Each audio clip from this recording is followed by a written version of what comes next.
They thought that the cycle of beheading could attract panic among people and because of this increased control over people, when suddenly a huge spirit appeared in front of them, which was not like any of the previous ones. Suki couldn't understand why this monster didn't look like a wolf as they thought. How could it change its shape? Ordinary people who still remained in the area were incredibly scared and tried to run away to save their lives, but it seems to be useless.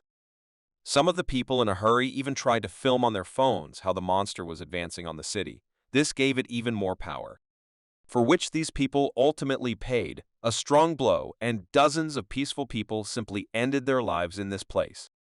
By transferring information about the monster from one person to another, the spirit was able to almost double its strength, which already caused significant problems for the Blackgate team.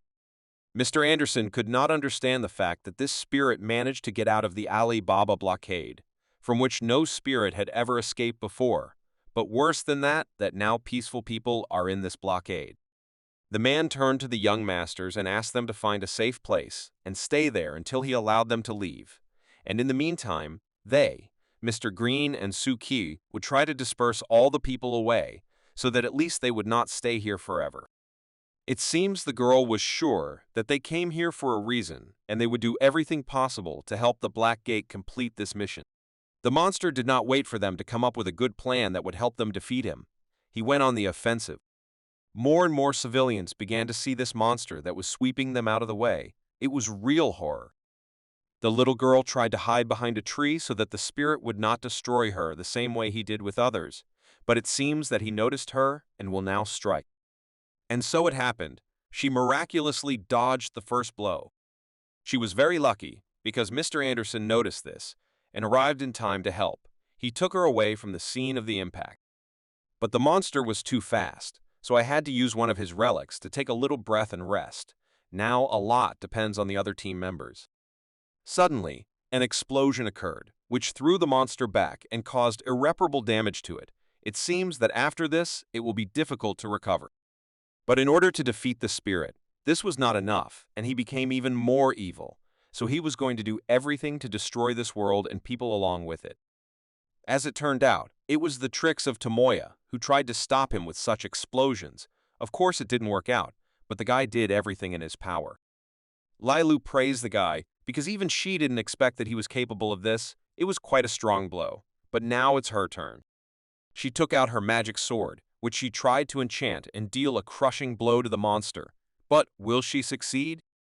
Lailu jumped from the roof and flew straight at the spirit's head. It seemed like it was an ill-conceived idea, but she should succeed. As soon as she landed, the girl immediately put a sign on the body of the spirit and uttered magic words that were supposed to cause a curse. When the spirit noticed that a girl was sitting on his head, it was already too late. Lailu simply jumped off him. After which, the girl applied a few drops of her blood to her palm and cast a spell that was supposed to restrain the spirit at least a little. It seems she succeeded. The monster was somewhat frozen in place and screaming in pain. Her methods work. Although it does not destroy the spirit, it can give time to the Blackgate to carry out their plan. Suki couldn't believe it. Were Lailu's talismans really that strong? It seemed to him that none of these young masters were smart guys. But Scheherazade told him that the talismans of the girl from Tianmen Mountain, which are made from special objects, such as the blood of a rooster and a black dog, which serve to scare away evil spirits, and apparently it really works. Their conversation was interrupted by another very loud explosion that came from behind. Suki could not understand what it could be and who was behind these explosions. In fact, everything was much simpler and more obvious. It was another spirit that looked like a dragon and was trying to destroy the very monster that was destroying everything in its path. He came to the rescue after Lilo called him. Scheherazade said that this is called a mutual eclipse of spirits and gods, which is not visible to spiritual beings. Only Tang, who was wounded by a mahogany sword, can see it. What Lailu did was the way of mystics, who perform a ritual of summoning gods, who are capable of destroying other spirits similar to them, since they already live in their bodies. It seems that Suki realized that the power that can harm the spirits comes from the spirits. Is this what they call spiritual power? Scheherazade confirmed his theory and added that there is an exception, which is that they themselves do not see this ghost and the gods, so they call this process spiritual energy. Suki was more interested in learning about the dragon that appeared out of nowhere, but Scheherazade herself does not know much about Tianmen Mountain. She only assumes that these are ghosts and gods whose anchors were received on that very mountain. It was obvious to her that thanks to their deeper system of control and binding, they were clearly able to allow this deeper spirit to influence the surface of reality. Suddenly, Mr. Anderson and Green appeared near them, who were clearly not in the best mood, and told Suki and Scheherazade that everything was not going according to plan. But now it was very important to evacuate all the people. It was impossible to allow the spirits to eat at least one more person. Green knew very well and said that they had evacuated more than 400 people, but another 200 were cordoned off and risked staying here forever, so they needed to change plans and come up with something. Tsuki was shocked by this. Are there really so many people left? Because if the masters fail to restrain their spirit, then all these people are in mortal danger. Anderson explained to him that due to the fact that the monster did not appear at the moment when they expected it, which is why such a problem arose, but in half an hour they managed to evacuate more than half, which was already quite good. From the very beginning, they assumed that the evacuation would take more than 4 hours, which is why they gathered here so early, but the spirit, contrary to all expectations, appeared much earlier, and they cannot do anything about it. Mr. Anderson could not imagine that the cycle would intervene so early in the game and launch Tang into this world. Moreover, due to the huge amount of attention, Tang changed his appearance to a more formidable and strong one. People do not understand that they are making him even stronger when they take pictures on their phones. The man who controlled this monster still watched how events were developing, and it seemed to him that this was very little, and he wanted much more for the monster to become much stronger. He took out his camera and began filming further. The man greeted everyone who was currently following the beheading cycle. He informed everyone that he was now in the center of Laudo and invited everyone to join the live broadcast. Since it was 8 p.m. Laudo time and a huge and strong Tang appeared in the Lailu area, he planned to organize a feast of fear and lure as many people as possible to the broadcast and make his spirit very strong so that no one else could stop him. In his broadcast, he began to show Tang from all sides, and people were delighted with the strength and power of this monster. They had never seen anything like this. Some, of course, did not believe that it existed. In any case, the majority liked this picture, and they watched him with joy. And moreover, they sent this broadcast to their friends, which is why the monster subsequently only became stronger and more powerful. Every person in the city who had a phone opened this broadcast and watched how events developed, especially since it was the next level. They had never seen such a scale of broadcast. Some people noticed a change in the style of this author. Someone saw the victims who got into the frame, but they all had the same idea that now it was filmed too straightforwardly and did not carry any semantic meaning. However, people who watched the broadcast began to notice that dead people appeared in the frame from time to time, who unfortunately fell under the attack of the monster, and all viewers understood that filming something like this, while people were suffering, was not a very good idea. But the creator of the series did not stop there. He continued filming because it seemed to him that everyone should like it. This is a completely different level. He said that these are not illusions or special effects. This is a real live show that can only be seen once in a lifetime, and everyone who is watching it now is lucky. The creator was sure that today's broadcast would reveal all the secrets of this world and show everyone that in this world there really are ghosts who live next to them, but they didn't even notice. He continued to persistently remove every detail of the spirit, and it seems his plan is working because people were interested in it more and more, and the creator of the cycle was sure that this day would be the beginning of something new and so beautiful. The creator promised each of the viewers that he would create for them a feast of horror that they would remember for the rest of their lives, and this would be the beginning of the end for them. Some people believed that it was indeed a real monster and tried to save their friends who were in the area at that time. Others understood that these were all actors who played their role perfectly, but none of them realized how terrible this event was. One girl even tried to prove to them that this was not so, because there was a friend of hers who had not been in touch for a long time, and the last thing he answered her was a video directly from the scene of the event. This broadcast was already on all the screens of the city, and it was hard not to watch it, so the creator of the cycle captured almost the entire city and took their attention to this terrible monster. Many people couldn't believe it. But meanwhile, the number of viewers on this live broadcast exceeded 1 million and the monster's power increased several times. Such a number of viewers had never been seen on any broadcast in the city. One of these spectators was Suki, who realized one important thing, that the person who runs the cycle is somewhere nearby, because from the filming it was obvious that he was close to them, and most likely he even helped them evacuate people. Scheherazade could not believe this, because she knew very well that the internet does not pass through her Alibaba castle and communication with the outside world is essentially cut off. How is this possible? She looked at the camera angle again and was no longer so sure. It seems Suki was absolutely right, and this guy is really somewhere nearby, but how to find him? Green wanted to come up with a reason why this could be possible, but he was also at a loss, because he, like no one, knew that the borders that Scheherazade was building were indestructible and one could not simply pass through them. But Mr. Anderson did not think so, and nevertheless reminded Mr. Green and the others that there was one small weakness in Scheherazade's castle, which the creator of the cycle most likely took advantage of. Scheherazade understood what Mr. Anderson was talking about. This is a divine object that fulfills wishes. Most likely the criminal used it to open the gate. Suki didn't understand what they were talking about. What other divine item was there? Is there any other way to get through Alibaba other than breaking the law? But Scheherazade didn't think so, because wish-fulfilling divine objects can force any person to go beyond all the inviolable rules. But at the same time, they have to pay an extremely high price. Now it was not surprising to her that they could not catch him. The monster continued to grow and increase its strength. While they were talking, it became 2 times larger and was ready to break all the blocks that were put on it, so they need to come up with something immediately.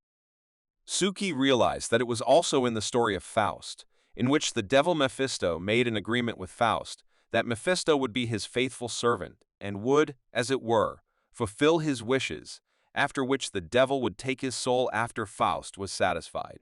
The spirit fought the formation as best he could, and it seems that he will break it right now, and it will be difficult to stop him. And so it happened. He took the sword that had been holding him motionless for some time and simply pulled it out. It is now much stronger than it was, and now you cannot stop it with such simple spells. After which he simply broke this sword into small pieces like a straw, as a result of which the spell that restrained him ceased to work. Lilu couldn't believe it. Where did such strength come from? Because it was the best and strongest formation of her clan, and he just took it and broke it. It's simply impossible.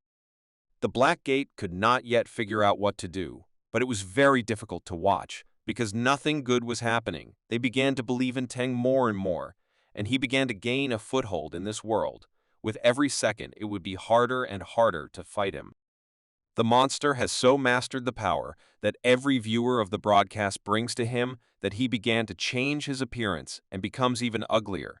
But it seems that the worse his appearance, the stronger he is. The spirit roared throughout the entire area, and it seems to hit the ears of everyone within the radius very hard. The Black Gate could not tolerate this. Even though they covered their ears with their hands, the sound still penetrated through the skin and went straight to the head. It seemed to Lai Lu and all the masters of spiritual arts that this was the end and the monster would now break out of the barrier, and then there would be no time for jokes. Suddenly, she realized that she couldn't do anything about it, because she couldn't even move or move. Was this really all the actions of the Spirit Lord's abilities? The monster, without thinking for a long time, flew to attack the girl, because he understood that she was a very simple victim and could be taken advantage of. Lai Lu not only couldn't calmly bear this terrible sound that was going through her head, but also the monster was flying straight at her and she couldn't move. He dealt a strong blow to her, and it seems that after this very few people could come to their senses. The girl flew several meters to the side, and it seemed that everything would be okay with her. She didn't understand how it happened, because she clearly saw the spirit aiming straight at her. Did he really miss? But then Lai Lu realized that she was not thrown back from the blast wave. She was thrown back from the blow of Tomoya, who arrived in time to help. But now the guy himself is in a trap from which it will be difficult to escape. The monster took him in his huge hand and was preparing to devour the guy. All he had time to say was for the girl to save herself and leave him. She couldn't believe that the guy could do this. Was this really the end for him? A little more, and Tomoya would be swallowed up by this monster. It seemed that there was no way to save him, and he shouldn't even try to do it, because the spirit was too powerful. But Suki couldn't afford it, because it was he who dragged Tomoya into this. This guy came to the revival of the Spirit Lord project because Suki wanted it so, which means that if he is destroyed now, it will be because of him, so he got his magic sword and ran to help him. Mr. Anderson tried to stop him, because it is almost impossible to help this guy. But Scheherazade tried to say that this is not the time to chat. We need to help Suki save Tomoya. Meanwhile, Suki gained incredible speed and delivered a very strong blow to the monster's leg so that it would be distracted from eating the guy. This gave some time for Suki, and he tried to shout to the guy to wake up. Otherwise, he would simply be eaten now. Tomoya still heard him and woke up, but he really didn't like what he saw when he opened his eyes, because a huge spirit was looking at him who was trying to eat him, and there wouldn't be much chance of fighting him. But the guy remembered that he still had a few tricks in store for the end, which it was time to use. Otherwise, he might not have another chance. He put the seal that he removed from his ear directly on the giant's body, and he didn't care at all that he could suffer with him. Tomoya said a few words in parting and let his ancestors protect him. After which, a huge explosion thundered, which threw the guy several meters away, and such a trick blinded the monster and gave time to the others. But the black gates were not going to let him go just like that, and Scheherazade intervened, who pulled him out with the help of her magic carpet, and the guy was really very lucky this time. And Suki was helped by Mr. Anderson, who did not like this idea too much, so he asked Suki not to do this again, or at least to warn in advance about such decisions. Luli immediately ran up to her hero and began to hug him. She thought that she would never see the guy again. He scared her too much, but it seems she will strangle him now. But they were interrupted by Scheherazade, who saw something very strange on the roof of one of the houses. Was it really a person? They couldn't understand what normal person would stand and look at a monster like that when it was of such magnitude. But then everything fell into place, and it was clear that this was the same beheading cycle that was broadcasting live right now and wanted to catch the best shot possible. Mr. Green could not believe that the guy just appeared here. He was clearly not looking for death, but in order to summon such a spirit, he understood perfectly well that he needed to use the power of the 10 spirit lords. But does the creator of the cycle really want the spirit to consume him? Anderson agreed with him, because this is the price he must pay for using divine objects, although the man did not rule out that the creator of the cycle wanted something more. It seems Suki understood why he was doing this and what this whole performance entailed, but what should he do next? He decided not to hesitate any longer and asked Scheherazade to proceed with the next step of their plan, which they had developed long ago, but she was not sure that this was a good idea and that it would be safe now. The guy was sure that he needed to act, because they had already gone so far that now they had no right to stop halfway. The creator of the series decided to appeal to every viewer who is now watching it and asked to remember the lesson that he taught for everyone who did not respect the Lord of Spirits and thought that this was just fiction. He turned the camera on the people who suffered from the attack of this crazy monster and asked everyone not to let this happen and to believe until the end. After which, he turned his camera to the Black Gate and all the participants and asked the audience to compare them with the monster, who looked so pitiful against his background that it was funny to him. He showed them the monster again and said that no one could stop this Lord of Spirits, not even the so-called mystics who wanted it so much. Now, the creator has given some time for everyone to write their opinion about Tengu and what they are thinking about doing. People watched this broadcast carefully and their faith filled the spirit with strength, which made it even stronger, so most people understood that this was not a montage and that it really existed. Local residents throughout the city began to worry about themselves and their lives because they understood that this was no longer just another video. If this was true, then a real apocalypse would come to Lodo. Those people who were closer to the birthplace of the Lord of Ghosts confirmed the information because they personally saw how the monsters swallowed up several living people, which caused panic and at the same time, faith to grow. Each viewer was focused on the broadcast. They were not distracted for a second. They were interested in what would happen next and how the monster would behave. Panic grew more and more every second. People were screaming that their friends had sent them a video from the scene of the incident, and it was really true. Most of the residents ran out into the streets to find salvation. Now, no one had any doubts that this spirit was real, and it could destroy the whole city, but no one understood why the government still did not react to this, because it was obvious that it was not special effects but reality. After a little time, the fear of people and their numerous faith opened up new opportunities for spirits and gods, and the world began to be filled with spirits. Suki understood perfectly well that the live broadcast audience was growing too quickly and in huge steps, and Tengu was becoming even stronger, which Mr. Anderson himself could not agree with, so they had to do something and prevent this monster from growing further. Each of the Black Gates understood that this cycle of beheading should not be underestimated, because it used the internet to easily spread terror throughout the world, sending shivers down the spine of everyone who watched the broadcast and thereby creating more threads. All these anchors that each viewer of this broadcast creates will bring incredible strength to the spirit, which will simply be impossible to stop.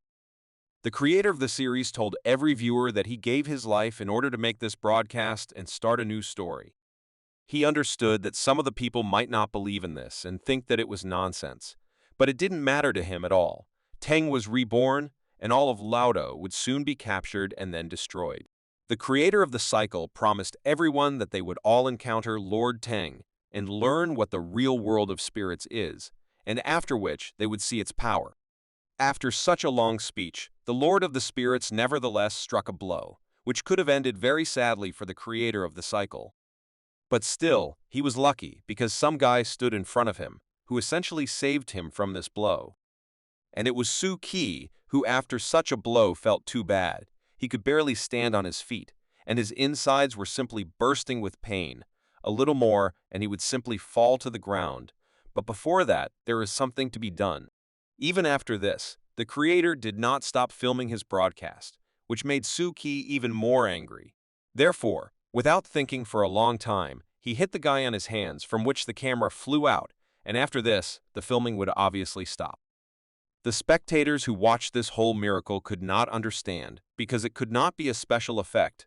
The blood was too real, but it was much more interesting to find out what happened to the guy who intervened and knocked out the camera. Many people recorded the live broadcast for themselves and then posted it on other platforms, where it received a lot of views, which brought more power to the monster. Some people said that the authorities had already sent the army to liberate Ludo and that the city would be liberated soon. But all this only made it worse for themselves, because this is what fear formation is all about. This is where it really begins. Everyone quickly began making posts, attractive headlines, and exaggerated content. Everyone wanted to make this news even more attractive. But in the end, thanks to each of these people, the truth of the live broadcast is gradually shaped by the number of truths betrayed or invented by people, which is why ghosts and gods descended into the world, and Teng is just a monster created by people themselves. Mr. Green could not believe that the Lodo government was not going to deal with this, but Anderson explained to him that they are too careless people, because all they can do is dispel rumors, but no one believes them. This made Anderson very angry, because they couldn't even turn off the internet servers because of this divine object that grants wishes. Shashirazad believed that it was time to stop this madness, and said that Suki should have stopped that guy and ended the live broadcast. Green was surprised how good the new guy is and how quickly he learns. It's simply incredible. Mr. Anderson was sure that this was not just luck. It was a kind of talent and hard work, and they could see the result from the guy's actions. The man told Scheherazade and Green to go to a meeting with Suki in order to continue executing the plan, while he would try to hold Teng back and do everything to gain as much time as possible for them. Unfortunately for Suki, he still lost consciousness and passed out, so the creator picked up the camera and continued filming. The broadcast was started again, and the first thing he said was that this would happen to everyone if anyone dared to interfere with Tengju. But it didn't last long, because Scheherazade and Green quickly found him and the girl's flying carpet, tied him up and put him on the floor to rest, while she went and saw how Suki was feeling. Anderson at that time was trying to attract the attention of the Lord of the Spirits, because besides him, hardly anyone could have coped with this, so he had to do it. He lit one of his magic matches and asked the monster to look in his direction, because until this happens, he will not be able to start the ritual. As Mr. Anderson tries to attract the attention of the Lord of Spirits, young masters of the spiritual arts watched, who were amazed by the power of this creature. Still, the monster turned out to be not so much an intelligent creature, and he fell for Mr. Anderson's match, or rather its smell, which, when inhaled, makes the monster not move. Lai Lu could not simply believe that Mr. Anderson was able to immobilize such a huge spirit. It was simply incredible. But now was not the time to shed tears and be surprised at such rituals, so Mr. Anderson asked Miss Lee to get ready and take her companion to one of the safe places. This Lord of Spirits, the Black Gate, can deal with on its own. They shouldn't be here, because it was too dangerous for them. The girl couldn't just leave Suki, who so heroically saved her friend, so Mr. Anderson had to calm her down and tell her that this was part of the Black Gate plan, which was going well. She had nothing to worry about, and she could go to a safer place. Scheherazade carefully examined Suki and realized that he was not in the best condition. It seemed to her that most of the joints in his body were crushed, and his internal organs were seriously damaged, and he needed urgent medical attention. Suki was still conscious, but he only felt pain. The guy couldn't even imagine that it would hurt so much, because his insides were smashed to pieces. But still, he decided to ask Scheherazade to help him get up, so he could assess his condition in more detail. Scheherazade did not understand what he wanted to do, because she believed that he was in a dying state, and trying to do something was absolutely useless. He understood that the recovery rate was too slow, so he asked her to somehow speed up this process, because he needed to recover as quickly as possible. But Suki forgot something about himself. He remembered that he has a relic that helps him recover much faster, and it's time to use it to regain his strength. Suki's condition did not allow him to even raise his head, so he kindly asked Scheherazade to raise his head up. She was somewhat shocked by such a request, but still understood that apparently he needed it so much, so she complied with his request. As soon as she raised his head high enough so that he could see what was really happening, he was horrified, because he saw much more terrible spirits than Tenj himself. He only needed 1 second for the process of restoring his strength to start working, and at first it seemed very painful and unpleasant. But after some time, the recovery went much faster and easier. Suki learned to use this relic so well that he directed his recovery forces primarily to restoring blood vessels and skin, because now, first of all, he needs a normal shell. The guy understood perfectly well that it was impossible to recover for too long, because Scheherazade was watching this, and they could all find out who he really was, so he decided to stop this process as soon as possible. Fortunately, the effect of the ring virus had reached its peak due to the fear he felt when he looked up, but unfortunately, the organs inside were still in disarray and had to be slowly repaired by the ring virus. After restoring the basic functions of the body that he needed so much, Suki realized that they had too little time left, so they needed to immediately move on to the next stage of the plan. He took off all the extra clothes he was wearing, and Scheherazade was somewhat shocked by Suki's form. He had just been dying, but now he feels like new. Suki suggested that she should not hesitate and proceed to the next stage of the plan. He would endure it and everything would be fine. And the next stage of the plan was that they would film another part of the beheading sequence, but they would do it in a slightly different manner. So Suki once again reminded Scheherazade that it did not have to be filmed too realistically. She wasn't so sure what the guy was up to, but she still agreed and picked up the phone to start filming. Scheherazade began filming a video in which the creator of the beheading cycle appeared and spoke normally to Suki. They wanted to make a video in which the creator of the series talks to the guy and thanks him for a job well done and pays him accordingly for this video. Scheherazade tried to shoot as close up as possible so that the money that the creator was handing over to Suki, who was just dying and now feels great, would be included in the frame. Suki also did not remain silent and thanked the creator for giving him a job and being able to help him with money. He was very pleased to work with him. The actor who played this time, the guy who created the cycle, promised Suki that they would definitely shoot a video together again, because he really liked how the guy played. After Scheherazade filmed this video, she became even more unsure that it would help, because the girl understood perfectly well that compared to the films of the series, which have a lot of special effects, their so-called insider information looks too sketchy. The same actor who played the creator was Mr. Green, and he was also not sure that a few videos and photos would work and take away people's faith in this series. But Suki was sure that this would work, because if you think about it, The guy who dies in front of the camera at the end of the live broadcast can then be resurrected and, moreover, receive his fee for the video. Suki thought that it would not, and this is very illogical. This meant that people would think that the whole cycle was just a lie, and he would not be able to hide anything, so he was confident that it would work. The guy believed that with such a loophole, they could use public opinion to defeat him, and this is the very key to success. Suki was sure that absolutely everything on the internet at this hour can be refuted, and in the same way, a person can exalt God and a person can overthrow God. But still, the guy's condition did not allow him to do everything he had in mind, because even if he dared to look straight into the thick of the ghosts, the ring virus would not be able to completely restore his body in a short time. Suki has done his best at this stage, but it looks like this operation is over for him. He did a lot of experiments with the ring virus. The guy checked how big the wounds were and how long they took to recover. The guy even tried jumping from the roof, and in this way he tested which organs were restored slowly and which quickly. He tried all this again and again. Therefore, the next, equally important task that he faces is to convey the truth to every person in this city. Scheherazade was very interested in what he was doing. He explained to her that before posting all these videos on the network, he first needed to give bait to all sorts of news publics, forums, and also the Yellow News newspaper. The answers did not take long to arrive, and Suki immediately dropped several photographs to one of these news publics and indicated that if evidence is needed, then he wants to receive 100,000 and the information will be available. He indicated the account number of the Black Gate because he perfectly understood that even if someone wanted to check this information, they would still not find anything. Scheherazade began to worry that Suki asked for a rather large sum for such information, so she asked him if he was worried that they might not buy this information just because they had to pay for it.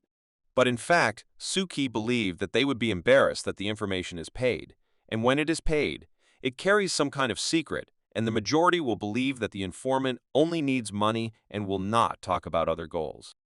The girl believed that in the end, they also understand this. Won't they be able to track all this later? Suki did not have time to say that in fact, these dogs, who are only looking for traffic, only think about exclusive news and collecting traffic, and not about checking evidence, as they began to transfer money to the account that the guy indicated. For Scheherazade, it was so surprising how quickly they all transferred the money to the designated account. But for the guy, it was not at all surprising, because in our time, the media will do anything for the sake of such information. At the moment, the Tengu event ranks first in terms of attendance, which is why there are so many rumors and attracting distortions. Suki even found rumors that Teng was summoned by aliens in order to destroy the world. Therefore, at such moments when the truth is very blurred, and only after that all confused observers come up with their marketing moves. So far, Suki has managed to carry out all parts of his plan well, but the truth will soon spread, and people will always be in doubt. Naturally, the guy believed that they would make their own choice based on the evidence, but the puzzle that seemed the most difficult was actually already solved. The guy understood that when the deadline was approaching, there was little they could do, so they could only wait for the results to be accepted and approved. His thoughts were interrupted by Mr. Green, who was in a hurry to inform Suki that he really likes the way he works, and this trick of his with returning from the dead is now a human paradox, but very effective. But they were not able to talk to each other normally because Scheherazade intervened in their dialogue, who gave Green a kick and reminded him that Suki had not yet recovered, and he had a rather serious injury. Suki himself told her that he was already much better. Since they made a video, he suggested finding Mr. Anderson. But as soon as Suki proposed this idea, they saw something very magical.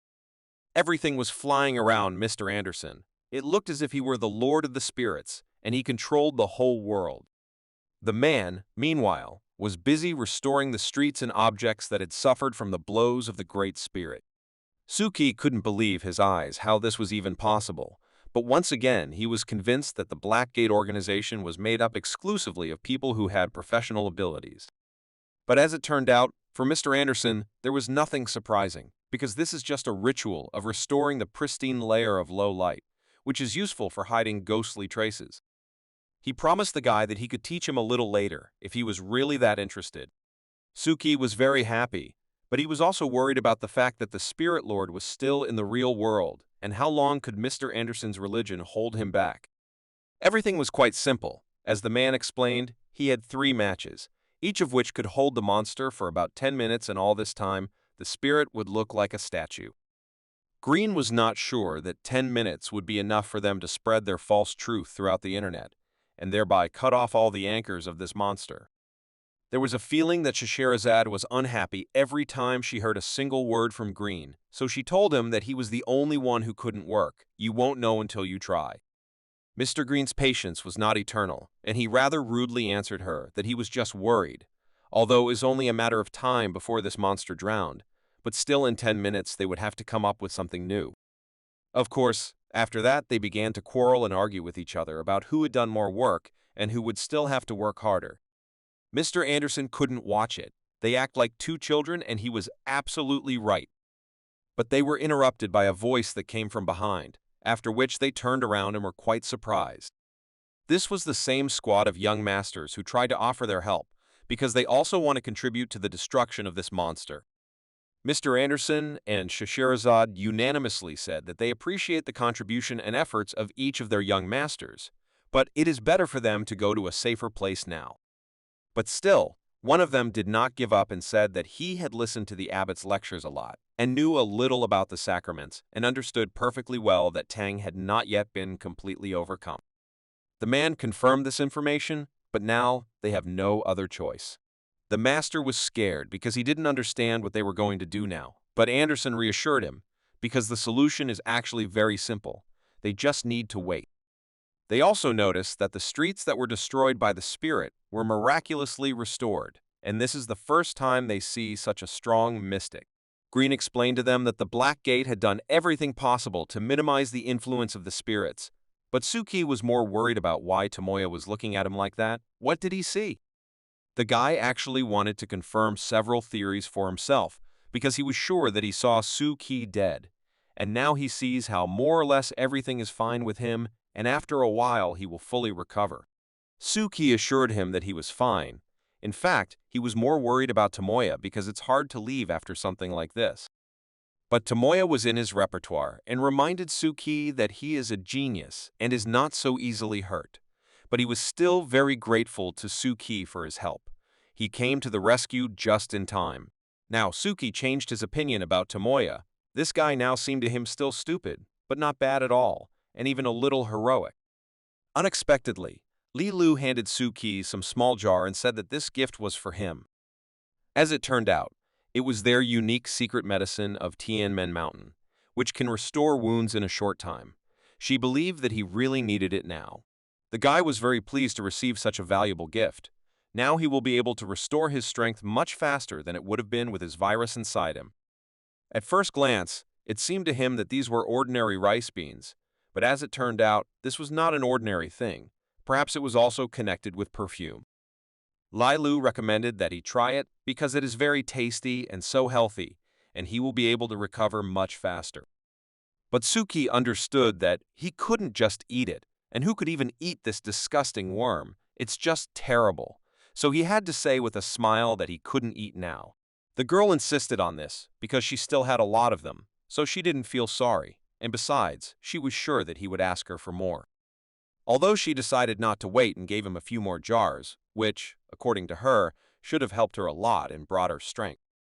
Suki understood that it was simply impossible to eat such a thing, but he also could not say anything against it, so he simply took it and thanked her for this wonderful gift. Mr. Green interrupted them and said that it was already 8 a.m., and the true video of Suki should have been circulating on the internet, but for some reason, there was no movement. Suddenly, a bunch of people appeared behind them, who just sat out of nowhere. What are they doing here so early? Scheherazade assumed that these were people who did not have time to evacuate, and now they were able to get out of the trap. But it seems like something was wrong with them. They were holding cameras and microphones in their hands. What are they going to do? After a few minutes, it became clear that they were heading towards Tang, as if they didn't know what they were doing. Weren't they afraid that they would simply be destroyed? These people looked like zombies who were simply recruited and did what they were told. Suki immediately realized that these people did not look normal, and there was clearly something wrong here, but none of the Black Gates and spiritual arts masters understood this. Suddenly, they stopped in place and stopped moving in their direction. It was unclear who was controlling them. But after a few minutes, it became clear that they were here to film the Lord of Spirits. Were they really going to continue the live broadcast? Scheherazade also noticed this nuance. It was clearly visible that they were moving slowly and reacting like puppets on a string. Suki was well aware that they were acting as if they were being manipulated by someone nearby, so he suggested looking around and finding that same person. Scheherazade supported his idea and suggested that they need to look for a strange person who may be with a divine object, and most likely he is nearby. The masters of the spiritual arts were not against helping, but unfortunately, Li Lu and Tomoya did not see anyone around. The guy simply could not believe that everything was so complicated. He believed that there was still some nuance that they did not see, and because of this, they could not find that same manipulator. Throughout this time, Suki understood that they were clearly not alone here, and he felt that there was someone nearby, so Anderson asked everyone to be as careful as possible and stay together. Tomoya noticed that the people who were killed by the Spirit Lord simply disappeared, as if their bodies were taken to another world. Mr. Anderson was very surprised when he noticed this. He saw this for the first time, and it was very difficult to come up with something, so they did not know what to do. A little more time passed, and people who looked more like puppets built a theater of their own and began preparing for the performance. Mr. Anderson now understood perfectly well what was happening here. These citizens were characters in this drama from the very beginning. The people who created this theater fooled the beheading cycle, and even the Black Gate, the one who was able to pull this off, was able to deceive the great gods and demons, and the Black Gate did not even suspect it. But Suki could understand to me at what point they allowed this to happen, and when did it happen in principle? Scheherazade understood that this had to happen until the moment she blocked the entrance to this area and the metro station, so the person who did this knew that they would come to this particular area.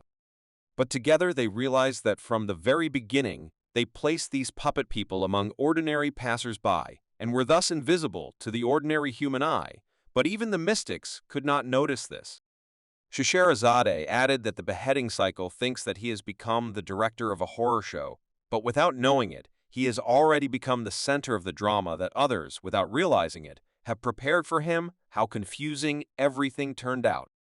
It was obvious that there was now a more disturbing, mysterious group of people hiding in Ludu, but what was their goal? What did they want to achieve with such performances? Anderson, without thinking for a long time, went online and saw how completely different photographs with ghosts began to be posted, and this was clearly not done by the creator of the beheading cycle. Suki simply couldn't believe it. More than 300 photos were simply posted by some unknown accounts at the same time. Now Scheherazade understood why the mini-video investigation of Suki did not receive such a wide response as he had expected. Because with such drama due to photographs, it is not surprising that his video was simply lost among these posts. The guy understood perfectly well that today the internet is a field of fruit, and wild animals are running around, from one trap to another, so there is still a lot of debate about what is true and what is not. None of the users understood that when they fall into the trap of one of the spirits, when they eat their bait, they automatically give them their anchor line and become an ordinary puppet in the life of God. Anderson's match almost burned out, and he asked everyone to move as far away as possible, because now it is becoming too unsafe here, and you need to think about your safety first. But it seems Mr. Anderson's match may no longer be useful, because the monster began to lose its anchor lines and gradually sink back. Scheherazade was shocked, because she could not believe that the spirit that had been created for months would now just go back to the bottom. For Mr. Anderson, this was actually not surprising, because times had changed. In times of poor communication, rumors spread very slowly, and it did not matter how small the city was. As for today, he believed that the era of the information explosion had arrived. People were accustomed to being bombarded with a huge amount of information, which in turn led them to gradual numbness and getting used to rapid forgetting. It seemed that as the anchor lines diminished, this terrible demon would soon drown, and over time, the internet became less and less suitable for discussion. It would be lost forever in the depths of the sea. Suki understood that unfortunately he had put his life on the line, but he could not have guessed that there would be another group that would emerge much later than the beheading cycle. Green saw that the guy was a little upset and began to worry about this, so he tried to support the guy as much as possible, because he was clearly up against an experienced old fox, who was not so easy to beat, but the game was not over yet. Scheherazade was surprised to support Mr. Green's words, because Suki is still a beginner and it's normal to feel upset, especially this time when he has done an incredibly huge amount of work. This time, she was surprised, because they were able to deceive even such masters as she and Mr. Green, but he is generally silent about Mr. Anderson, so there is no reason to be particularly upset. She made him understand that this is the game between mystics. Often they think that they are in control of the situation, but in fact there is a deeper hand hiding behind the scenes, and the mystic understands that he was just a pawn in someone else's chess game. Suki absolutely agreed with Scheherazade without any complaints, and understood that this happens, but it is quite unpleasant to realize how small he is in the face of an inexplicable mystery. But still, he was confident that he could cope, so he could only thank everyone for their support. First of all, he decided to find new clothes, because standing naked for a long time was not as comfortable as it seemed. Green felt quite sorry for the guy, because in fact his plan was quite good, even he liked it, but an experienced mystic showed him what disappointment was.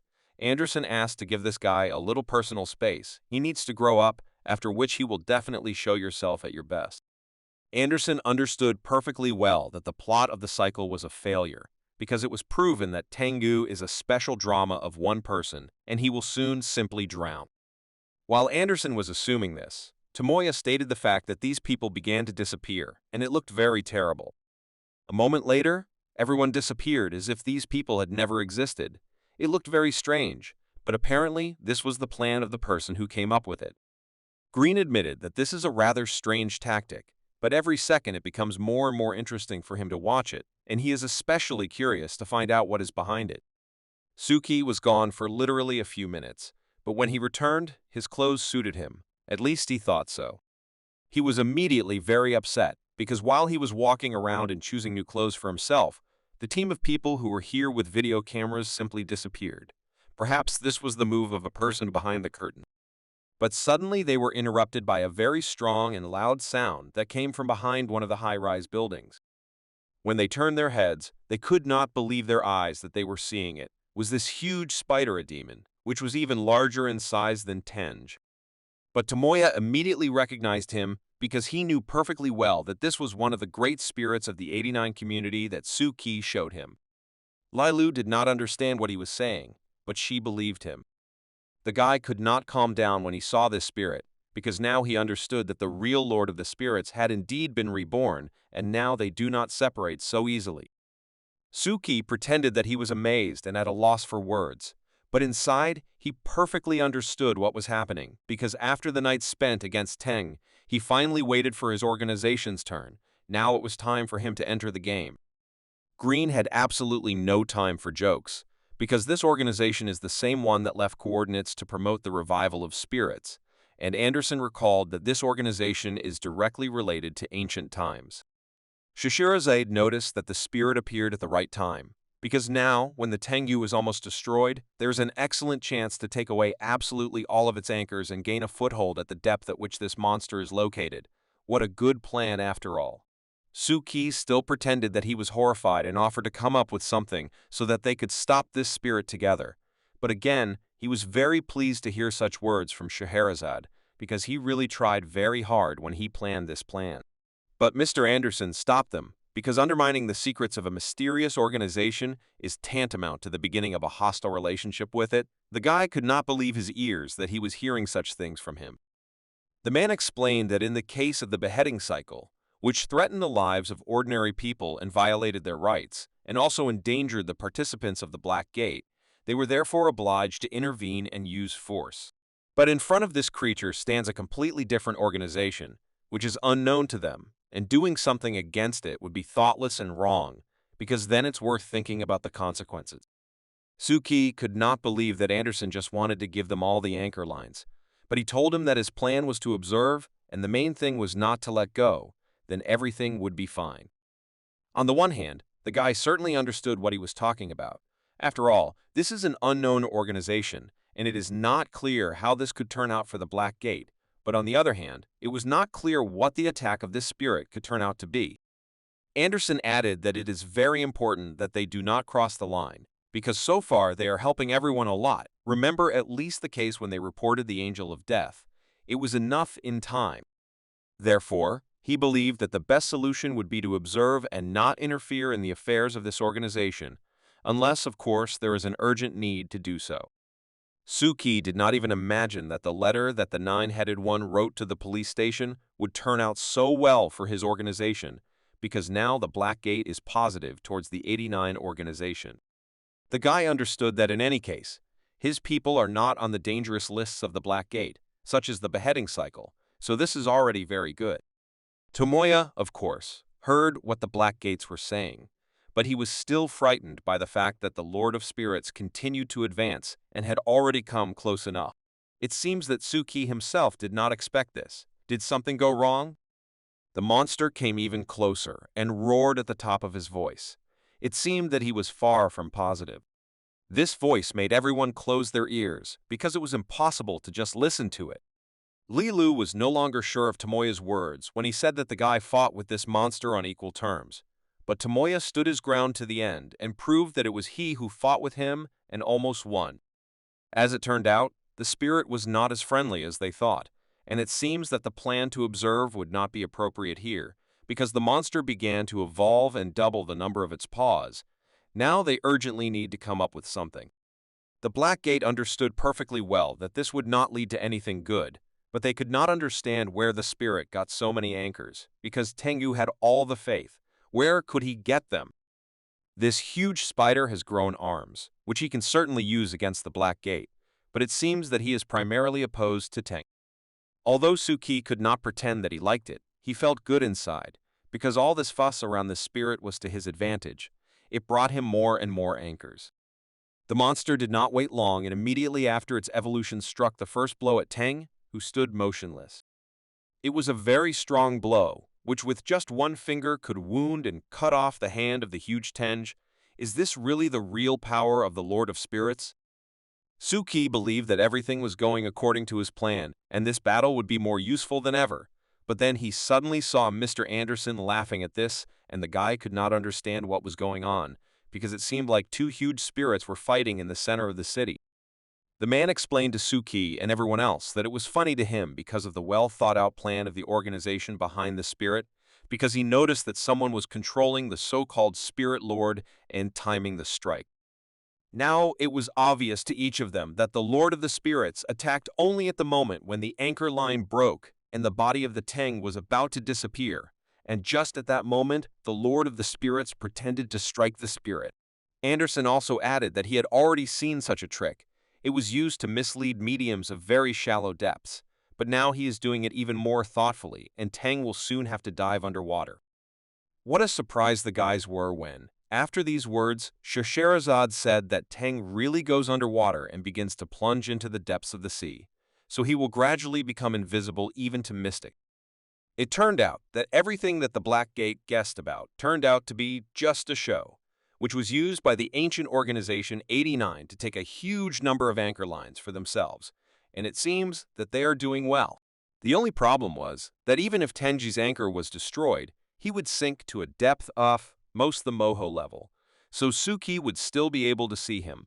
After a few seconds, Teng disappeared and it became clear that he plunged underwater and went to a depth at which an ordinary mystic would not be able to see him. But the Lord of Spirits himself, for whom they took this spider, also began to gradually disappear. After Tengu disappeared, all the places that had been destroyed miraculously returned to their places, and there was a feeling that nothing had happened that night. The young masters were shocked by this. They saw this for the first time in their lives. Moreover, their ancestors had not seen this for decades, and especially the fact that the Lord of the Spirits devours Teng and then disappears himself is amazing. Suki was pleased, because this time his plan was a huge success and every detail of this brilliant idea worked. All that remains is to reap the benefits. He was glad that he was the creator of the organization that created this whole performance from the very beginning to the end, in which each of the participants believed it was a wonderful night for him and his team.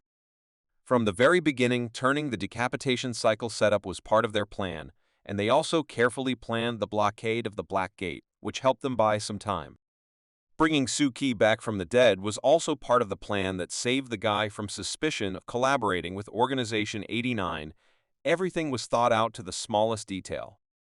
Well, the main point of the plan, which will be successfully implemented, is that these young and promising masters of spiritual arts will continue to spread myths about the Organization 89 in the future and will thereby help develop new anchor lines.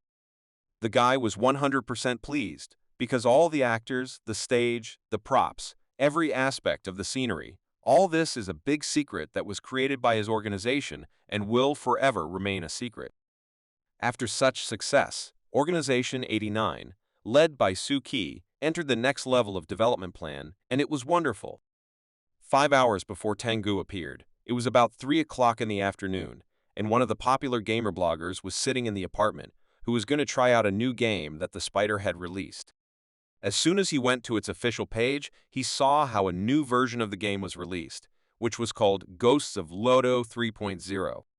In the new game, it was necessary to play the role of a novice investigator who investigates cases of ghosts and spirits. Also, for active participation in the gameplay in this game, gifts, posters, and various bonuses will be sent. The guy really liked the plot of this game, so he didn't mind trying. As soon as he entered the game, from the very beginning he was greeted by a menu in which he had to create his own character, and the detail of the game was simply amazing, because everything was drawn very high quality.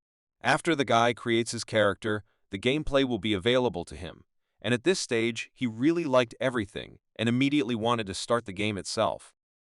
In fact, in order to carry out such an ingenious plan, the Spider had to prepare very well, even making so many dolls at once that they acted as virtual citizens was an incredibly difficult job. Every real user who came to play her game essentially became a victim, because she copied his appearance and turned the doll into an exact copy of a person, but it was brilliant. Fortunately, she had a divine item that Suki gave her. It really helped a lot in transforming the game character into the player's own form. Thanks to this, it is much easier for virtual citizens to merge with real ones. At this stage, a lot depended on the girl, and she had no right to let Mr. Truth down. The guy has finally finished creating his character and can finally start playing the game that he is ready to dive headfirst into. But what a disappointment he was when he entered the game and saw that his cool character, whom he had been creating for so long, simply disappeared, and some low-quality character appeared in his place. The blogger was a little annoyed because he spent so much time creating a character from real life and received a lousy copy, so he decided that he would write a review about it. But he suddenly changed his mind about doing this as soon as he saw that he had received a notification that today, at 7 p.m., there would be a kind of tournament for which there would be a good prize. The guy decided not to lose this opportunity, so he sat and waited for the right hour so as not to miss the tournament and try to take the main prize. A few minutes later, the tournament began and the guy began to complete the main tasks that were indicated. After a while, the guy started to like the depiction of this game. He was delighted with how brilliantly each character was thought out. For example, the man with the lamp who caught ghosts with the help of a lantern. This is amazing. But then it dawned on him that this character catches not only ghosts, but also real players, after which he decided to reread some of the rules, in which he found that if the guy's character becomes a ghost, he will never be able to enter the game again. The blogger was surprised, but still agreed with these rules. Now he should be extremely careful, because entry into the game is at stake. At 7 o'clock local time, the girl already knew that the plan was going quite successfully, because she had hacked the cameras in the YOLO area, and thus she could now determine the location of Anderson from the Black Gate. She needed this primarily in order to move his figure in her game in real time. It seemed to her that it was much more realistic. After which she thought that she could publish the task so that the players would avoid it and allow the Black Gate to find out about the virtual citizens that she sent there. But unfortunately, Tengo appeared much earlier than she expected, and she did not understand the reason for such an unexpected appearance, but still decided to continue to stick to the plan. By this moment, the girl understood perfectly well that there were 128 players left in the blocked area, which was much more than she expected, and in this case, she should start a new stage. That's what she did. She used her cyber hands and opened beta testing of the game to everyone. As soon as the guy saw that beta testing of the game had begun, he immediately went into it and chose a tactic based on avoiding ghosts. But for a long time, he could not play because he received a notification about a new task that needed to be completed immediately. When he came to the indicated place, which was in the task, he saw a huge ghost, which was much stronger than all the others. Unfortunately for him, he was quickly destroyed. A wind wave hit him and he lost. It was very unpleasant because the guy tried so hard to survive, but it didn't work out. However, he was still pleased with this game because the quests in this game felt unusual. Like an unexpected event, there was little logic in it. It was difficult to predict, but that made it even better. It was unpleasant to realize that he would have to start the game from the very beginning, but it interested him too much that he could no longer distract himself from it.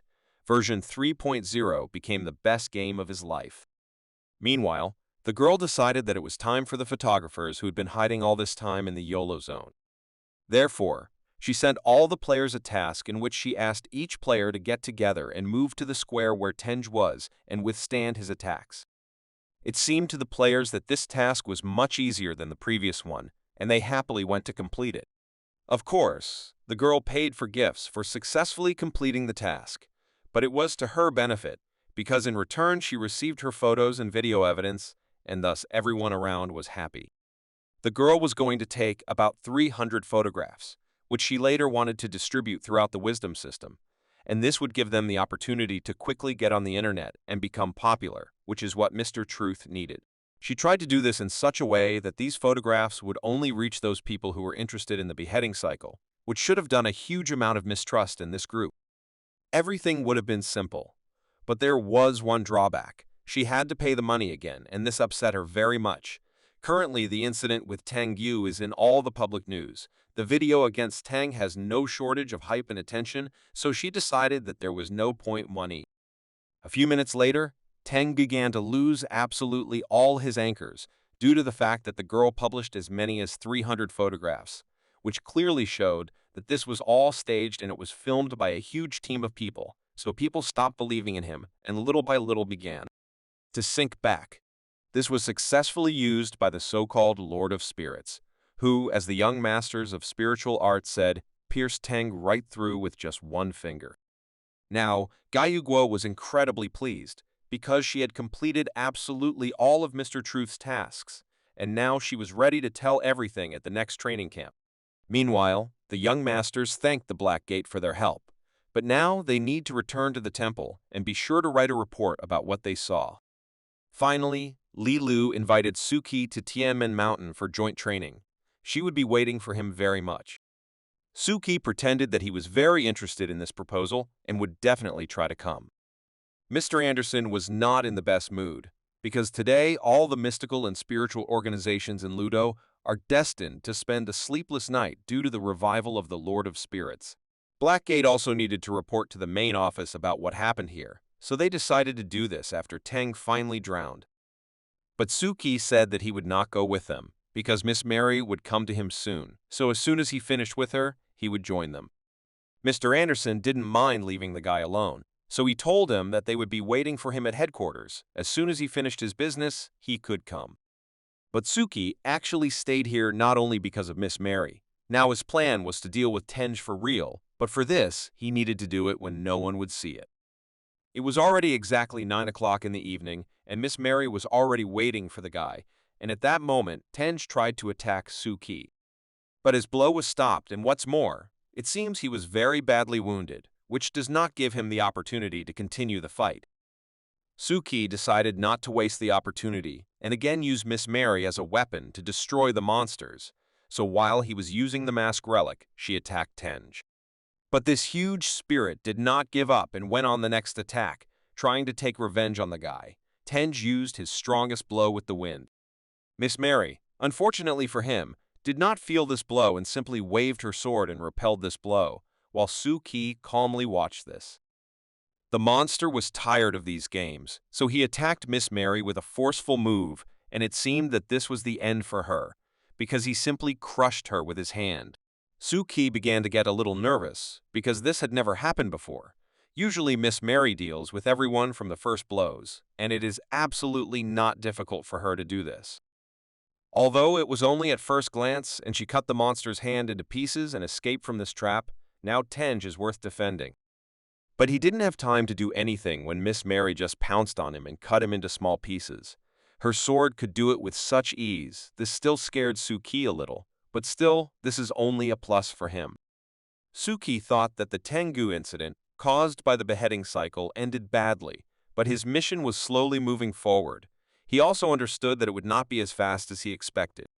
The failure of the beheading cycle can be considered only the first victim in the world of mystics, but far from the last, and Suki understood this very well. After 20 minutes, Suki was already there, and it turned out that Mr. Anderson and the others were still waiting for him in the car, not far from the place where Tenge came out for the first time. Scheherazade warned them that she would drive fast enough and asked them to fasten their seatbelts. Otherwise, she would not vouch for them. Green noticed the fact that Tenge was no longer visible. It looked like he had completely drowned. This was much easier than they thought. Suki also pretended that he was incredibly surprised by this, but in his mind he understood that it was all thanks to Miss Mary, who, as usual, coped with her task just fine. But now it was time for the final touch that Suki had to finish. So he asked Tianjin to take off his mask and tell him everything he knew. Tianjin, this was the same student council president of the school, who was at a loss as to how Suki knew about this because he hid his identity so much.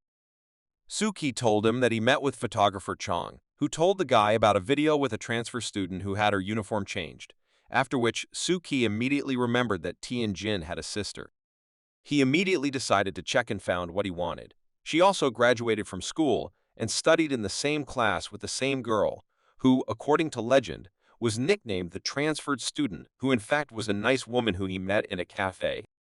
Therefore, Suki went to school. Although he did not want it so much, he really needed to see the president of the school, who was not there that day, and then he understood everything. Tianjin was still surprised that Suki was so confident, but the guy told him that he was not as confident as it might seem. In Suki's head, he hoped to the last that it would not be his friend under the mask. Now Suki was interested in another question, which he immediately asked the president. Was it all for the sake of his sister? After this question, the guy decided to show him one of his relics, which was a mirror. In this mirror, Tianjin saw not only himself, but also a terrible spirit, who was previously called Mephisto. Suki only knew about this spirit from a novel he read from a book he borrowed from the library. The president was very interested to know why Suki decided to conduct his personal investigation. What made him so interested in everything about it? But still, the guy told him that one day, when he once again came to visit his sick sister, a Mephisto unexpectedly came to him and promised to fulfill any of his wishes if Tianjin paid him enough, but he was not interested in money. In the end, everything turned against the president. From the very beginning, he did not appreciate the degree of greed of this spirit and how great its price was. Anderson listened carefully to the guy, and he was most interested in what the guy had to pay, since he was so worried about it all. The guy's answer was quite unobvious to everyone who was driving in the car. Tianjin told them that this demon asked him for a lot of panic from the majority, and this was his main price. Suki thought that the Black Gate's assumption that it was still a divine object that fulfills wishes turned out to be correct. But how could they know this? Now he understood the main motives and behavior of the president. Everything fell into place. Green gave the guy a lot of credit for coming up with this, because not everyone could become a podcaster and put on such a show for the whole city. This is worthy of respect. But Scheherazade didn't want to hear that, so in her usual manner she asked Green to close his mouth. Otherwise she would stop the car and shut everything out for him herself. He tried to calm her down, because he simply praised the guy, and besides, he was sure that Scheherazade herself was also interested in how he pulled it off. In fact, Scheherazade found this topic quite interesting, but on the other hand, after she checked the guy's biography, she discovered that he had never had anything to do with mystics. Moreover, he didn't even have the qualities of a mystic, so I wonder where he got the divine objects from. After this question, the guy felt even worse. It felt like he felt guilty for something, and it was difficult for him to answer such a question. Green, without waiting for an answer to the previous question, asked the next one. in which he wanted to know how the guy knew that the mass creation of anchors could make it possible to pull out ghosts and spirits from the depths. But Anderson tried to explain to Green in a whisper that the guy had just barely spoken to Suki, and he needed to give him a little time so as not to scare him. So he asked him not to ask such difficult questions. The guy didn't answer either Shahrazadi's question or Green's question, but he still asked his own. He was wondering what the Black Gates were going to do with him. But none of those who were in the car were yet going to answer him, because none of them themselves knew completely what would happen to the guy. Still, Mr. Anderson took responsibility and told him to be grateful that his action did not lead to serious consequences, so they would not treat him as a real criminal of the mystical world. The guy decided to go to the end and understood perfectly well that he knew nothing about this world, but still he decided to ask the Black Gate to help him, namely his sister. He was ready to give everything he could, if only she could be saved. No matter how much Anderson himself wants it, neither he, nor the Black Gate, nor even Mephisto can help her. It's simply impossible. But still he gave him advice. This is first of all to get rid of this mirror, which brings him only misfortune. Otherwise it will completely destroy him. The so-called wish fulfillment is nothing more than an ordinary trap of demons. The guy was incredibly angry when he heard that they wanted to take the mirror away from him, especially for no reason at all. Tianjin perfectly understood and realized that Mephisto, after concluding the agreement, no one will be able to break it. In any case, in the end, he will take the guy's soul, so he has nothing to lose. But Mr. Anderson assured that this is not the end and they will save him. They are going to pull this demon out of his body and return him to normal life. Suki understood what Anderson was talking about, so he once again clarified whether they would be able to keep this divine object intact. But unfortunately, Mr. Anderson did not know the answer to this question, because a lot of things depend on the guy himself. If he tries, then everything will be fine, but if not, then it will be a sad story. For all these rather interesting conversations, they did not notice how they arrived at their destination, and Scheherazade asked them to get out of the car. As it turned out, they were not going to the headquarters, as Suki believed, but to the nearest pier, which was not far from the city center. The guy didn't fully understand why they were there, because what could help the president at the pier? Mr. Anderson explained to him that if they wanted to remove the divine item, then they needed a high degree of cooperation with this guy. Therefore, he asked everyone to stay on the pier while he went and prepared the place for the ritual, and he asked Suki to persuade Tianjin to cooperate. He would be better off for it. Suki himself didn't know how to get through to this guy. He seemed so impenetrable and believed in everything that this Mephisto told him. Therefore, he decided not to particularly choose words and say directly that this thing that is in the president's pocket will simply kill him, and they want to save him, but for this, they need cooperation with him. Tianjin decided to ask Suki if he remembered what they talked about in the ward. Suki told him that he remembered that the guy told him that he was jealous of his sister because there was something in her life that she was clearly passionate about and devoted to. Tianjin answered him that when he signed an agreement with the devil to save his sister, he thought that he had found his path, and now he had decided what his purpose was. He believed that he could give everything he had to this world, even if the cost was too high, such as his life, but he was ready to do it. But recently, he stood in front of Tengu to face death, and he admitted to himself that he was very scared. It turned out that he was not at all like his sister, who has aspirations that clearly go beyond life. And when, at the moment, Suki repelled Tenji's attack and did not let the guy die just like that, he was very happy, and this makes him very weak.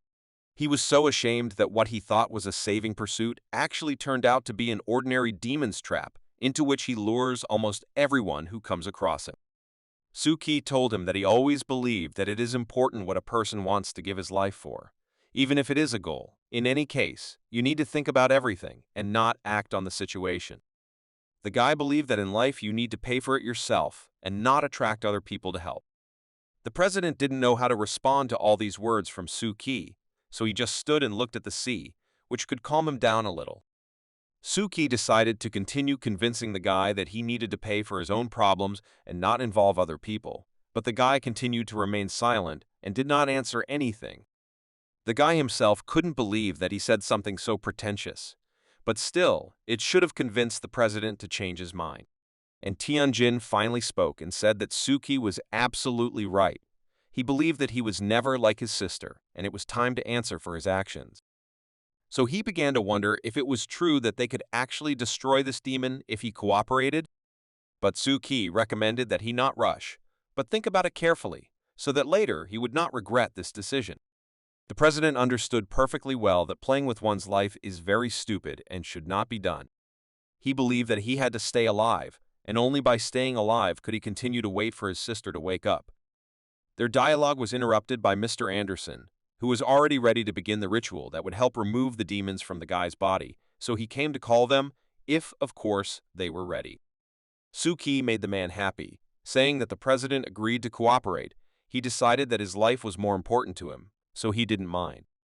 Anderson praised the guys for their confidence and invited them on board the ship, where they had already prepared everything for this operation.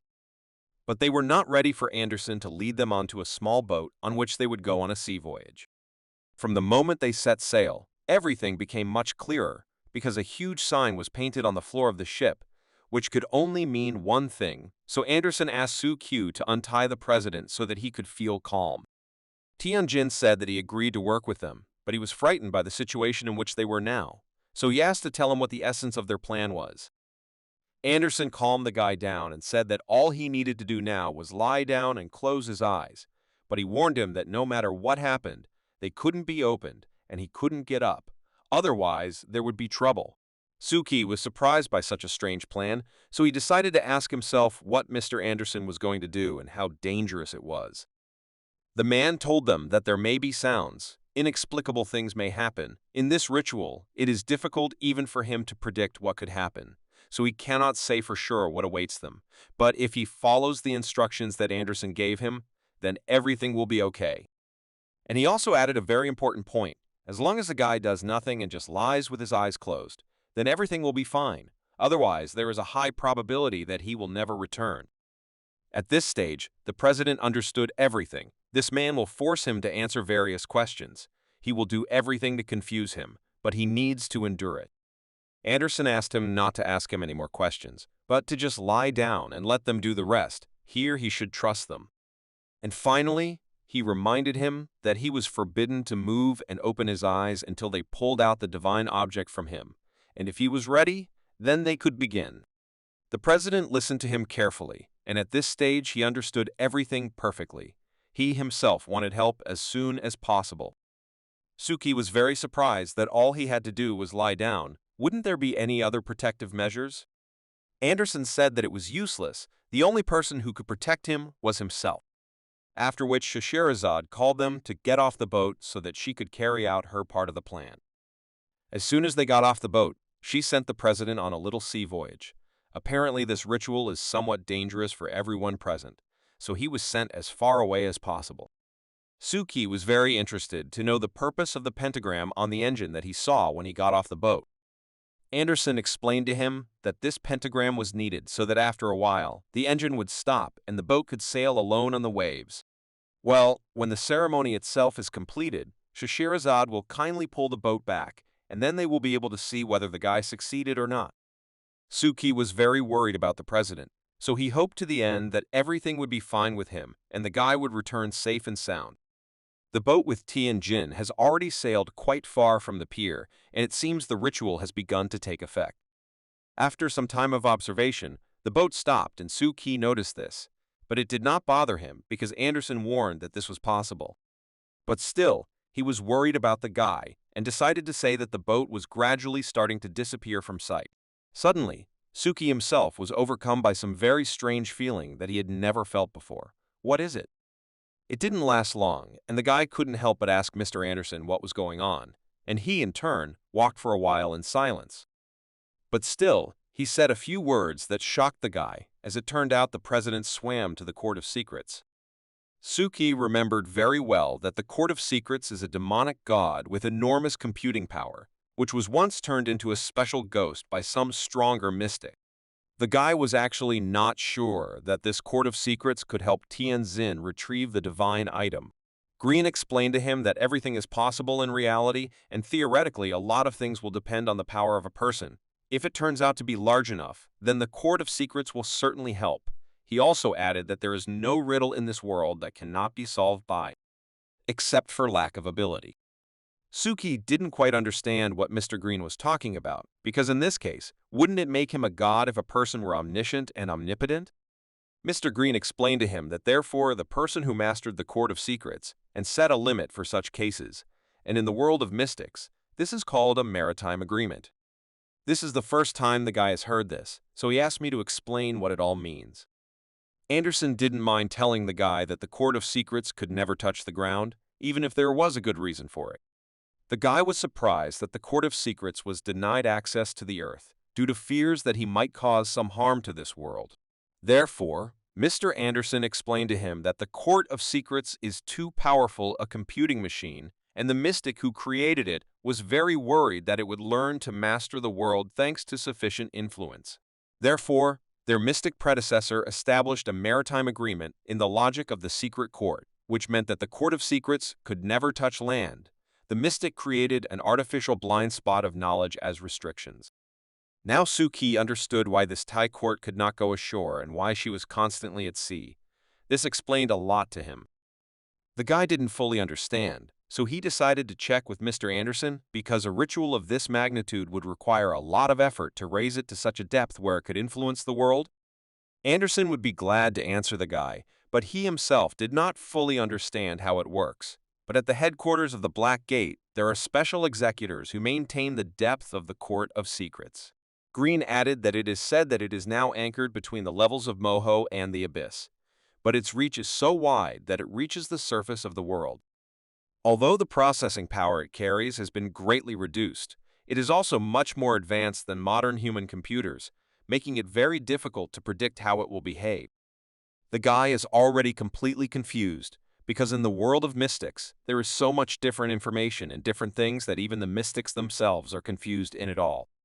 But the theme of the Judgment of Secrets was very interesting. This demonic god is very dangerous, but he is used by mystics as a tool of the Black Gate. Suddenly, Suki's thoughts were interrupted by a strong pressure that was exerted on him by something very strong, and it was not entirely clear what was happening to him. But this was not good. Mr. Anderson and Green were scared for the guy, because he was the only one who was taken. What happened to him? The guy was holding on to the wall and trying to stay on his feet.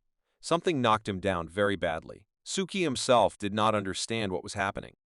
Therefore, he decided to say that he was a little afraid of water, and it seemed that this made him feel so bad. Well, if so, then Anderson allowed him to step away for a while and take a break. It wouldn't hurt for him to sit somewhere and rest. Suki didn't understand why others didn't feel this, but he seemed to be hurt by that very Court of Secrets. Perhaps it was because they were on the same level as him, namely, on the Mojo Ball. As soon as he looked at the water, he immediately had the feeling that something supernatural was lurking in these waters and that it was drawing people into the depths to feed on them and driving those who approached it crazy and out of control. 30 minutes later, Shashirazad made it clear to the others that the chains had begun to respond, and it seemed time to pull the guy back out. But the matter was completely different. She could not get out in any way because the ship began to be pulled in too much. Anderson began to worry that she might not be able to cope on her own, so he offered his help. But it seems she didn't need it and said that she could handle it on her own. At this moment, Suki had already returned to them and saw how the black fog had completely dissipated and disappeared. Apparently, the ritual had already ended, and it was time to pull the guy out. A few minutes later, the ship appeared on the horizon again, so Shashirazad did her best to bring it in as quickly as possible. This time it was incredibly difficult for her, and she was not sure that everything would work out in the end, but she still continued to try and pull this ship. She still managed to do it and asked to get on board as soon as possible and pick up the guy, because she would not be able to hold this ship for long. Suki and Mr. Anderson were the first to run aboard the ship, and the guy immediately saw the president. But was everything okay with him? Anderson asked him not to rush and first look around what was around him. In response to this, Suki said that he clearly saw the same mirror that Tianjin showed when they were driving in the car. Suki couldn't believe what happened, and he was removed from his body. Anderson confirmed this information and asked Suki to wake him up as soon as possible, before it was too late to do so. While Suki was trying to wake up Mr. President and tell him that he was safe, Anderson asked Green to seal the divine item. Green himself was not against taking up this matter, so of course he agreed and began to seal the mirror that was left after the ritual. While Suki was trying to wake up Tianjin, he noticed that there were a lot of new scratches around the ship. It seemed that some nameless horror was trying to board this ship and left such a terrible mark. But he immediately returned to trying to wake up the president, but he was very unsuccessful at this. Scheherazade interrupted him and told Suki that he would not be able to wake up the president. If he was so gentle with him, he needed to use a little force. Therefore, without thinking for a long time, she gave him this portion of power, the kind of slap in the face from which it seemed that any living person could wake up. Even Green, who was sealing the relic, looked back and felt the pain that the young guy was now feeling. But before he had time to look around, Scheherazade slightly pushed Tianjin towards Green, who did not at all expect such a turn of events. It fell right into his lips, and it seemed that Green even liked it a little. Anderson and Suki were shocked by what was happening here. They were seeing this for the first time in their lives. But they all needed to think about the guy who returned from the Hall of Secrets. They had to wake him up at the first opportunity. Otherwise, he might fall asleep forever, so they can't waste time just like that. There were, of course, cases when it was possible to wake up a person sometime after the Hall of Secrets, but he never returned to his former life because he became weak-minded and lost control over his body. Suki thought what kind of creature this is, the Court of Secrets, which can make a person so afraid and then simply go crazy. Green, to be honest, was no longer sure that Scheherazade simply didn't kill him, because the blow was really very strong for such a thin guy. Scheherazade did not rule out this option because she really went a little too far. She decided to check his pupils, which suddenly dilated. The guy really woke up and blood began to flow from his eyes mixed with tears, but most importantly, he screamed in fear. This continued for some time, and he continued to scream and repeat that there was a huge monster there that he would never forget. Suki could not understand how this could happen. Was it really the influence of the Hall of Secrets? Anderson confirmed this and said that the guy needed to be calmed down immediately, otherwise there would be consequences that would be difficult to return to normal. The man decided to use his divine item, which was called the Staff of Dreams, which was supposed to help him forget about everything on the ship and wake up again. The guy screamed for some time, but suddenly he stopped and calmed down. The staff worked and he felt much better. Now Anderson believed that everything would be fine and the threat had passed by. He was very lucky. After which they told him that it was all over and offered to take him home so that he could rest from this difficult day and, of course, come to his senses. They drove the guys to Tianjin's house and told Suki to see his friend off, after which they would come back for him later. Suki immediately assured the president that the Black Gate was not going to punish him for what he had done. Everything would be fine. There was no need to worry. But as it turned out, the president was not worried about this, but that he had a very strange dream when he was on the boat. It felt like while he was sleeping a wild pig attacked him and kissed him, but Suki decided to tell him that it was just because the president is simply hungry. After which, the guy decided to tell Tianjin that his sister will recover and everything will be fine. He will help him find a way out, so he should not get out of this himself. But the president interrupted him and said that he knew that Suki was asked to talk to him and find out who gave him that damn thing with which he communicated with Mephist. Suki was slightly surprised by this guess because he really wanted to talk to him about this, but no one asked him to do so. The president began to tell him that 3 months ago, after visiting his sister, he met a man who gave him this damn mirror and camera. But Tianjin, unfortunately, knew little and remembered little about that man, because he had not seen him since then, but he definitely remembers that the man had some kind of bracelet on his hand, which symbolized something. Of course, Suki understood that everything would not be as simple as he expected, and he would not immediately solve this type of problem, so he would have to try with it. All Tingjin knew was that this man's name was He-She, but that was all he had to know about him. After Suki escorted the president home, he did not wait for the Black Gate to come for him, so he took the subway, especially since he needed to think about the words that the president said to him, but for him today was very productive. They removed the Mephisto, the president was returned to normal life, and the cycle of beheading came to its logical end. But now there was a new problem that he had to beware of, and it was some man named Deshit. The guy thought a lot about what happened and about the plan that he was able to organize and carry out together with his organization, but still from now on, he must think more about his conspiracy. But the thought couldn't get out of his head that some man just came up and gave the president this damn mirror, which is quite dangerous even for an experienced mystic. But why did he need it? On the other hand, Suki understood that the president was under the influence of a divine item and was creating great panic. The demigod Tenj would eventually be pulled out from the depths of the sea, which would lead to the descent of Tengu, which could destroy Laudo. It was very difficult to figure out whether this was part of this man's plan. In any case, Suki has very few clues, so it is difficult for him to solve this riddle.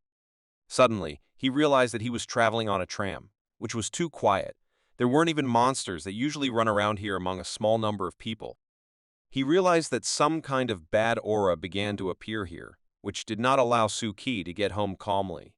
Suki understood that he had to be very careful, because it was becoming very dangerous here. Even small organs were no longer running around here, although they were here all the time. As soon as he thought about it, immediately after that the train began to actively slow down, which was incredibly strange.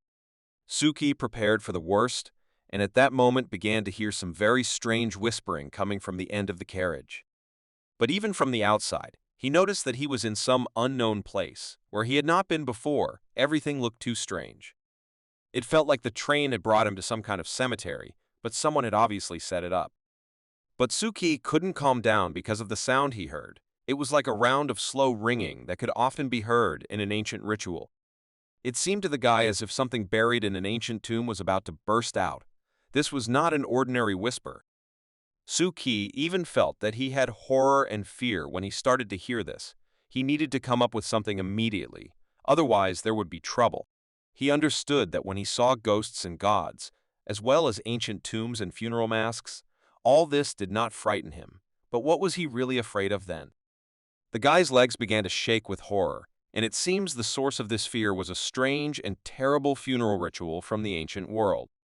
Suki read a lot about this. The funeral ritual is the most ancient rite in the history of all mankind. The burden of history that has accumulated from generation to generation can easily crush any insignificant ant in the human world. The guy could not understand where this fear came from. Is it really the primitive fear of living beings before the coming of death, or does it still need to seem like it to him? After all, it was well known that the practice of burial was the result of the actions of some mysterious person who was born at the dawn of humanity. Suki could not understand what was happening to him.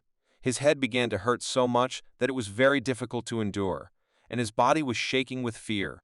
Although he did not even understand what exactly he was afraid of, little by little his consciousness began to be lost. At one moment, the train carriage turned into a large sea in which he began to drown. But it was not like in his dreams. Now it seemed to him that the air was leaving faster and faster every second. His body began to sink under the water so quickly that the guy did not have time to realize how quickly he was sinking. The voice that called him last time was here again and tried to lure the guy to its depths. The voice addressed him and did everything to make Suki go crazy. The guy was still conscious and understood that under no circumstances should he lose control over himself and his body. He understood perfectly well that he needed to empty his mind and calm down. Then he would be able to control this process. But the voice didn't let him go just like that. He repeated over and over again that he wouldn't just let him go and Suki should be near him and stay here forever. Suki began to lose control and could no longer restrain and control himself normally. The dive was too fast, and the voice convinced him too well. The voice convinced the guy that this was his real essence and that he must stay there forever because he needed him so much. Suki almost lost control. The last thing he saw before losing control was that same red light that he sees every time he falls to a significant depth. Is this really the end for the guy? Suki no longer thought about everything and simply tried to reach down towards this light, around which there were a lot of tentacles that were just waiting for the guy to approach them. Finally, the fog cleared and Suki saw a huge octopus that had several hundred red eyes, and it was clear who had been calling the guy to him all this time. There was almost no humanity left in Suki's eyes, and he didn't understand what was happening, so his body trusted his instinct and led him along. The monster that Suki turned into really wanted to take one of the tentacles of this octopus, because they so attracted him and beckoned him to them. But as soon as he touched one of these tentacles, he essentially tore off a part that caught fire right in his hands, and Suki began to little by little understand what was happening here. The very second he was able to turn on his human consciousness a little, his body began to emerge from the depths of the sea and return to normal. The guy came to his senses and realized that he had just almost lost control, and it was much more dangerous than the last time. But still Suki returned to his original form again. He thought that this funeral ritual, about which only a little was known, managed to bring him under the border, where the guy could lose control of himself and his body. Suddenly, his thoughts were interrupted by a voice coming from the carriage, which did not understand how Suki did not lose control, because at this stage it is impossible to get out. The guy did not understand what was happening and saw at the end of the car a creature that had a black appearance, without any resemblance to a person. Rather, it looked like another spirit, but which tells him that if Suki could not lose control in such a situation, it means he has a chance to become transcendental. Suki could not say a word. He had a feeling that he was in a chokehold, which forbade him to talk, and the guy simply listened to what this creature was saying. When it came closer, it became clear that this was not exactly a spirit, but something much more of these creatures came out, someone who could control them, so he immediately began to threaten Suki with violence. Dying today was not at all part of the guy's plans, so he decided that he was not going to give up just like that, and so he decided to attack first. For this, he took out his magic sword. But the creature that stood in front of him simply raised its hand and thus performed the ritual on Suki. The guy felt like a lot of kilograms were pressing on him, from which he could not move or do anything. He fell into a trap from which it would be difficult to get out. Suki understood that he was completely crushed, and now he could believe that he could really die here. As it turned out, opposite him, there was a man who was holding a book and reading it carefully, at the same time saying that he was very disappointed in Suki, because he was another little ant who was looking for death. Now the guy no longer saw anything except this bracelet that the man was wearing. This is what Tianjin, this same man who gave him that mirror, told him about. Suddenly, the man changed his mind and said that he would not kill the guy. He would rather leave him alive for that old woman. It would be funny to watch what she would do to him. The pressure on the guy's body disappeared, and he stopped feeling that something was holding him, and suddenly the man disappeared and everything returned to normal, as if nothing had happened. The next day, the guy decided to go to the library and look for information about this man, but he was interrupted by Xiang Yushu, who'd been looking for Suki all day and could not find him.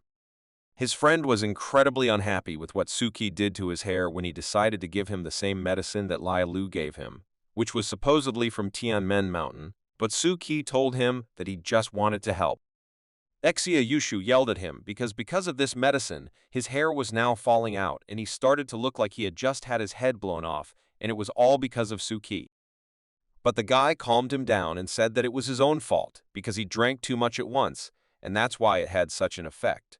But mentally Suki understood that, for ordinary people, this medicine does not seem to be suitable, and they should not drink it.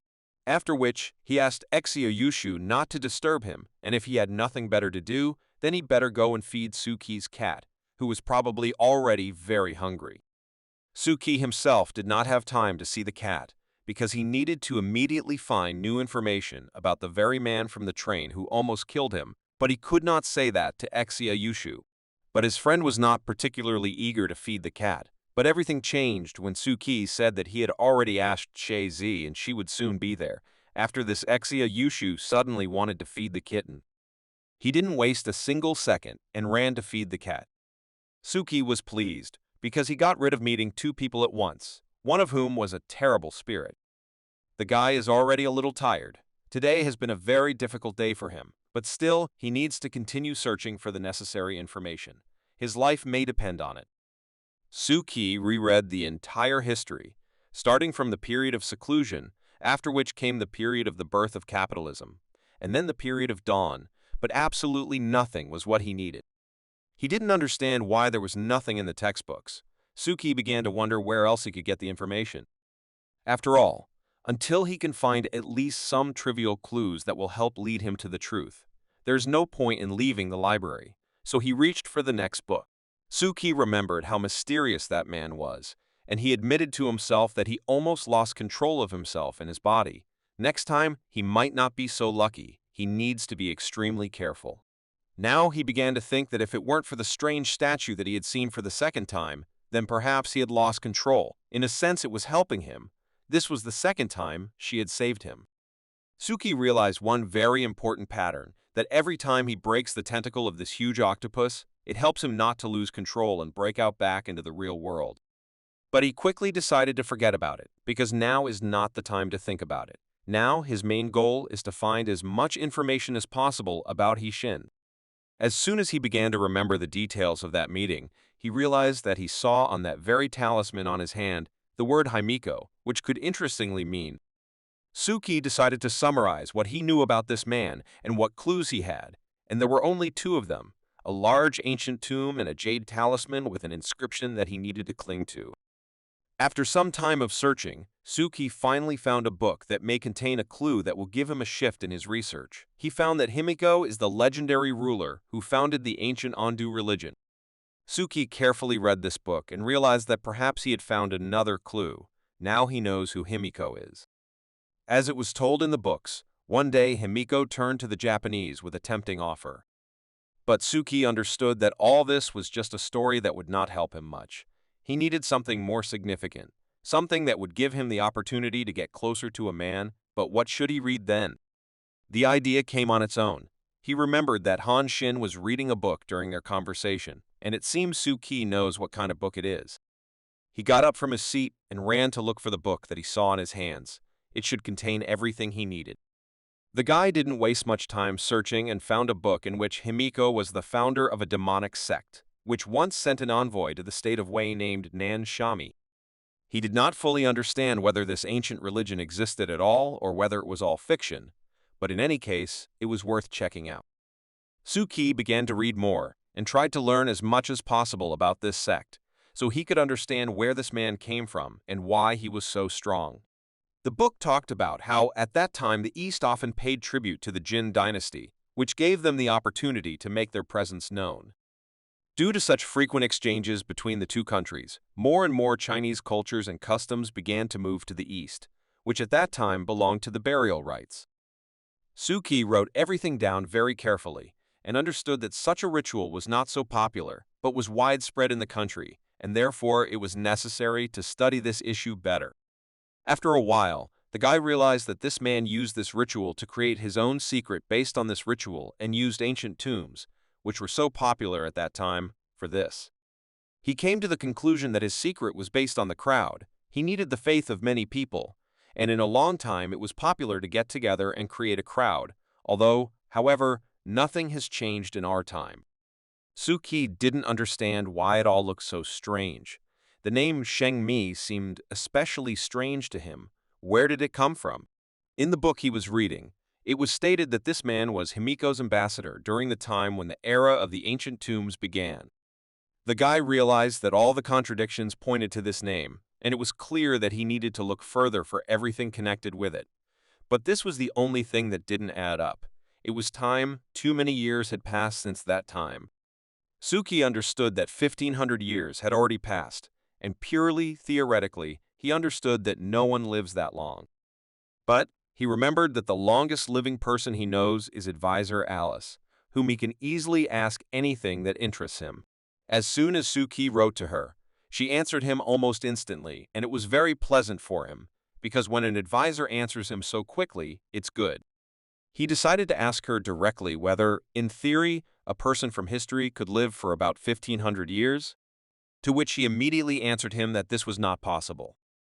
On the one hand, Suki should now continue his search, but on the other hand, he was glad that this was not the case, because it even sounds very scary that someone could live as long as 1,500 years. Therefore, if this was not the case, he decided to immediately begin searching for new clues that could help him find the truth. But Alice added to him that the birth of a transcendental person requires the maintenance of an era, life expectancy, and knowledge that can overcome centuries. Now Suki understood that he had been researching all day and still did not know whether he had achieved something or not. In the occult books that the Black Gate gave to the guy, it is said that among the 10 original systems, there is one called the Crown System, which is said to have the knowledge of the gods. And transcendental knowledge, which means going beyond time. beyond everything, beyond all boundaries that are available. As he knew, all systems had their own schools and mystics who talk about their own and others' knowledge that they received. But the crown system does not have such an opportunity. Although it exists the most, there was even a time when everyone doubted the existence of this system. Transcendent skill was also once considered legendary along with divine knowledge, until more than 100 years ago when the Western mystical world explored the mysterious East. They had contact with a mystic who uses rituals that do not belong to the other 9 origin systems. And for the first time, they saw the teachings and rituals of the crown system and experienced the horror of this system. Suki connected all these facts with the fact that most of the conclusions about transcendental personalities were also abandoned during this period of time. The guy assumed that this man today was the same transcendentalist and indifferent to someone's life. The aura that he shows is similar to another being, standing above the human race. Now Suki realized that the more he thought about it, the more he began to get confused about it.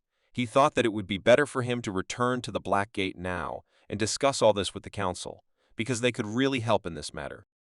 In addition, he remembered that this man told him that by returning from the abyss, a person can become transcendental. But Exia Yushu was not going to let go so easily. Suki shouted to him that he was obliged to help with the preparations for the festival because there was too little time left, only 1 week. Suki decided to go into the class and see what was happening there, and there was a complete bacchanalia, everyone around them dressed up as spirits and ran around the whole class. Many students dressed up in very realistic spirit costumes, and it was very difficult to distinguish them from real spirits, so he tried to ask them not to dress like that. The guy looked at the class, and at times it was very difficult for him to determine where the real ghost was and where the student in disguise was, so he already understood then that the day when the festival would take place would be one of the most difficult days for him. Xia Yushu remembered that he needed to pick up the furniture that Guz Shui promised to bring to school. She successfully brought it and left it in the gym, from where it should have been moved. Therefore, he asked Suki to take a walk with him so that they could pick up this furniture together. In any case, Exia Yushu believed that taking a walk would be quite useful for him. When they arrived at the gym, they saw not what they expected. There was a bunch of furniture that needed to be moved from the gym to a specially prepared hall for the festival, which at this stage created problems. Suki didn't quite understand why they needed so much furniture, especially something as big as cabinets that would be impossible to move. Xia Yushu answered him in a mysterious voice and said that all this would be very useful to them, if only to get into this closet and scare as many people as possible. He thought it was a good idea. Suki looked at him and saw a bunch of demons around and realized that this idea was not particularly suitable for him, so he asked him not to talk nonsense, but to quickly get to work. Exia Yushu simply didn't understand why Suki didn't like the furniture that Gushui brought so much. It seemed to him that it had a special aesthetic that conveyed its own atmosphere. The guy wanted to tell him that this furniture is terrible for other reasons that he simply does not see, but he could not allow him to do this. Suki was already very hot, and now his friend is forcing him to do hard work, which he doesn't like so much, and he has to carry spirits on his hands. Still, he began to boil with anger and hit the bedside table very hard, because he needed to drive away the anger and nothing could be done about it, after which Suki drove his anger towards Exia Yushu, to whom he said that he had a drink for such hard work. They had almost finished moving all the furniture that was in the gym, and the classroom they were bringing it all into was a real mess. But Exia Yushu didn't care. The bedside table, which Suki hit, was complaining about life from now on. The guy was already thinking about kicking her again so that she would shut up and not speak anymore, but this way she can understand that he sees a spirit, not furniture. He decided to do it differently, but no less effectively. Suki placed a heavy box right on this bedside table, and thus she could no longer move. Now he can say whatever he wants. Suki tried to tell Exia Yushu that the wardrobe he was proposing to wear was too heavy and he had no desire to wear it, but his friend told him that they had just started and should not act like a little girl at all. The guy could no longer just look at his friend, who was constantly surrounded by monsters, so he didn't even hear what Exia Yushu was saying to him. Suki did not understand why his friend so wanted them to carry it, because in theory they could ask others to do this work. But everything was not so simple, because Exia Yushu wanted to spend as much time as possible with Suki, because lately they have hardly spoken and this upsets him very much. Suki again thought about his own things and missed everything that Exia Yushu told him. He noticed that he had recently kicked this bedside table, which turned out to be a monster, but now there is a lot of old furniture in the room, and all with human faces and organs, but they are assembled very strangely. The guy thought about why the Gashui family uses this furniture and where they even got it from. Each item seemed to be from different collections. On this hot day, not only Suki suffered, but Counselor Alice and Scheherazade were not happy with the weather. It was too hot, and nothing helped with this heat. Their dialogue was interrupted by Suki, who finally returned to the Black Gate Club. He had not been here for a long time, and Scheherazade decided to immediately invite him to play chess.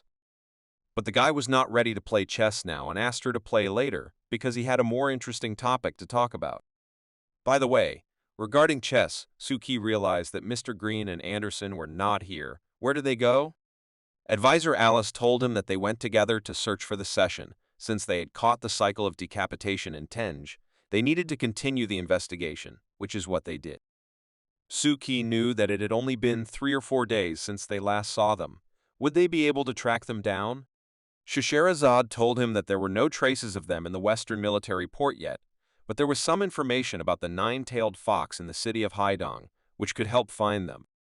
She also added that they should keep their phones with them at all times, because if something happens to them, they should be there first to help.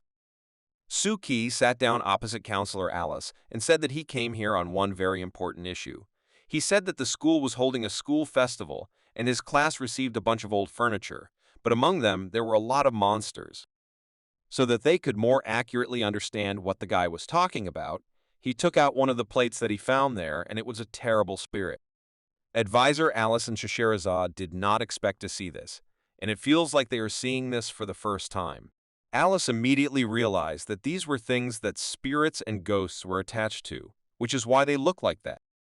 Suki said that that's not all. In his classroom there is a bunch of furniture with a bunch of spirits and demons attached to it, so he wondered how this happened. Scheherazade carefully looked at the objects and realized that these ghosts are not united with the objects, but their behavior is limited and they can only appear inside the objects. But the guy was more interested in how this happens. Do these spirits arise on their own, or did other people contribute to this, who are not against spirits living in their furniture? Scheherazade did not know how to answer this question because there was no clear answer, so she assumed that 2 options were possible at once. She told him that in one old book it was written that the spirit is also the essence of old things, and it is possible that these ghosts in these things appeared over time. To put it simply, she wanted to say that if you leave an object for 100 years, it will automatically turn into a spirit or ghost. Suki couldn't believe this fact. Can a spirit really appear in absolutely any object if it hasn't been used for more than 100 years? Alice confirmed this theory without a doubt, because the main thing here is faith. If a person believes in this, then in fact he will be able to produce such things. However, she added that nowadays old items are quite rare, with the exception of old antiques, which are rarely used for 100 years. Suki decided that in this way, old things are falling into disrepair, but Advisor Alice corrected him, because he misunderstood a little, because the fact is that the oldest mystics formed the line of God, thanks to their mystical logic. The guy assumed that what he brought was that old thing that no one has used for more than 100 years. But Advisor Alice again said that this is not so. This is a completely different situation, a more serious matter. Suki didn't fully understand what Advisor Alice meant when he said that this was a more serious situation. Why is this? As it turned out, she saw this as an artificial plate, which proves the fact that most likely this is not an old thing that turned into a spirit after 100 years, but rather an artificial phenomenon. The guy was shocked by such conclusions, but then how can they be made like that? Advisor Alice told him that among the 10 ancient systems, there is one system of mercy, which departs from the branch of the mastery system. As it turned out, in this school there are so-called restorers. They are also called artificial artisans. Suki thought about it, because he had definitely heard this name somewhere, perhaps when he read the books that the Black Gate provided him. He remembered that Scheherazade once mentioned that her hand, which was blown up, was restored by a restorer. That's where he could have heard about them. Therefore, he decided that Scheherazade should know a lot about restorers, because she already had experience working with them. It would be reasonable to ask her about them.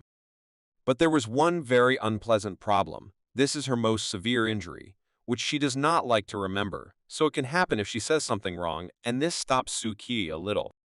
Scheherazade noticed that he wanted to ask her something, so she asked him directly what was wrong with him. Advisor Alice helped him solve this problem, who directly asked Scheherazade about the restorers because she had already dealt with them and could share this information. There was an awkward silence in the room, and it seems Scheherazade was not ready for such a question. After which she said that thanks to Green, she knows them quite well, so in theory she can tell how these mystics work and how useful they can be. Scheherazade, first of all, decided to tell that they have ritual knowledge that allows them to disassemble and reorganize the human body. In addition, they can heal physical wounds, but they can also dismember a living person. Suki listened to her carefully and understood that this was all quite strange for the modern world. The guy understood that if they are good healers, then they are saints, but if they are vindictive, then they can be cruel and unscrupulous. After all, in his thoughts he understood that mercy is a terrible dominant force if it does not have sufficient qualities to restrain everyone who wants it, because in life it is very easy to deviate from the original intention and become a terrible hypocrite as a result. Suddenly, Scheherazade got up from her seat and went to another room. She said that she would bring something that would give Suki the opportunity to understand much more about the restorers. A few minutes later, she brought a small box containing some things. Suki couldn't believe that she just brought an empty box. How would that help him?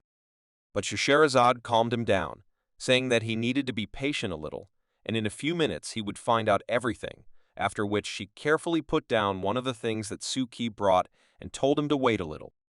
She explained to him that this spirit that is inside this thing is not strong enough and can be strengthened through ritual, so she wanted to show this by example and began to perform the ritual.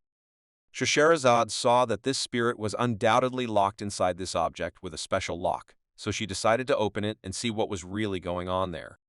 As soon as she said the magic words, namely "Open Sesame," a very smelly consistency began to come out of the box, which clearly had an unpleasant appearance and smell. Scheherazade said that to her, it looked like a masterpiece of hypocrites, but it was not entirely clear what she meant. Suki was disgusted to watch this, but most of all, he didn't understand how such a small plate could mark such a huge monster.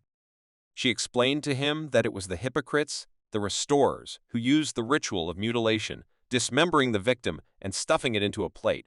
This was their peculiar trick. In this case, the victim watched in complete horror as her body was divided into parts and then stuffed into some object. In the end, this fear and horror formed the basis of spirit objects. Alice added that it was both physical and psychological torture, cruel and terrible torture. The victim's fear is so great that it increases the activity of the mind and gives rise to demonic spirit. The guy, restraining himself from vomiting from the stench, decided to ask them why they were doing this. What was the point? Scheherazade tried to answer this question, but it was quite difficult to give any definite answer. She believed that this could be done for experimental purposes. There could be some kind of conspiracy behind this. It could be the performance of some kind of ritual. It's also possible that it could be the pleasure of sadism or even just malice. Suki couldn't believe what Scheherazade was saying. To do such things for pleasure or for the purpose of evil intent, isn't this a perversion of life? She explained to him that the guy has only been in this world of mystics for a short time, and in business there are many psychologically unhealthy people for whom distorted aesthetics are a common hobby that they are ready to engage in every day. She also told him that there is a group of people who are very fond of using human bones or organs to make luxury items such as wallets and watches from human skin. This industry is controlled by the notorious restorer nicknamed the Destroyer. Alice said that the Blackgate branch in Fudu has been tracking the Destroyer for a long time, but I can't find him because they are facing serious resistance. Suki didn't understand who could protect such perverts and why they needed it. Advisor Alice calmly added that all his defenders are his former clients, who are very happy, so to speak. She told him that the Blackgate was investigating the activities of the Destroyer, whose clients were very different people, from politicians to aristocrats, and there were even mystics. As Alice explained, these clients put a lot of pressure on the city's food department, causing the investigation to move too slowly. Suki mentally knew that he was essentially a shadow clown who used invisible methods to satisfy the most common special fetishes of the rich and famous. Scheherazade said that all these big shots are not necessarily his clients. They are all animals in human skin who have no principles and humanity as such. She also decided to be on the safe side, to perform a placenta fixation ritual, which was supposed to complete what she had already started. As a result, she simply burned the box in which the victim was located. Now it will not appear on any plate. The guy was a little scared because he had never seen anything like this, but he still decided to ask if it was possible to get rid of demons and spirits in this way. It was clear from Shahsherazade's face that this was not the first time she had done this, so she calmly answered him that this man-made creature disappears as soon as the object to which it is attached is destroyed. But still, the guy didn't fully understand. Is this victim drowning or dying? Scheherazade told him that, according to some Eastern mystics, when spirits are destroyed, they return to the arms of the Buddha, so this is another powerful argument in support of the doctrine of the demonic community. After all, great secrets can give birth to ghosts and gods, which makes this world much more dangerous if mystics suddenly decide to give birth to too many ghosts and spirits.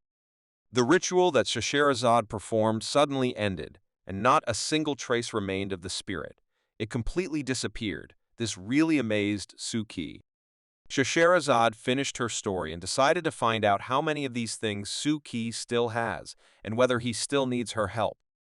The guy remembered that there are a lot of such items at school. Almost all the furniture for the festival consists of such killed spirits, but their deep-sea influence does not affect ordinary people, and nothing should happen to them. Therefore, she decided that while there was a school event, they would not touch this furniture, but as soon as it was over, they would take over it and most likely destroy it once and for all. As soon as Counselor Ellis decided to leave and continue doing her own thing, Suki asked her for one more favor and request. After which, he said that the beheading cycle told him that the person who gave him the mirror and was behind the Tengu incidents was named Hishai, and he would like to hear a little more about this name. Ellis calmly responded to this question, so he decided to eat some more cake and at the same time tell Suki a little about this man. Did she ask him, or did he meet him by chance, or did this man come to him on purpose? Suki was not sure of the answer, but he believed that this was clearly not an accident, so most likely he came on purpose. The Hatter invited Suki to also treat himself to cake, but after the guy saw what Scheherazade did with the plate, his appetite suddenly disappeared. Suki continued his story and tried to remember every detail of that day when he saw the large cemetery where the train brought him. It seemed to him that it looked like a big secret that this man was trying to show him. He also told Scheherazade and the advisor that he was very close to losing control of himself and his body, but he still withstood this pressure, after which Ashen tried to kill him, and then simply disappeared, finally saying something about the bloody fairy. Ellie was interested to know what his secret was like. What does it look like? Suki recalled that he had seen ancient burial graves. There were a lot of them, and each of them was very dangerous. After this incident, he went and looked for some information based on what he saw last night and finally found something. He handed the book to Counselor Ellis, which she began to carefully read, where Suki's supposed identity of that same man was drawn. Therefore, what he was most interested in now was whether this man could be the envoys of the evil queen, or perhaps he is that same transcendental person. Now Counselor Ellis understood why Suki wrote to her so vehemently during her lunch break, because these are truly mysterious actions and times. When all these facts are added up, then everything leads to a transcendental person. Everything seems quite reasonable and logical. Suki understood that based on the information he read in the library, any unusual situation should be considered in the mysterious East, so the guy remembered that Ellis had previously said that she had a book of notes on the affairs of transcendental people, which he would like to take and read. But Counselor Ellis categorically forbade her to take it, because this book is not hers or even the Black Gate's, so she is untouchable. Of course, the guy was very upset, because this book could have a lot of useful information that could help him with this matter. But Ellis wasn't finished yet. She added that she read it completely when she visited its second owner and remembered something, so if Suki wanted, she could tell him in person. Of course, the guy was very interested in what was written there because it could change the course of his investigation significantly, so he immediately asked what was written there. But not everything is so simple. Counselor Ellis said that she heard that not far from the Black Gate office, there is a good shop with very tasty cakes, but unfortunately there was a long line, and she did not wait. So if someone who wanted to know a little more about that notebook could go and buy a carrot cake for it, maybe they could loosen their tongue. Suki immediately understood what she wanted and what he needed to do, so he happily agreed to buy her this carrot cake, especially since he would be passing that store tomorrow. Scheherazade praised the guy and said that he was great. Even though he is a beginner, he quickly grasps it on the fly and follows the right path. Ellis began to talk and immediately made Suki a little sad that there was actually not much written in this notebook. But the first owner of the notebook recorded his participation in the Eastern Gold Rush, in which his team was destroyed and he himself almost died when faced with a nameless and terrifying dragon. He was very lucky because then he was saved by a random passerby, who turned out to be head and shoulders stronger than that very dragon. This passerby performed an incredible technique to destroy the demon, which greatly amazed the first owner of the notebook. The guy asked to be a little more specific about what technique he used and for what. She also said that at the moment when she read these notes, it was very difficult to understand something because in many places, words were crossed out and it was not clear what the owner wanted to convey. But she believed that the secret of the unnameable could not be written down. There was no way he could write about what happened then, let alone remember what this supernatural device actually was. Therefore, he wanted to know more, and for several days he followed the Eastern mystic and observed him carefully. And he still found some results. From the marks that he found, it was clear that this was a ritual formation, which proved that the crown system exists and transcendental training also exists. Therefore, the man did not stop there. He paid a lot of money, for which he was able to obtain some information from this Eastern mystic. He was known as an outstanding member of the crown system, a long liver, and an expert beyond his time. Suki couldn't believe that timeless learning actually existed. How is this even possible? Ellen confirmed this theory because she knew very well that only a transcendentalist can perceive transcendental knowledge, but not everyone can be a transcendentalist. The guy believed it because he remembered that the advisor once told him about it. And he also remembered another rather interesting fact. Last time she told him that the birth of such a person who will be timeless requires the support of an entire era, so he wanted to know what this could mean. But unfortunately for him, Alice could only guess, because she took these words directly from that book. These are the original words of the author. She also added that there is an unclear model of origin that cannot be deciphered, and it is unknown how much it cost the first owner of the money to purchase it. But one thing was clear for sure: this model, according to the notes, contains the means to become a transcendental being. Even Scheherazade became incredibly interested in learning a little more about this model. Did he draw it or perhaps be able to interpret it? But unfortunately, Elise told her that nothing had been deciphered. He simply lost control and died. Then the notes fell into the hands of the second owner, who allowed her to read this notebook a little.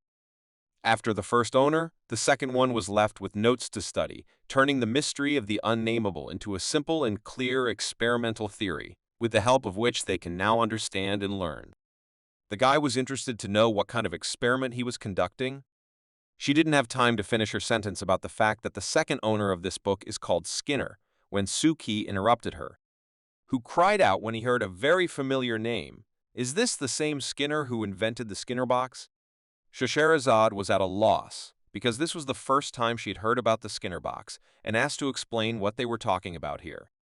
Suki took it upon himself to tell her what it was, and began with the fact that the Skinner box is an experiment to study the behavior and psychology of animals, proposed by the famous psychologist Skinner.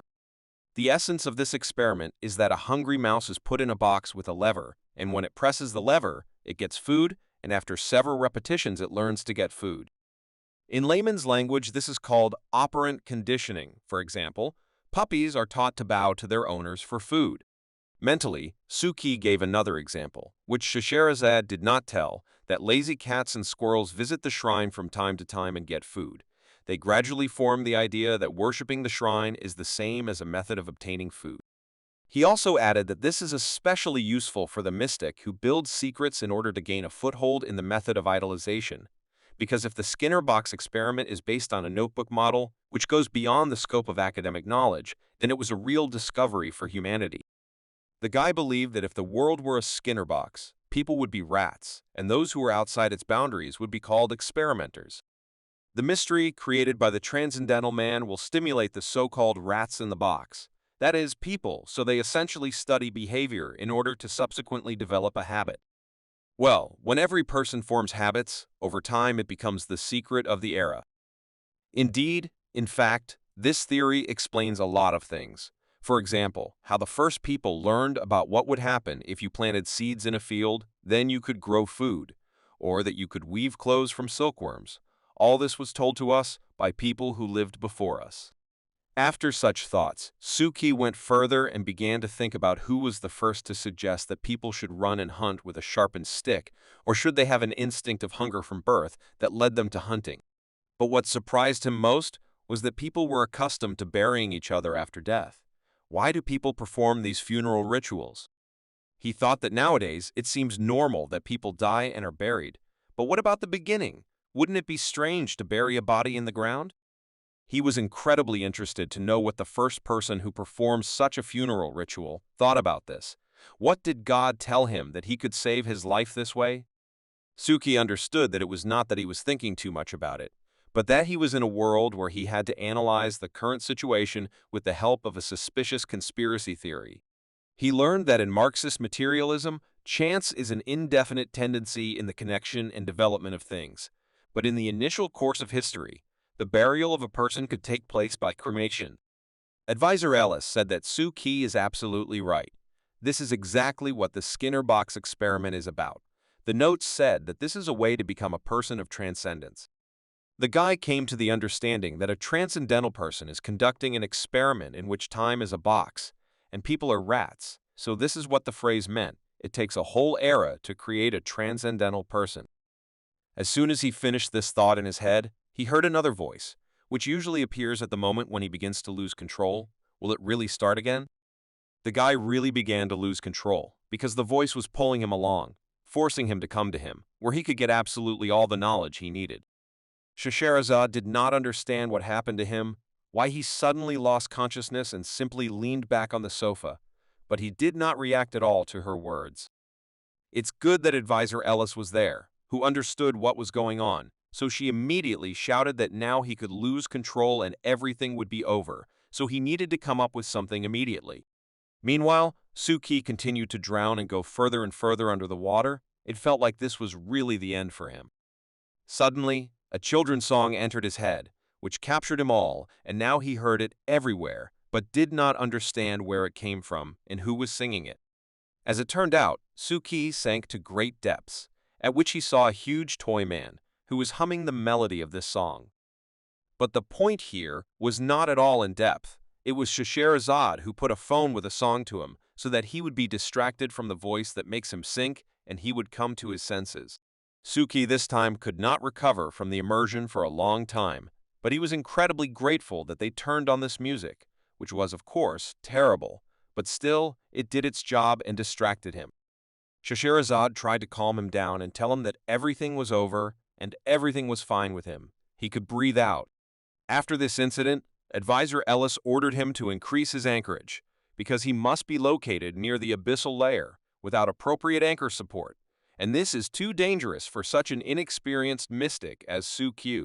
The guy absolutely agreed with her, because he himself understood that she was right, and he really needed to increase the consolidation.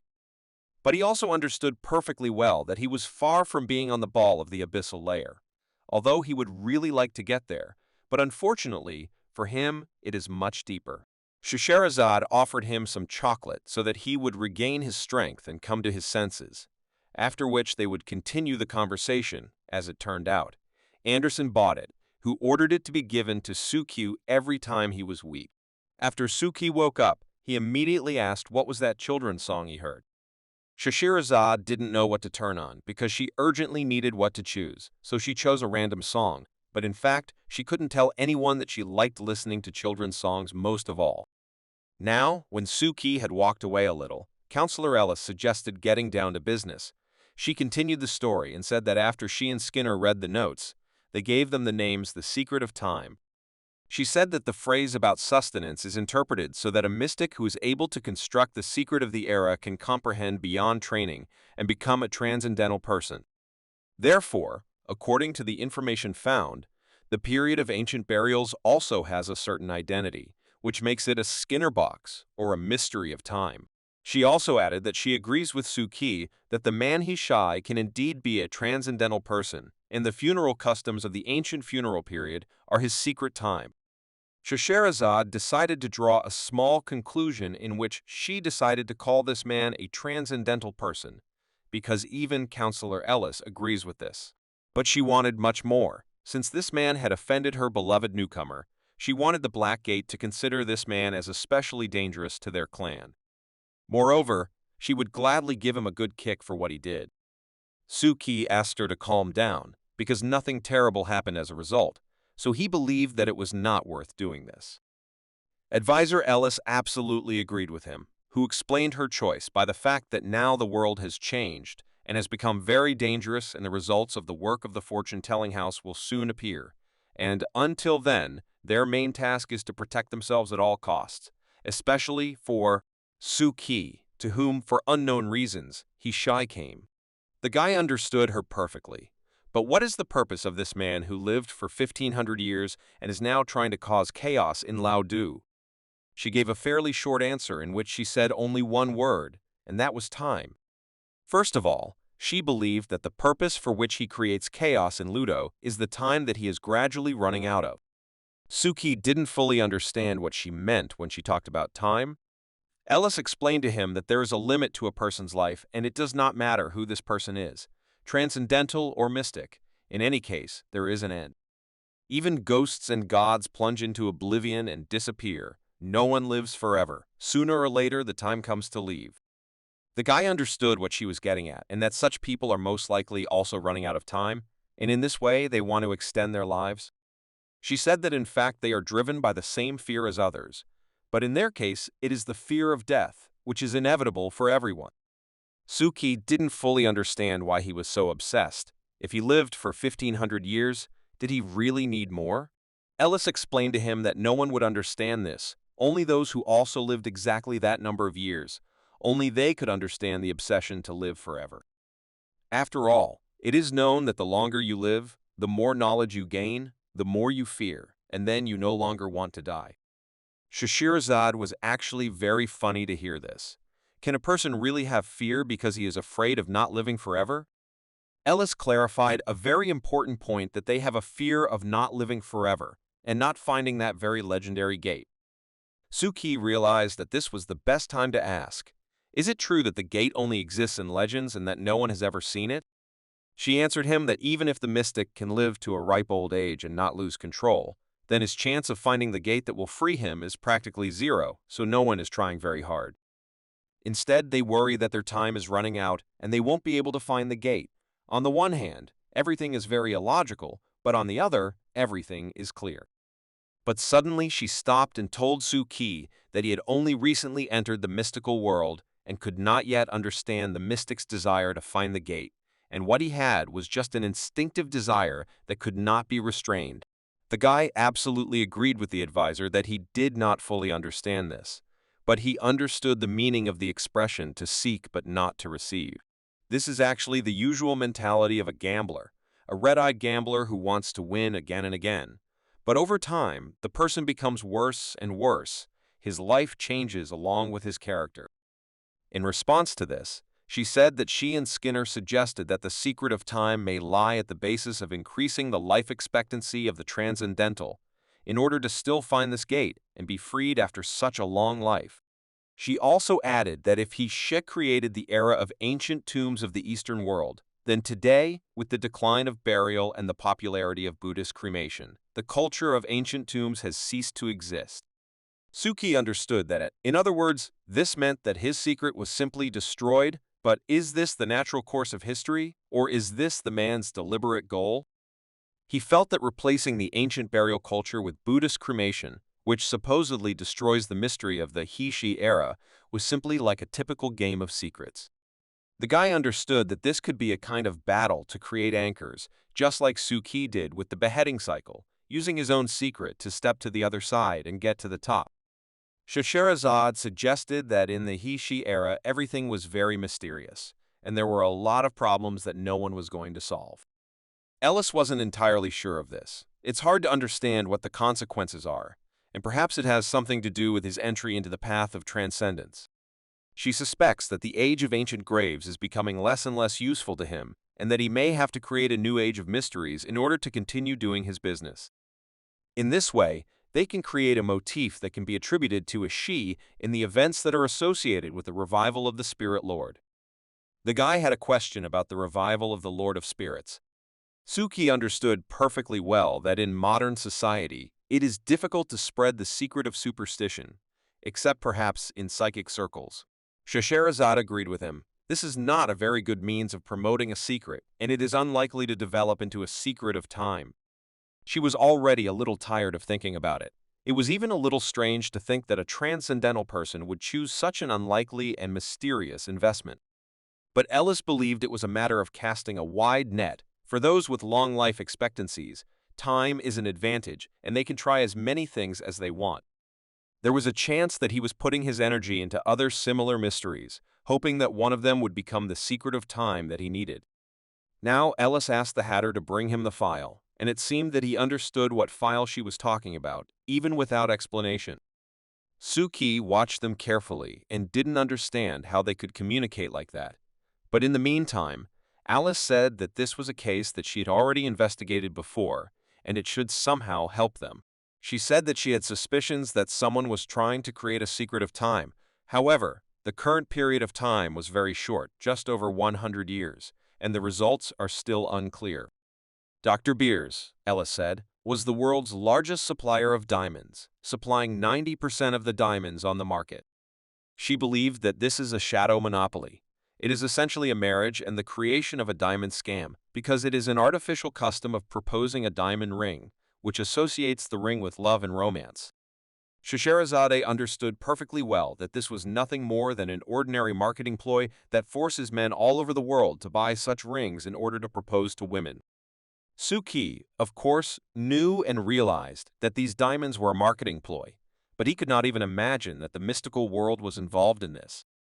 Scheherazade was not surprised to hear this, because it seemed to her that young people could expect little. Therefore, she asked Counselor Ellis to borrow a hatter so that she could tell Suki the story of world-class fraud.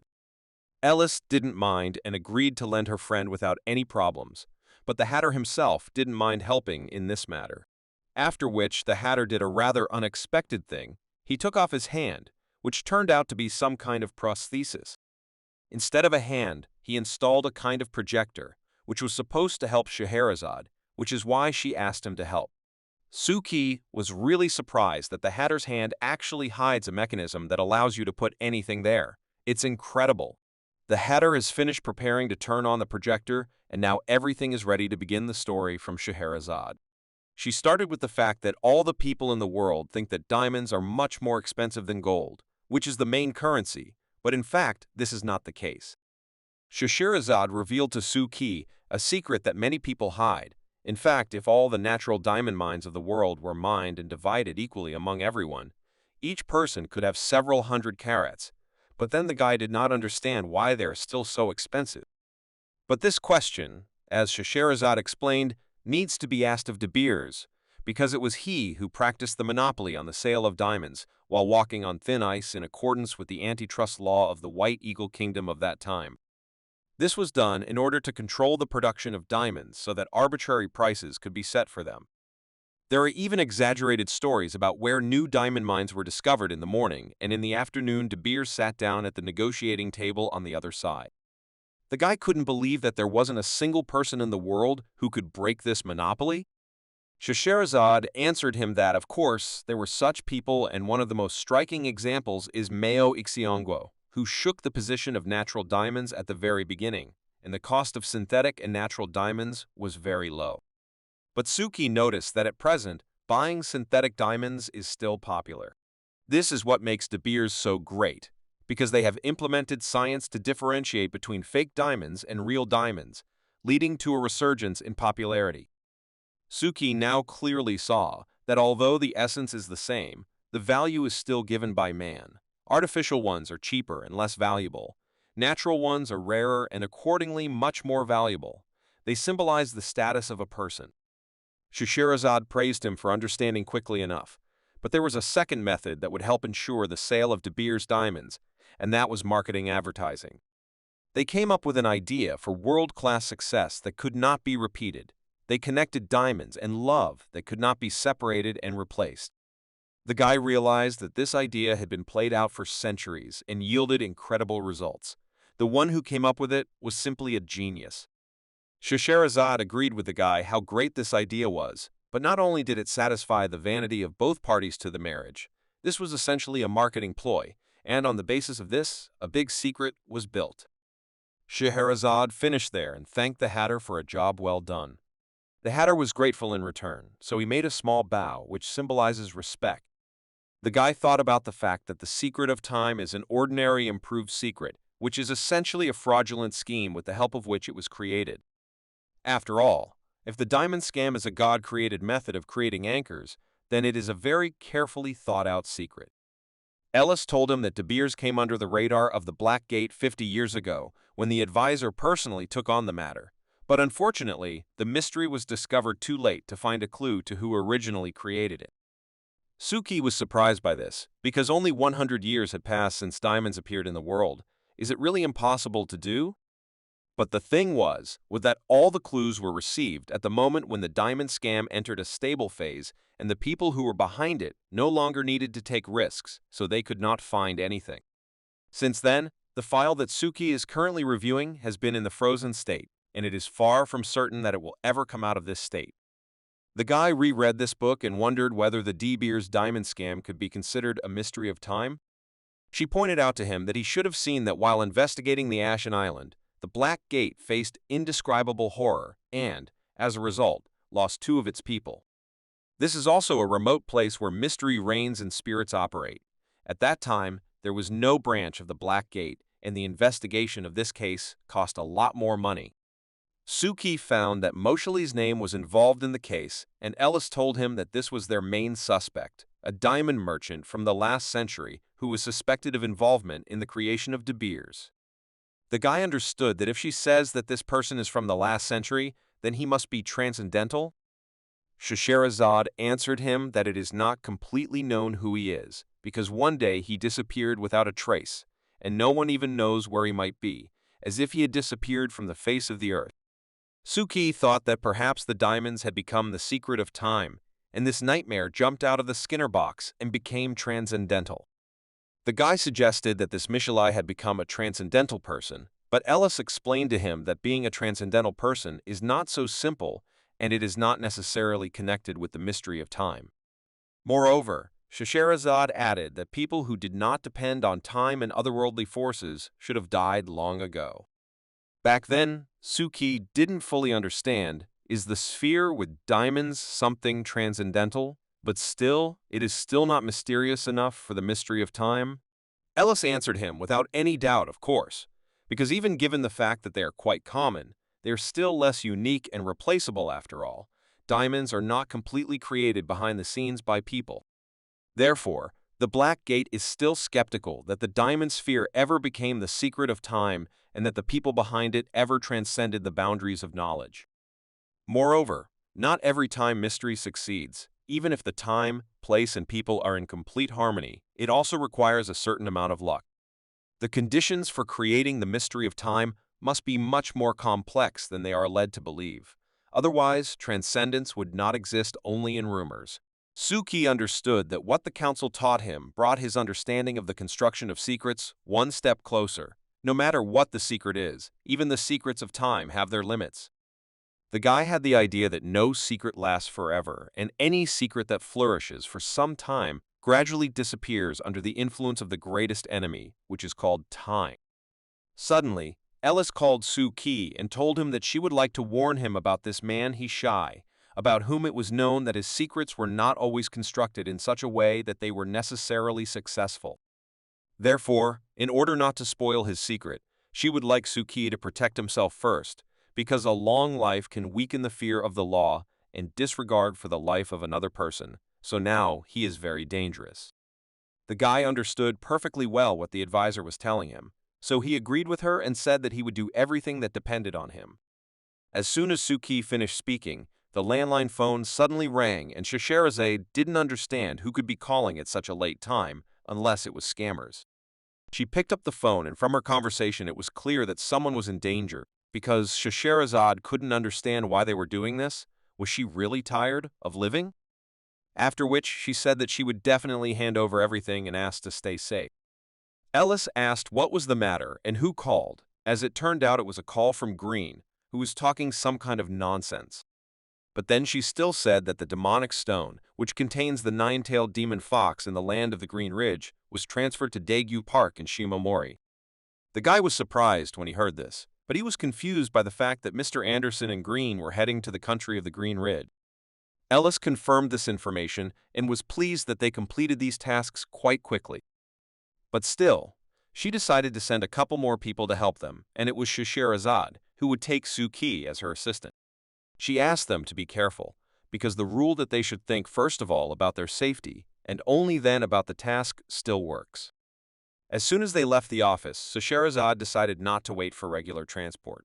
So without asking Suki, she took him on board her flying carpet. The guy was clearly not happy about this.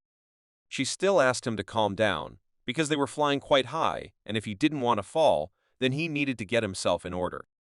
Suki, despite all the disadvantages that he now saw, said that for the first time he saw a divine relic that could manifest itself in the material world and send people flying like a vehicle. Scheherazade told him that this is a very rare thing, because of which she spent more than 6 months in the Middle East to get this magic carpet, for which there are still many who want to pay quite a small amount for it. But after Suki saw that she was still using her phone to navigate, he was even more surprised. Couldn't she really use a crystal ball?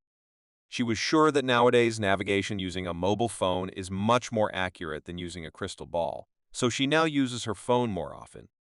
Scheherazade decided to admit to him that few people had actually been on her carpet, not even her ex was on it, but the guy couldn't believe that they were flying at the level of an airplane in which people had also seen them, and for some, it was a shock. Now she has become irritable, because she remembered her ex, whom she hates more than anyone in the world.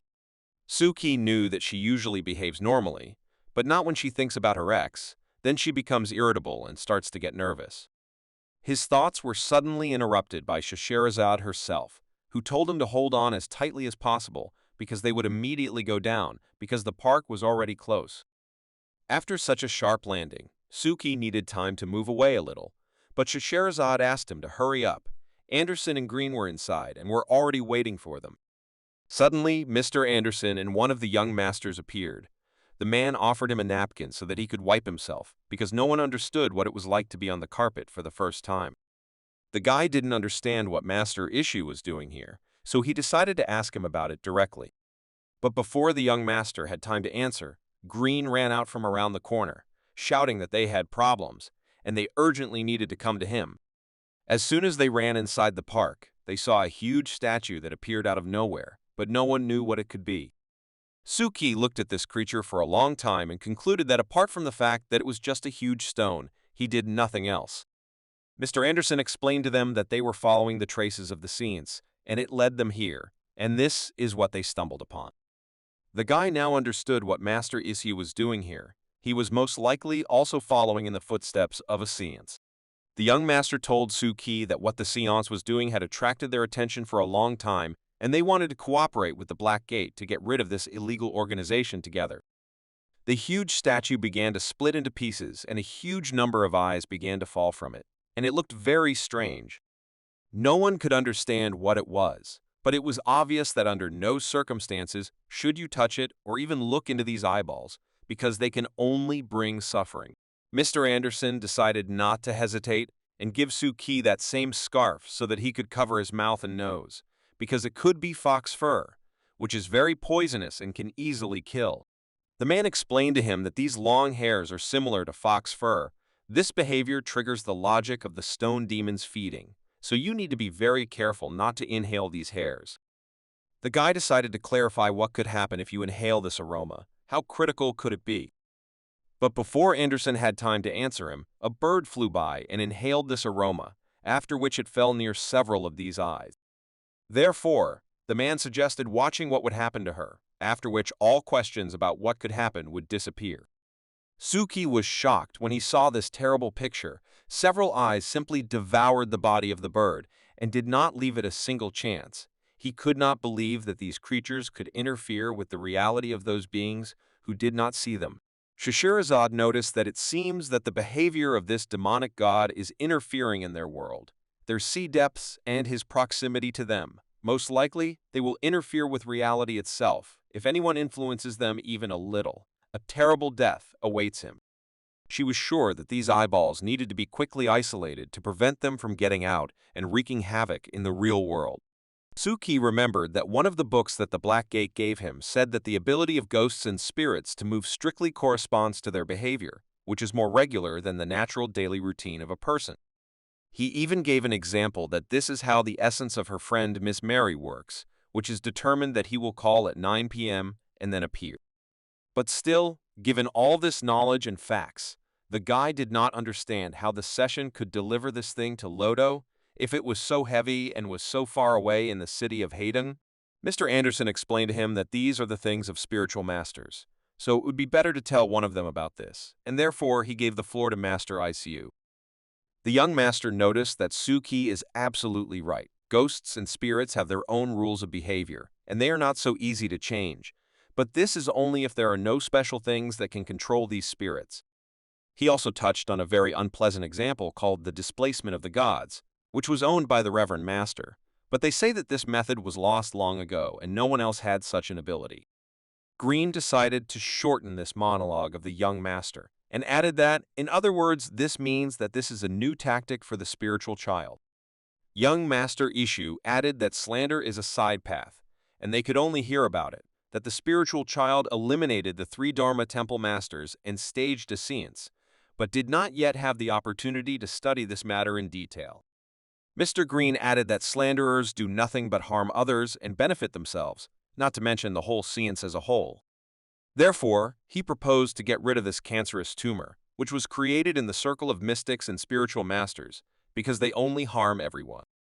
Master Issue believed that there is no evil law, but only evil people. There are evil thoughts in the world, and this matter is not only about slanderers. While the young master was trying to get his point across, Green carefully leaned towards Suki and told him to remember and never reason with the mysterious monks, because they have 100 ways to make a person doubt himself. Therefore, he concluded that if they had not found this huge monster in time, then this thing would have already entered the center of Lotto City, and then it would not have been possible to just stand and watch.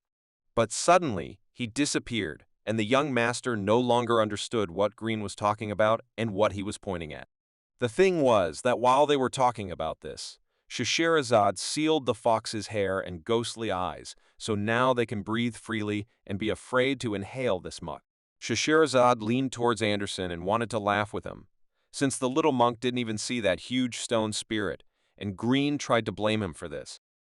Still, the young master agreed with them that there was something wrong here, because although he did not see the huge stone spirit, as they said, he felt the aura of ghosts and gods, and that this raven had just died in an inexplicable and strange way only proved that it was very dangerous. Mr. Anderson corrected Green a little and told him that slanderers exist because some people want something, and even if there were no slanderers, they would find other means to replace them. Besides, these people are obviously not part of their investigation, unless of course he went beyond their contract with the government and took a private job. Green was shocked by this statement. Of course, he doesn't work part-time. Non-interference in government affairs is not what the Black Gate does. He was just trying to help a newcomer, and he decided that he made this crazy woman pay for biting him. Suki thought that they should get rid of it and cover their tracks. But Mr. Anderson didn't think so, because as far as he knows, other people have been working on this matter for a long time. As soon as Anderson finished speaking, immediately after these words, some unknown guy appeared in front of them, who looked very strange. As it turned out, it was a guy from the East, a legendary descendant of a famous family, a prodigy from the prodigies of Gon Wumo, who came here to help them. Thanks to his extraordinary talent, this guy is proficient in 3 swords and is known as Wumo Sanjiao. Suki didn't fully understand how he got here then. The young master told them that after the demonic disaster that happened 10 years ago, there were rumors that he left his hometown and went on a journey, looking for a way to save the world from ghosts. Scheherazade also didn't know who this guy was, so she decided to ask the young master about the swords that looked quite powerful. Did they have any origin? He knew very well that the long sword on his belt was called Mikado, and the short sword Himawari, and usually this warrior used both of them together because their strength was much greater than individually. But what he had on his backpack was called Boshan, and the master heard that no one haven't seen him use it yet. Green had huge doubts that if no one saw him use 3 swords, then maybe he doesn't know how to use 3 swords at the same time. While they were talking about this guy, he himself stood and looked at the spirit and seemed to be deciding for himself how he would destroy it. And it seems he came up with a good idea, for the implementation of which he will use his largest sword, Mikado. And so it happened. He cut almost the entire monster with one blow. He is truly a very strong mystic. But the monster was not going to give up just like that and struck back at the guy, which he easily dodged. Suki invited Mr. Anderson to help him, because it seemed that it was very difficult to fight such a huge monster. Mr. Anderson assured him that there was no need to do this, because he could handle it himself. The guy rested a little and decided to continue the fight, but now he turned on some special skill of his precious sword and is now ready to deal with the monster once and for all. He jumped to a great height and dealt a crushing blow to the monster. It seemed that after this, it would be difficult for him to retreat, if he was even able to do so. At first glance, this battle looked very unfair, because the monster was huge and the guy was like a small bug in comparison. But later, everything turned out to be exactly the opposite, and the spirit's chances became less and less. Scheherazade was very surprised by this. She couldn't even see him moving. He was too fast. It's amazing. After several similar blows, the monster simply fell apart, and the guy won this battle too quickly. Green couldn't believe it. Were these Oriental masters really as good as the legend said? They could even cut both gods and ordinary ghosts with their swords. Scheherazade at that moment was only thinking that Green was now disgracing only the Black Gate. The young master apologized for interrupting their dialogue, but the monk felt that the terrible ghostly energy had disappeared. Did the monster really no longer exist? Suki told him that Vumo took care of this, and he did it in an incredible way. After which, the person responsible for their conversation approached them personally and said that there were too many of them here, so they needed to leave this place immediately, because it was too dangerous here. Suki noticed that when the guy cut the ghost, lines appeared around him, which later converged on his sword. Are these bloodlines his demonic power? But later, Suki realized that only he sees these lines of everyone present, so there is no point in asking anyone about them. Wumo continued speaking and decided to apologize for the sudden intrusion of one of the Yujing temple masters. The young master told him that there was nothing wrong with this. On the contrary, he was very grateful to him for destroying the ghost because he was not strong enough to cope with such a giant.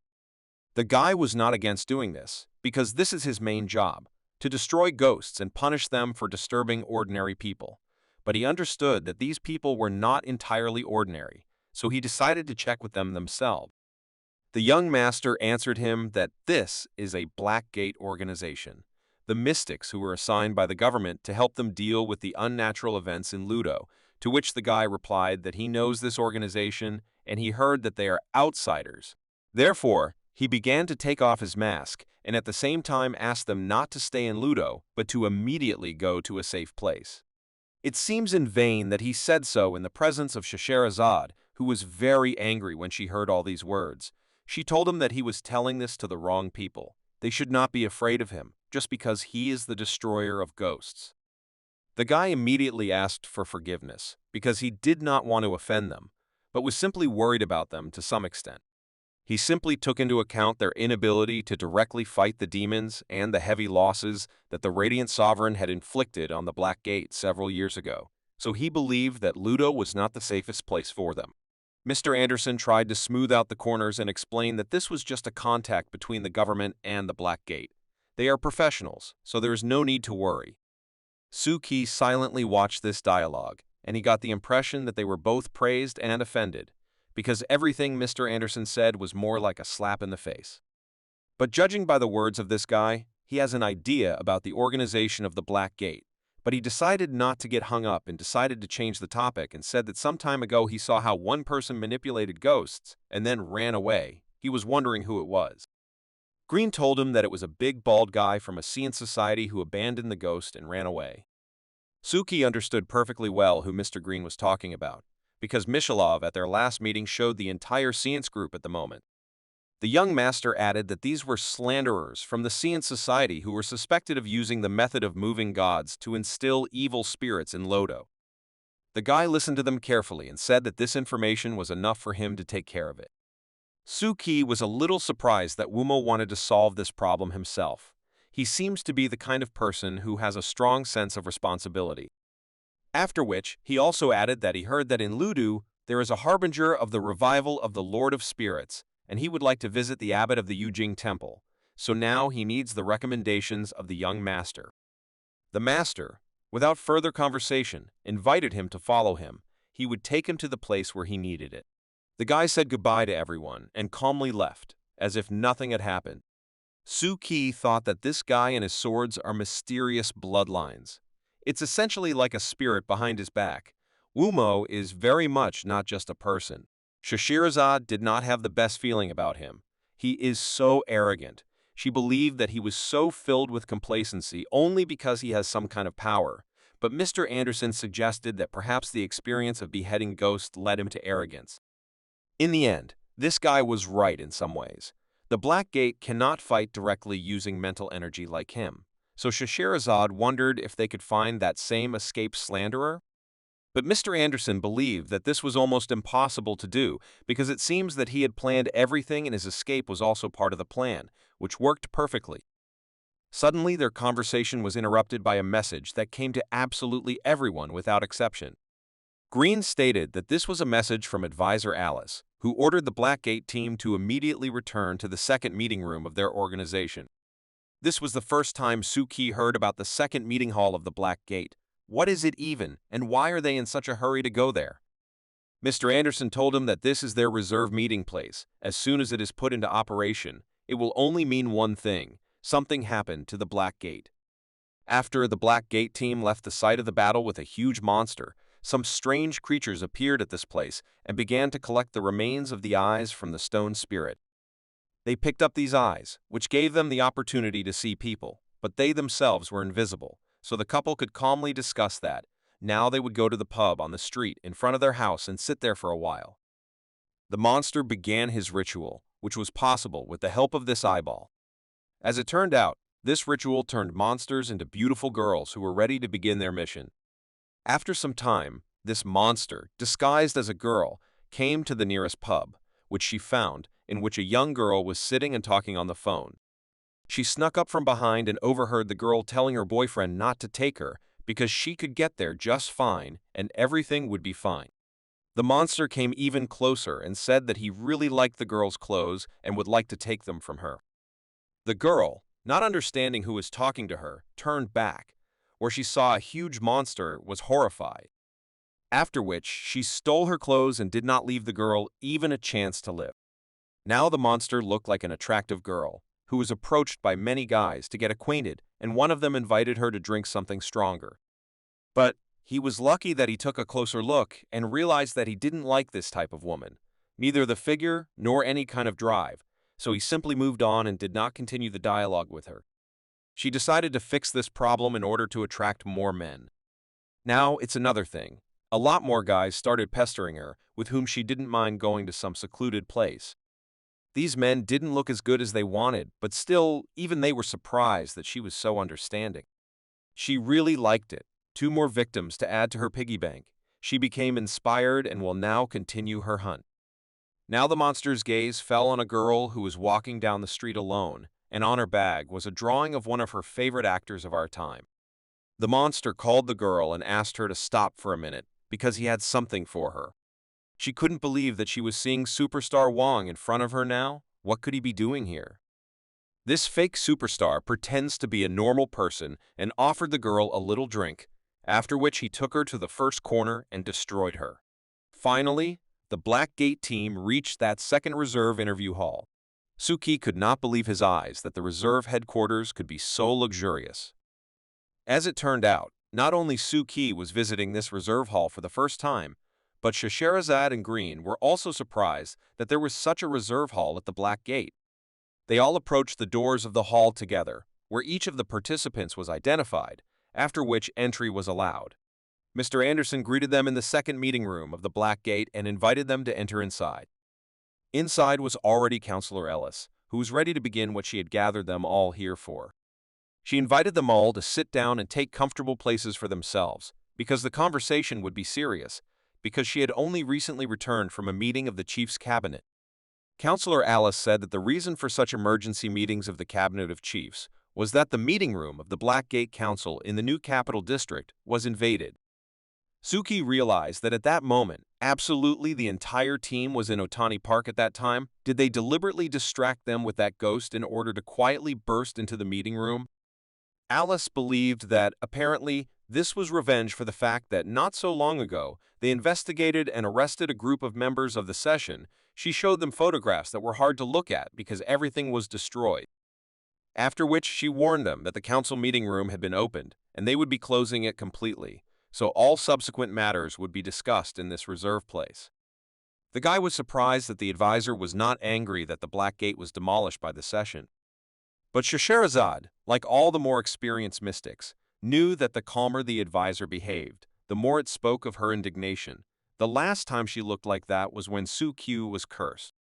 Green couldn't believe that they went through all this trouble just to get revenge. The guy suddenly felt an eerie sensation appear that was pressing very hard on him. What started to happen? Advisor Alice also noticed this and ordered Suki not to move. The figures from their favorite game began to move and fly on their own. What's going on here? Alice seemed to understand what was going on here, so she asked everyone not to look up, otherwise there would be trouble. Suki had already begun to worry very much about this, because no one understood what was happening here. He noticed that everyone had turned away from the board, so he did the same. He didn't understand what kind of sudden fear surrounded him. The figure continued to move and say the words that it is already heading here and the revolution is already close, so everyone needs to prepare for it. Now it's their turn. After which, the guy noticed that she stopped moving and seemed to have stopped. Moreover, the situation became less dangerous. This was confirmed by Advisor Alice, who said that it was all over and everything was fine now, so we could breathe out a little. Green confirmed the guesses of Suki and Anderson. He said that it was a chess piece of a gray hermit that was moving and did not bring anything good with it. Suki knows who it is, because they once said that the gray figure means that it is a fallen member of the Ludo Black Gate. The guy couldn't believe that these pawns, they were all ghosts and spirits of their predecessors who had long since passed away. Advisor Alice was not sure, but did not rule out this option. Suki remembered that. Didn't she say that with the seal of the Black Gate, ghosts and spirits could not enter this room? Scheherazade decided to answer this question and told him that those who are not inside cannot get out, and those who are outside cannot get in. Everything is cyclical. Then the guy couldn't understand why the pawn suddenly moved from its place. What could have provoked this? She didn't know for sure, but she believed that in the end, this was what was left of their predecessors, who were trying to convey some kind of signal to them. After which, Green suggested that perhaps they could analyze what the pawn said. Suki repeated to himself the phrase that the figure said, "It will ignite a spark that will cause a revolution." What could all this mean? Scheherazade seemed to understand what this meant, so she asked her advisor Alice if she was right in thinking that this was the same thing. Alice answered her positively without hesitation. She was absolutely right. Green didn't understand what they were talking about, what it all meant. What is this thing?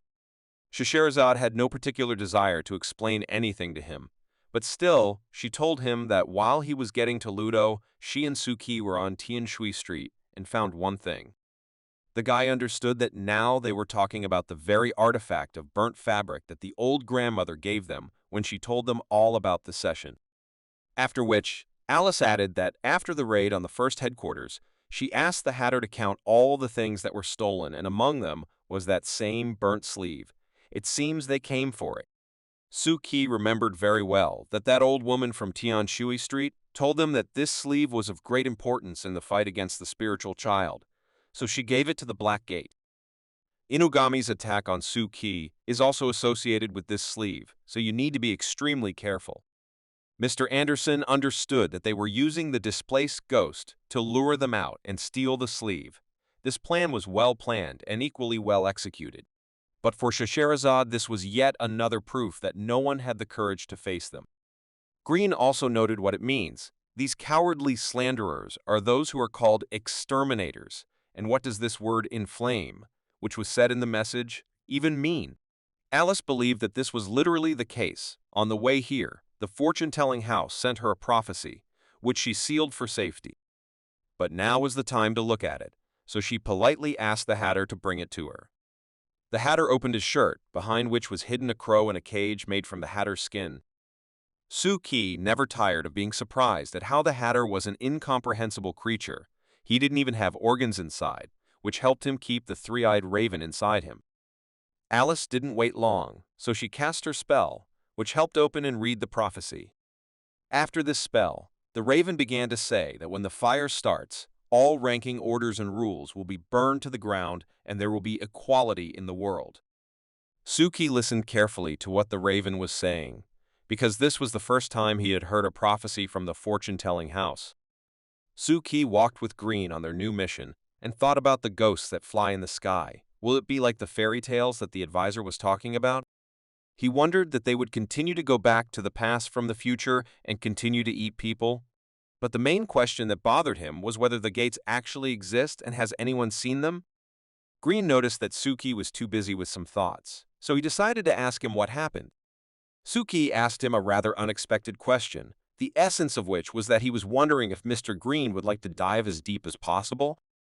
Green did not understand this question, or rather, why is he asking him this? The guy explained that he was just very curious to hear his opinion. That's why he asked. Mr. Green did not hide the truth and said that he honestly doesn't care. He prefers to drink and chat with elegant ladies like his princesses. But Suki understood that he was still diving just like him.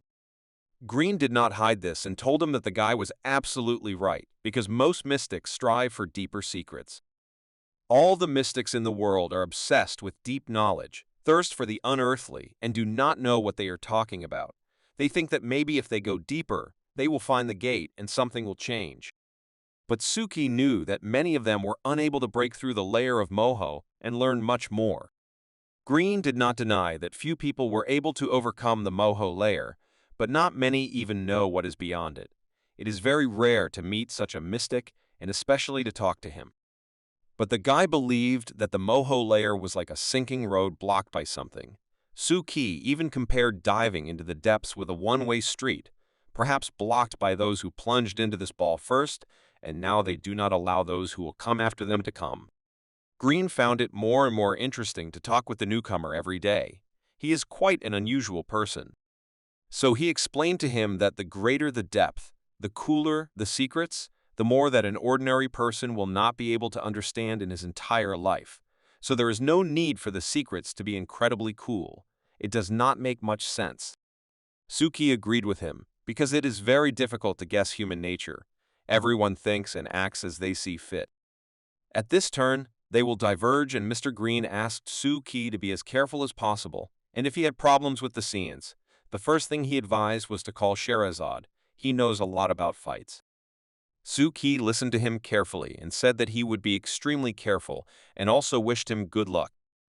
The guy came home and was very happy that he had almost completed a project that would allow him to see every street of Ludo, and all this with the help of the divine item book of songs. Suki placed his shrines absolutely everywhere, wherever he could. Now he has a map of almost the entire city in his head. But he was worried about one detail that he noticed every time he went into a trance and walked around the city. This was the black cloud over the city that appeared from the moment he learned about the gates. He had a feeling that they were blocking his view of the something. The guy understood that they were created in order to prevent someone from plunging into the depths of the sea. And if these gates serve as a kind of barrier between the depths, which does not allow the immersed mystic to look into the deep secrets and satisfy his greed with the exclusive possession of the deep secrets. Suki realized that when he starts to think about it too much, he gradually begins to lose control of himself, so he decided to stop thinking about it. But soon, when he has enough anchors, he will be able to reflect on this, because then he will not be afraid of losing control. He decided to take a little break from everything that had happened to him over the past 24 hours, so the first thing he did was go take a shower. Suki thought about the fact that every time he takes a shower, this spirit looks at him. Now he really wants to get it out of here. He is too tired of it. Suddenly, someone grabbed Suki's hand again, and when he looked, he saw the same small trace of a child's hand that he noticed last week, and he didn't know who left it then. But it was obvious to him that the imprint only appears when Suki is at home, and only on him if there is a ghost or spirit in the house that he did not notice. He also noticed that his family, so to speak, was becoming more and more animated with the appearance of an invisible ghost who was squeezing his hand. The guy couldn't understand what this handprint could mean. Maybe it's some kind of sign that signals that Suki is ready for something. When the print first appeared, he was afraid to wash it, fearing that the logic of eating would work, but now Suki sees that this is not the case at all. It is still important to remember Mr. Anderson's instructions to be careful, keep a low profile, and maintain a normal daily routine. After Suki took a shower, he decided to lie down and sleep. The day was too long for him. As soon as his eyes closed, he immediately fell asleep and saw that his depth was already at around 30,000 meters. It was already becoming too scary. But Suki was not too scared because he expected that he would dive to this depth a little earlier than he expected. He was more worried about his anchorage than the depth itself. His anchor net already numbered more than 700 threads, which couldn't help but please Suki because this is much more than last week and several times more than the month before last. He believed that because of the incident with Tengu, namely because of his big show with his team, his threads had increased sharply, and this was very good, because at this rate he would not be able to worry about being at such a depth. Still, his idea of creating his own faith and then the situation with Tengu were great ideas to increase his anchor lines in the future, which has already brought good results. The Lord of the Gods rises above his subordinates, who actively help him create anchors, and he does not need to appear in public too much. He only has to keep a few of his subordinates under control, which greatly reduces the risk of his exposure. But now, Suki has few people, so this will soon not be enough. It's time to update the composition with fresh blood. Although there are already several candidates who have been trying to establish contact in one way or another over the past few days, so their time has come. Well, as for the result, in order for Suki to recognize it, he needed to wait for the opening of the Hall of Secrets this week, and then everything would be clear. After some time, Suki came to visit Gyu Guo again, who wanted to find out some information from her about the birth of Tengu and Ludo, especially since the Black Gate was ready to pay generously for this information. But the girl told him not to pretend that he had money, because she believed that he could not make friends with her if he bought her a cup of tea with milk. Suki could not believe that she knew nothing about the birth of Tang. She is a hacker and 100% should know more information than she says. Gyu Guo began to get a little angry at him, because does he really think that hackers from the Matrix system should know everything that is happening in their city? This is not as easy as it seems. A lot depends on luck, because there are many eyes watching everything in the city, and it is very difficult to find out this information first and hide it from others. Before entering the gateway for occult activity, she usually purchases some level of camouflage protocol to protect herself from detection. But unfortunately for her, lately she is so poor that she cannot afford to know much about what is happening in the city. As soon as she finished, she lost her game and was very angry with Suki, because if it weren't for him and his questions and suggestions, she would have won and finally passed this level. Plus, she believed that partners were an extra burden, so she always relied on herself and reluctantly worked with other people, and especially with organizations like Black Gates. After which, she decided that it was not enough for her to play as one character, so she decided to play as 3 at once, but as she herself claimed, she could play as 8 such heroes at the same time. Suki decided not to continue this dialogue any longer, and said that since she did not have information for him, he would go. She wished him a good day, and, as he said, he went about his business. Gyu Guo was glad that the annoying guest was finally gone and she could continue improving her game code. She still planned to rely on her game to build a career. In addition, she was sure that the newcomer to the Black Gate would never guess that the incident with the Tengu was her plan. The girl thought that perhaps that was why the Great Lord Truth was not favorable to Suki. Otherwise, why was she the one who found the sanctuary that night and not him? As soon as Suki left the store where the girl worked, his mood improved significantly. Because Gyu Guo is still on board and is holding up well, she has not betrayed her faith in Mr. Truth, and this is very good. Besides, this is a good way to get rid of suspicion, and he has never seen anyone check themselves so persistently, so Suki is doing everything right. His thoughts were interrupted by Scheherazade, who wrote to the guy that the time for training had come and he needed to immediately arrive at the place she indicated in the message. Suki didn't really want to train, especially with Scheherazade, who doesn't spare him at all during these trainings. This time the training was at the shooting range, where Scheherazade was already warming up and waiting for Suki. As soon as she saw that Suki had finally arrived, she immediately invited him to work with a gun. The guy wasn't against it, of course, but it's not that he's done this before, but it seems like it's mandatory now, so he's ready. To begin with, she suggested firing him 10 shots to understand how advanced the situation was, or maybe even the other way around. Suki did not wait long and immediately fired several shots from his pistol, and it seemed that he even liked it. Scheherazade approached the targets and praised the guy, first of all, for his correct posture and correct movements, and he also holds the pistol quite well, which is also a very important factor in this matter. In a sense, she even decided that he was very talented in this matter, but only if we consider that talent is only getting around the edges. Suki certainly didn't count on such a result, but it was still not bad on the one hand. The guy decided to deviate a little from the topic and asked Scheherazade what they were planning to do with the scenes, to which she replied that they could not find out where they were before, but they accidentally left clues when they stole the sleeve, so they were able to determine that the sleeve was on Tian Shui Shopping Street. Suki was well aware that where the sleeve was, there would be a spiritual child, so he had a rather logical question. He wanted to know if they would arrest the session. Scheherazade replied that it was these psychics from Ludo who said that the Society of Spiritualistic Essences was harming Ludo and offered to lead a group to eliminate them. The guy didn't understand where they were before, and who gave them the courage to be so aggressive this time? But it seems she suspects that it's all because of the same guy who was rude to them in the park, whose name seems to be Vumo, and he wanted to arrest the session. Suki's next evening passed so monotonously. He was beaten during training during the day, and in the evening Miss Mary came, who was already very tired of him, but he did not know how to get rid of her, so he had to endure it. As usual, Suki used his mask to hide from her, and she went home as usual after not finding him. But that evening there was a very unexpected message from advisor Alice, who invited him to take part in the destruction of the scenes. For now, the guy needed to forget about it, because today is the day when the Hall of Secrets will open 5 times and he needs to be as focused as possible on this. This time he was incredibly interested in how it would all end. Would there be any surprises? As soon as Suki appeared in the Hall of Secrets in his usual appearance of Mr. Truth, he found himself at the moment when they all greeted each other. But this joy was interrupted by Mr. Truth, who in a rude voice asked them why they were stealing his secrets. Everyone was very surprised by this question. As it turned out, this question was not addressed to his faithful friends who had been on his team for a long time, but to 2 newcomers who stood on the balcony and waited for their turn to emerge from the shadow.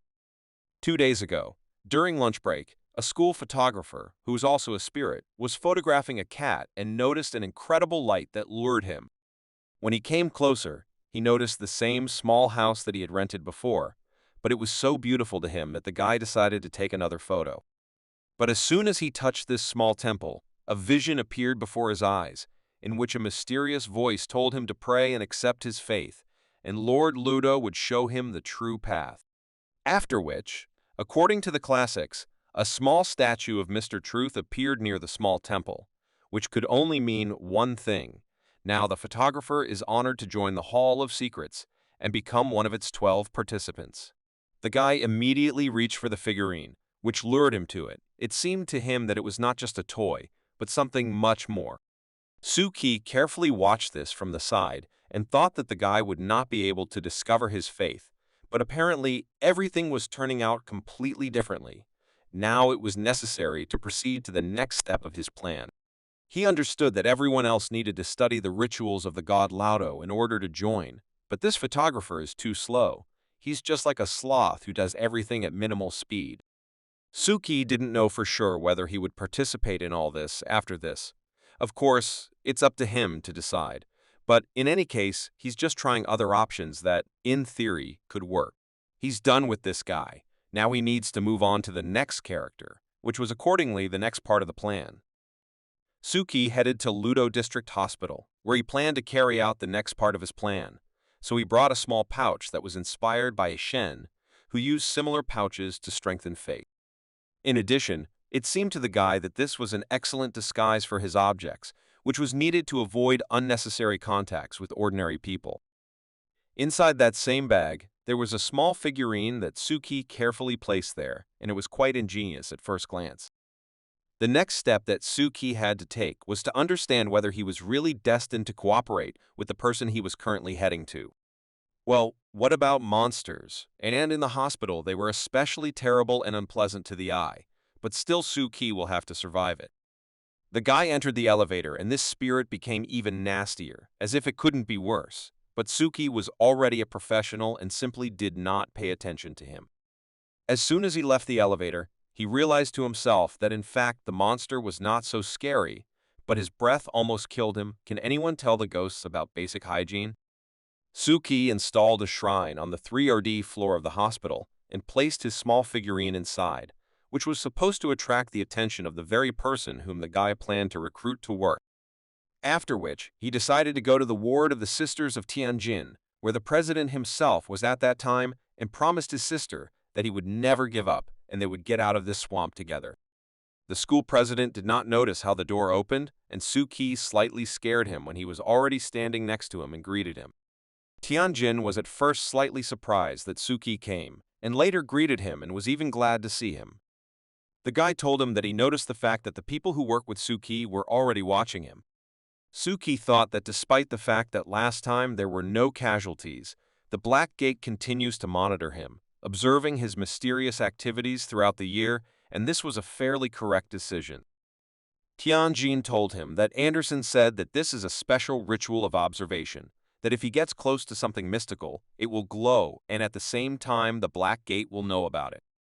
The guy knew very well what kind of ritual it was and how it worked, but it also had its drawbacks. Now it glows because Suki is here, so he realized that he would have to talk to Mr. Anderson to change the way this spell works. Suki was curious to know, or does the guy still want to try to wake up his sister in some unconventional way? Tianjin told him that even if he really wanted it, he wouldn't be able to do it anyway, because he was forbidden to do it for a whole year, so for now, he doesn't have anything like that in his plans. Suki offered his help, because he knows people who live in this world and actually have the means that could awaken his sister.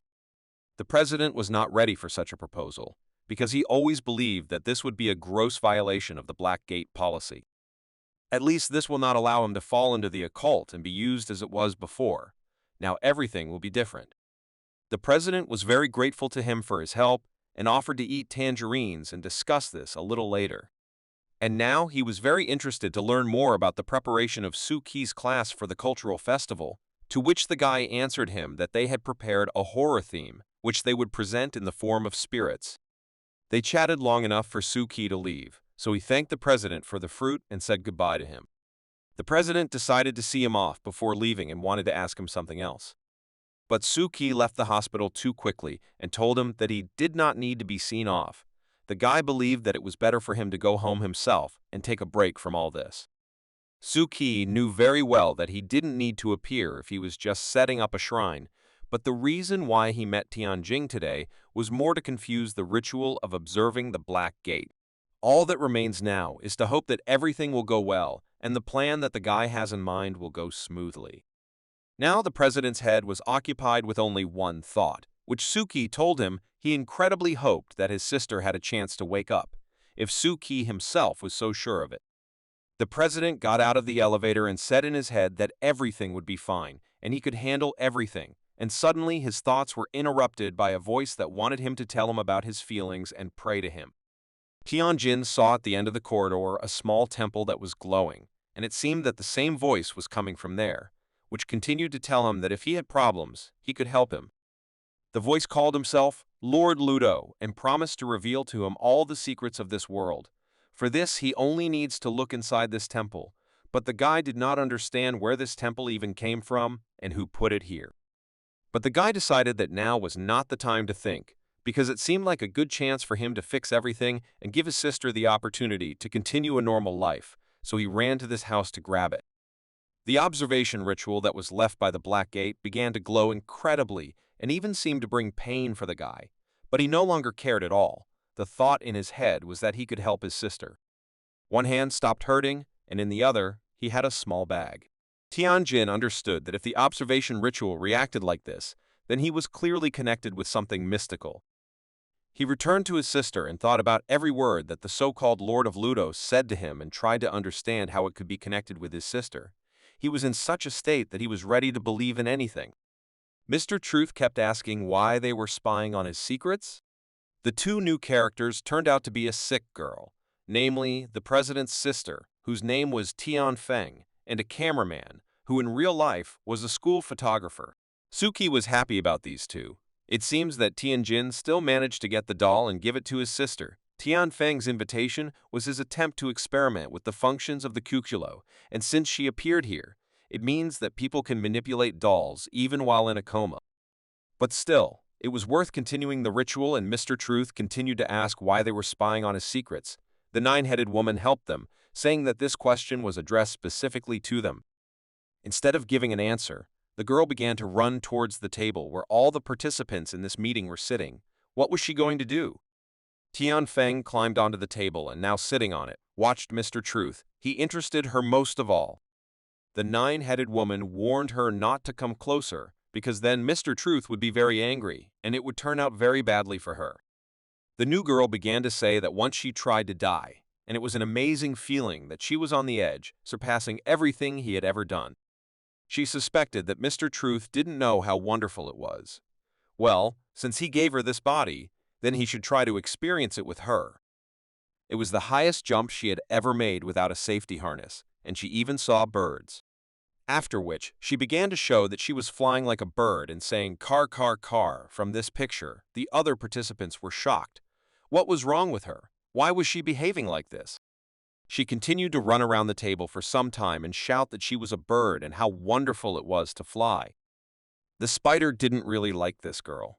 Not only did she look sick and abnormal, but it also seemed like she was a real psycho. Suki silently analyzed this whole picture and understood that if we take into account only the facial features of this girl, they are very similar to each other. Her state of mind is so real and restless. Although after a while of watching her, he began to think that his sister was really crazy in real life. Suki knew very well that personality and mental disorders are all symptoms and signs of mental illness. Now there were suspicions that Tianfeng had damaged her brain when she was injured. Although he also did not reject the possibility that this could have happened due to non-standard manipulations with dolls and a person in a deep coma, the Tianfen doll may be mentally disabled. Besides, she just said that she was dying. The guy couldn't understand why she said that. Had she really already died once with the help of such a doll? But for a doll to come back to life, if it died once, it takes at least 3 days. If that's the case, then how did she get here? Did her doll come back to life in less than 3 days? Still, Suki decided that it didn't matter now. It was best to deal with this issue later. It was time to return to the affairs of the Hall of Secrets. Mr. Truth continued to ask her why she was spying on his secrets. The girl shouted at him that she was sure that this was not his limit, and she wanted to get a life beyond these boundaries. Only then would she follow him.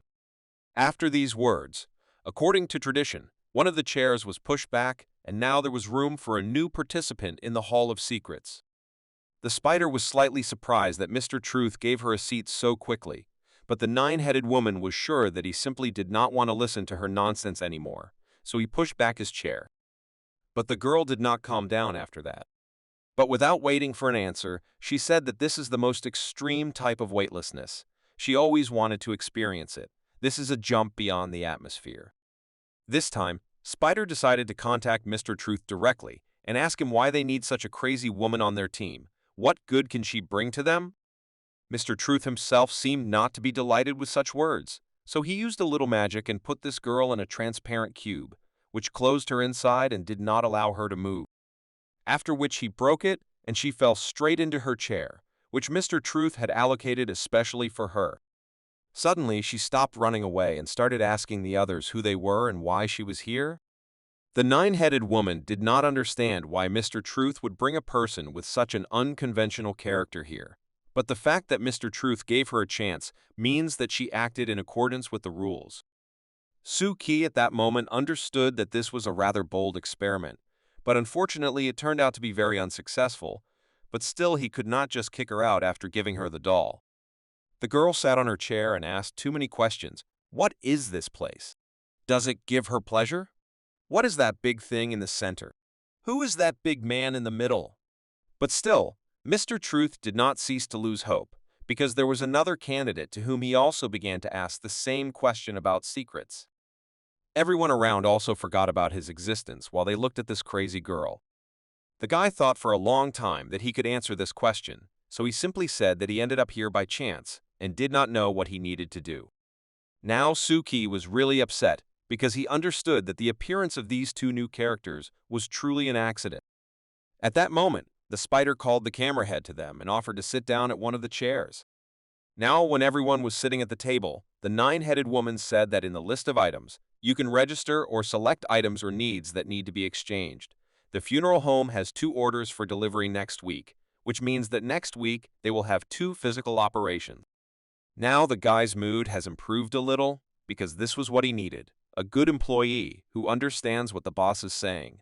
The woman did her job perfectly. After which, each of the participants presented their sales proposals, and the first was a woman who was ready to provide ophthalmological care, perform an autopsy, and treat wounds. Spider also, without thinking for a long time, presented her list, which included several items, such as help from the wisdom system, network intelligence, help with attacks on the site, help in modifying the code, and setting up the game. The new team member, the cameraman, was taciturn and said that he could only photograph something if, of course, it would be useful to someone. The mousetrap looked like a camera head, who also limited himself to one point, namely that he would do anything for a piece of cheese. But Tianjin's sister announced a more expanded list than her previous colleagues. She could fulfill absolutely any desire. The main thing is that it was extremely fun for her. It was already a little funny for the spider to watch this. It even sounded implausible. He would do anything if it was extremely fun. The nine-headed woman, in turn, added that recently an unusual incident occurred in Laudo, which may relate to the session. The spider became interested in what she was talking about, so she asked to tell her in more detail. The woman said that recently they have been bringing in a lot of victims of a serial killer who cuts out people's organs, and she is not particularly pleased to work in such an environment now. Suki remembered what Inspector Kuroki said in that cafe. It seems that this is the same serial killer that the woman is talking about, but he has heard too little about him. To date, the woman said that she knows more than 20 murders of this maniac, some of which he personally opened. Suki did not expect such a large number, because recently he heard that there were much fewer murders. Could the killer be able to commit so many crimes in such a short amount of time? Although, on the other hand, he understood that the number 20 is only what the mask knows. The total number of victims is unimaginable, but he learned something from Inspector Kuroki, but Suki did not think that it was so serious. The guy clearly saw that this bizarre method of murder was like some kind of ritual involving ghosts and spirits. In a bustling city like Laudo, 20 serial murders in a short period of time would immediately become famous news. The mask also added that she was very confused by the places where the corpses were found. They were all quite strange. The bodies were placed in large plastic bags with water, like babies and amniotic fluid. It seemed to her that each corpse had one suture from the chest to the abdominal cavity, and in the abdominal cavity there were 5 identical internal organs. It was either the heart or the liver. Suki listened to the description of the mask and understood perfectly well that we were talking about the organs that Detective Kuroki was talking about. Guo also concluded that this did not seem to be an ordinary case. He needed to look into this in more detail. As soon as she looked at the photos that the mask showed her, she immediately realized that the placement of the body looked like a ritual, and most likely it was some kind of rite. The mask absolutely agreed with her. The scene also witnessed the occult rituals described in the books. Moreover, if you consider that more than 20 cases were recorded in half a month, it becomes clear that this is not the work of one person. Most likely, it is a group of people who work together. Mr. Mouse took one of the photographs, and it seems he had some information about these crimes. Mr. Truth gave him the opportunity to talk about this in more detail and gave him access to the pyramid and the amulet. A map of the city suddenly lit up on the table, and Mr. Mouse began showing the exact places where he saw these crimes, or at least very similar to them. The participants were again delighted with how Mr. Mouse could start working in time. On the map, he was able to indicate as many as 8 similar cases that he had seen, which provided a huge amount of information for the rest. The mask confirmed that these places were indicated in the murder case. These are the same places where the corpses were found. How can the mouser know about this, and what else does he know? The spider, as usual, was delighted with how the mousetrap quickly found the places where the crimes were committed. She is now almost sure that he is a real professional. But as it turned out, he didn't finish there, after which he pointed out several more places where the crime was committed. What a surprise it was when the mask and the spider counted more than 80 places. How is this even possible? Have 60 corpses really not even been found yet? The spider could not believe that there were so many of these places, but most of all, she hoped that there were no corpses in each of them. Otherwise, it would have been too much. The new girl didn't give a damn about everything they were talking about and discussing. She was only interested in what the word cheese means and why this strange creature constantly repeats this word. Suki could not believe that in Ludo there were absolutely hundreds of murders in broad daylight. This is not such a huge city that there was even the slightest chance of not noticing it. And judging by the data of Detective Kuroki, this is true. Dozens of corpses simply have not yet been discovered. He had originally planned to use the Tengu incident to outline the mystery of his faith, but now the plan is essentially making up for lost moments. But there were also advantages. The White Mouse, which is on his team, always brings him key information that he does not expect from other participants in the Hall of Secrets, because only he can do it. Considering all these facts, Mr. Truth decided to reward the mousetrap with control over the order of movement and gave him a pendulum.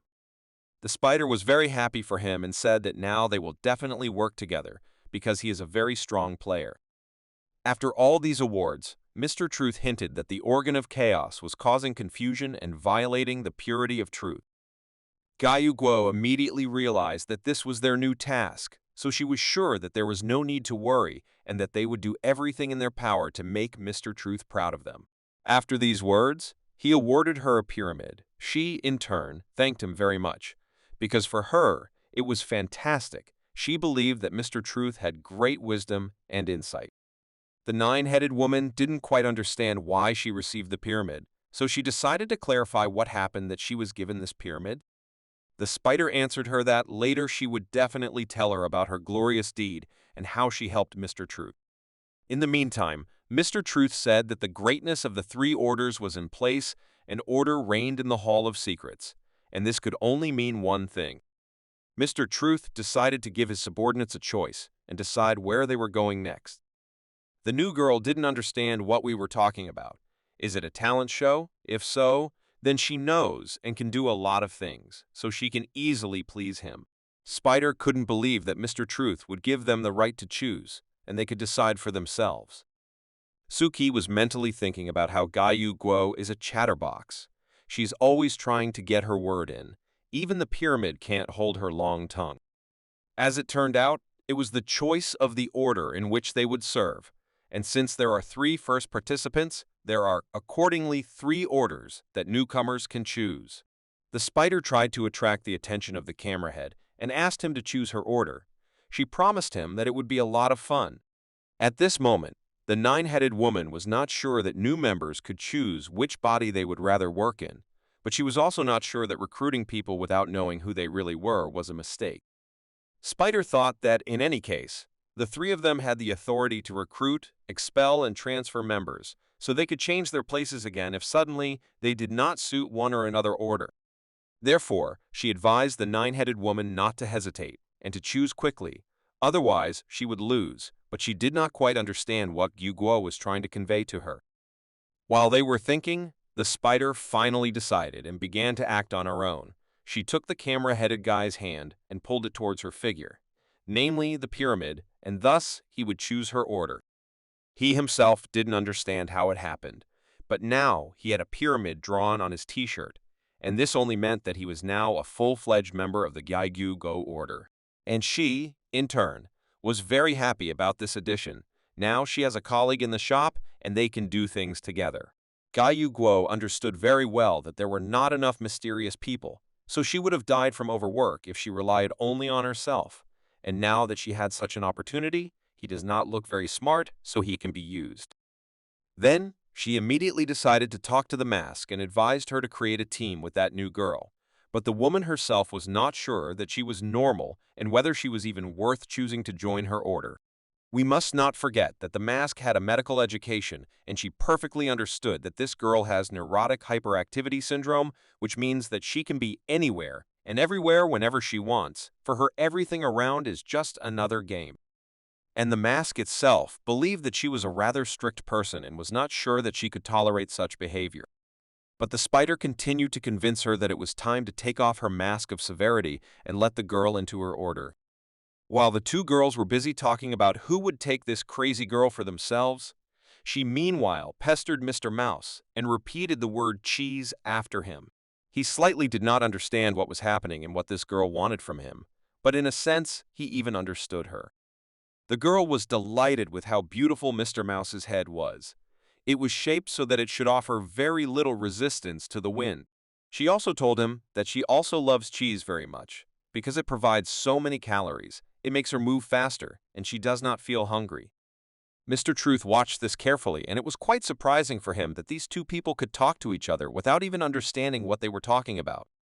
For Gyaigyu Guo, it was very good that Mr. Mouse was able to find an approach to a mentally unstable person.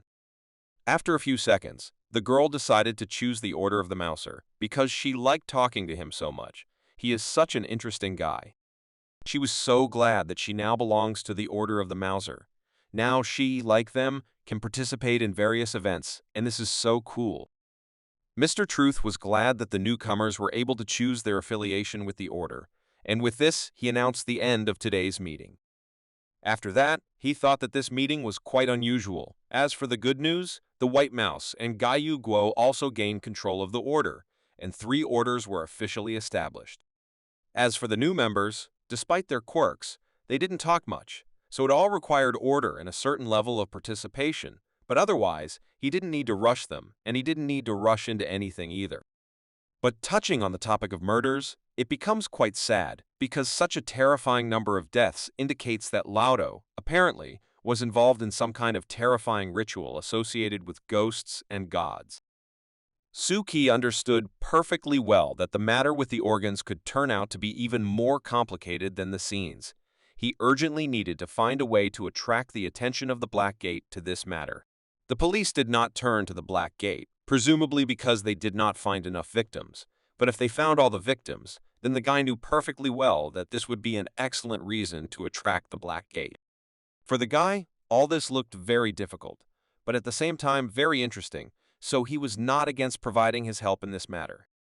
The next day, the guy went outside to check the information that the mouse said at the last meeting of secrets. She announced that she knew about the crime scenes, and in the end, there were about 113 of them, which means there are the same number of victims. He came up with a plan that would help the police locate all the bodies. Suki decided that he would move from one place to another and then call the police. The guy was glad that now he did not need to deal with the matter of the science, because the Black Gate had taken on this task together with the spiritual masters from Laudo, so he would have enough strength to concentrate on the matter with the organs. Suddenly, Suki realized that there was not a single person on the street he was passing, but that was not what confused him more. But the fact that there was not a single ghost on this street, something was clearly wrong. He understood that there was not a single ghost on the entire street, and this was simply impossible because in his current depths of moho, wherever he went, his field of vision was filled with ghosts and spirits. The guy simply couldn't believe that none of them showed up today. It's somehow even wrong, because Suki was already used to seeing them everywhere, but now it was so unusual. Suddenly, the house opposite, which Suki stood, just began to disappear and evaporate. The guy could not understand what was happening. What was wrong with this house? A few seconds later, all the houses around suddenly began to disappear, and Suki realized that something very strange was happening here. Suddenly, he saw small insects that were at one of the traffic lights, and he realized that these are a type of ghosts that eat everything in their path, turning everything around into a digital mosaic. So he decided to take a precaution and used a mask so that these little bugs couldn't see him. But suddenly he realized that the mask didn't seem to be helping him, because his fingers began to hurt like hell, and it was clear that the bugs could get through his defense barrier. Suki looked at his hand and clearly saw the beetles beginning to devour his skin. How is this possible? Can they really see him? But on the other hand, he understood that these beetles do not inspire such fear as ordinary ghosts and gods, so he was not so nervous. Still, it was necessary to come up with something, because they simply began to eat the guy, and even if he was not afraid, this could still lead to dire consequences. If he continues in the same spirit, he could die immediately, so it was necessary to fight back against these beetles. But it was already too late. They practically ate him completely. The bugs were already near his eyes and were about to finish him. Suddenly, he woke up and realized that it was a kind of vision into which he clearly plunged, not of his own free will. But what was it then? Suki checked his hands and body again. He was completely intact, and there weren't even scratches left. This was the first time something like this had happened to him, so he didn't know how to react to it. Suddenly, his thoughts were interrupted by a voice from behind, who asked the guy if he was alive and how he was feeling.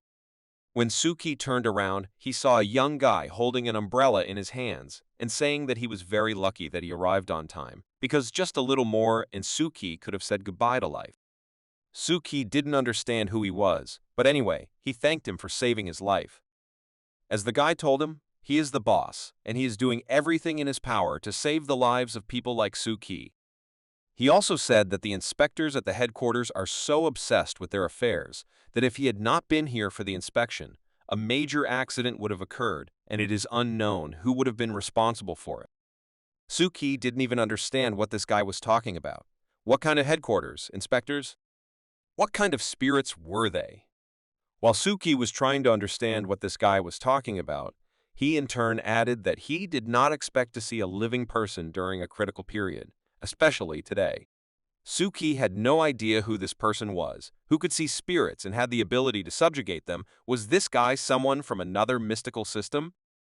Just when he wanted to ask him all these questions, the guy suddenly received a call from someone, so he would not be able to answer Suki's questions. On the phone, the guy was asked what living things he saw in this part of the city. He, in turn, replied that there was nothing here and he wanted to go back, so he asked to open a teleport for him. He talked on the phone and Suki had already decided to ask him about everything, but he stopped him. The guy told him that they don't answer questions from civilians during working hours, so there's no way he could tell him anything. After which, he told Suki that he was very lucky to meet him under such circumstances so he could give him something. He threw some kind of coin right into his hands, which was very similar to the children's game currency that is given at the attractions. Suki tried to stop him so that he could explain to him why he needed this coin. What should he do with it? But it was already late, and the guy simply disappeared, as if no one was on the street. This guy saved him from these bugs, after which he gave him this strange coin. Well, in the end, he just left without any explanation. Suki didn't understand what happened here at all. The coin was indeed the game's currency for the attractions, but why did he give it to him? Suki thought that his disappearance was also too supernatural, but the most important thing was what he just said. He perfectly remembered the phrase that the guy said before disappearing, and this phrase was "have fun." This is all something that he did not know at all before, and he seems to open up with the help of such phrases. But no matter how much he guessed and remembered the dialogue with that strange guy, Suki still did not understand what to do with this coin that he received. Suddenly, Suki looked up because he felt a strong wind on himself and realized that the city was simply upside down. But what was happening here and who arranged this? Before the guy had time to recover, his body fell under the water and began to quickly sink down. This feeling was too familiar to him. He begins to lose control. Is this really happening to him again? No matter how he tried to think of something and do something about it, nothing came of it, and he just continued to sink down. He asked for help and suddenly, immediately returned to the ordinary world. Now there was complete chaos in his head because all the previous times he had not been able to get out of that state so quickly. What changed this time? Suki looked at his hands and felt a familiar sensation, as if he had felt this before and was so familiar with it. Small parts of tentacles suddenly began to fall from his hands, but he doesn't remember touching the huge octopus this time. But still, the guy decided, albeit mentally, to ask for forgiveness from the octopus for tearing off his tentacle. In fact, he didn't want to do this. This is force majeure. Suki understood that he had been saved 3 times in a row, only thanks to this octopus, namely its tentacles, and he was even ashamed to say that he was used to this feeling. The guy was sitting in class and thought that this time he had lost his control very much, and it seemed to him that this was not entirely right. He analyzed the situation, and the first 2 times there was a good reason, and he was clearly aware of the danger, but this time everything was completely different. Suki was replaying in his head that he somehow fell into the logic of eating, after which he was saved by a man who called himself the boss, and it was he who gave him a coin, after which he lost control. The guy thought about it for a very long time and realized that something was still missing, but he couldn't understand what exactly. Indeed, this time he did not even have time to react and began to sink and, as a result, lose control without warning or without any reason. Suki was thinking about this boss, who he was and what he needed from him, when suddenly everything began to tighten in his chest again. He was getting worse every second. Had it really started again? He immediately closed his notebook and realized that his thoughts were making him lose control of himself. So he shouldn't think about it anymore, because he was just about to lose control for the 4th time in 1 month. Was this really the real layer of mojo? Suki remembered how he read the book of writing about the moho layer, which was about diving into the moho layer. The author went out of control just 3 short weeks after diving, so it was possible that Suki might not have noticed something when he walked. But despite everything, he hopes that he can live longer. But other things, although they worry him, he doesn't want to study them yet. It could turn out to be too dangerous for him. Unnoticed, Exia Yushu crept up on him from behind and told Suki that he had been looking for him for half a day to invite him to go visit his cat. Suki didn't understand, since when did this guy treat his cat so well? According to Exia Yushu, he always loved animals, especially when he learned that Saori sometimes feeds Suki's cat. As soon as the guy hinted that Saori was supposed to feed him, then only a trace remained of Exia Yushu. Suki didn't even notice how he disappeared. Counselor Ellis hears for the first time about the critical moment that Suki told her about when he came to the Black Gate headquarters right after school. Scheherazade was also there, and she was interested to know whether the person Suki met was a mystic or an ordinary charlatan.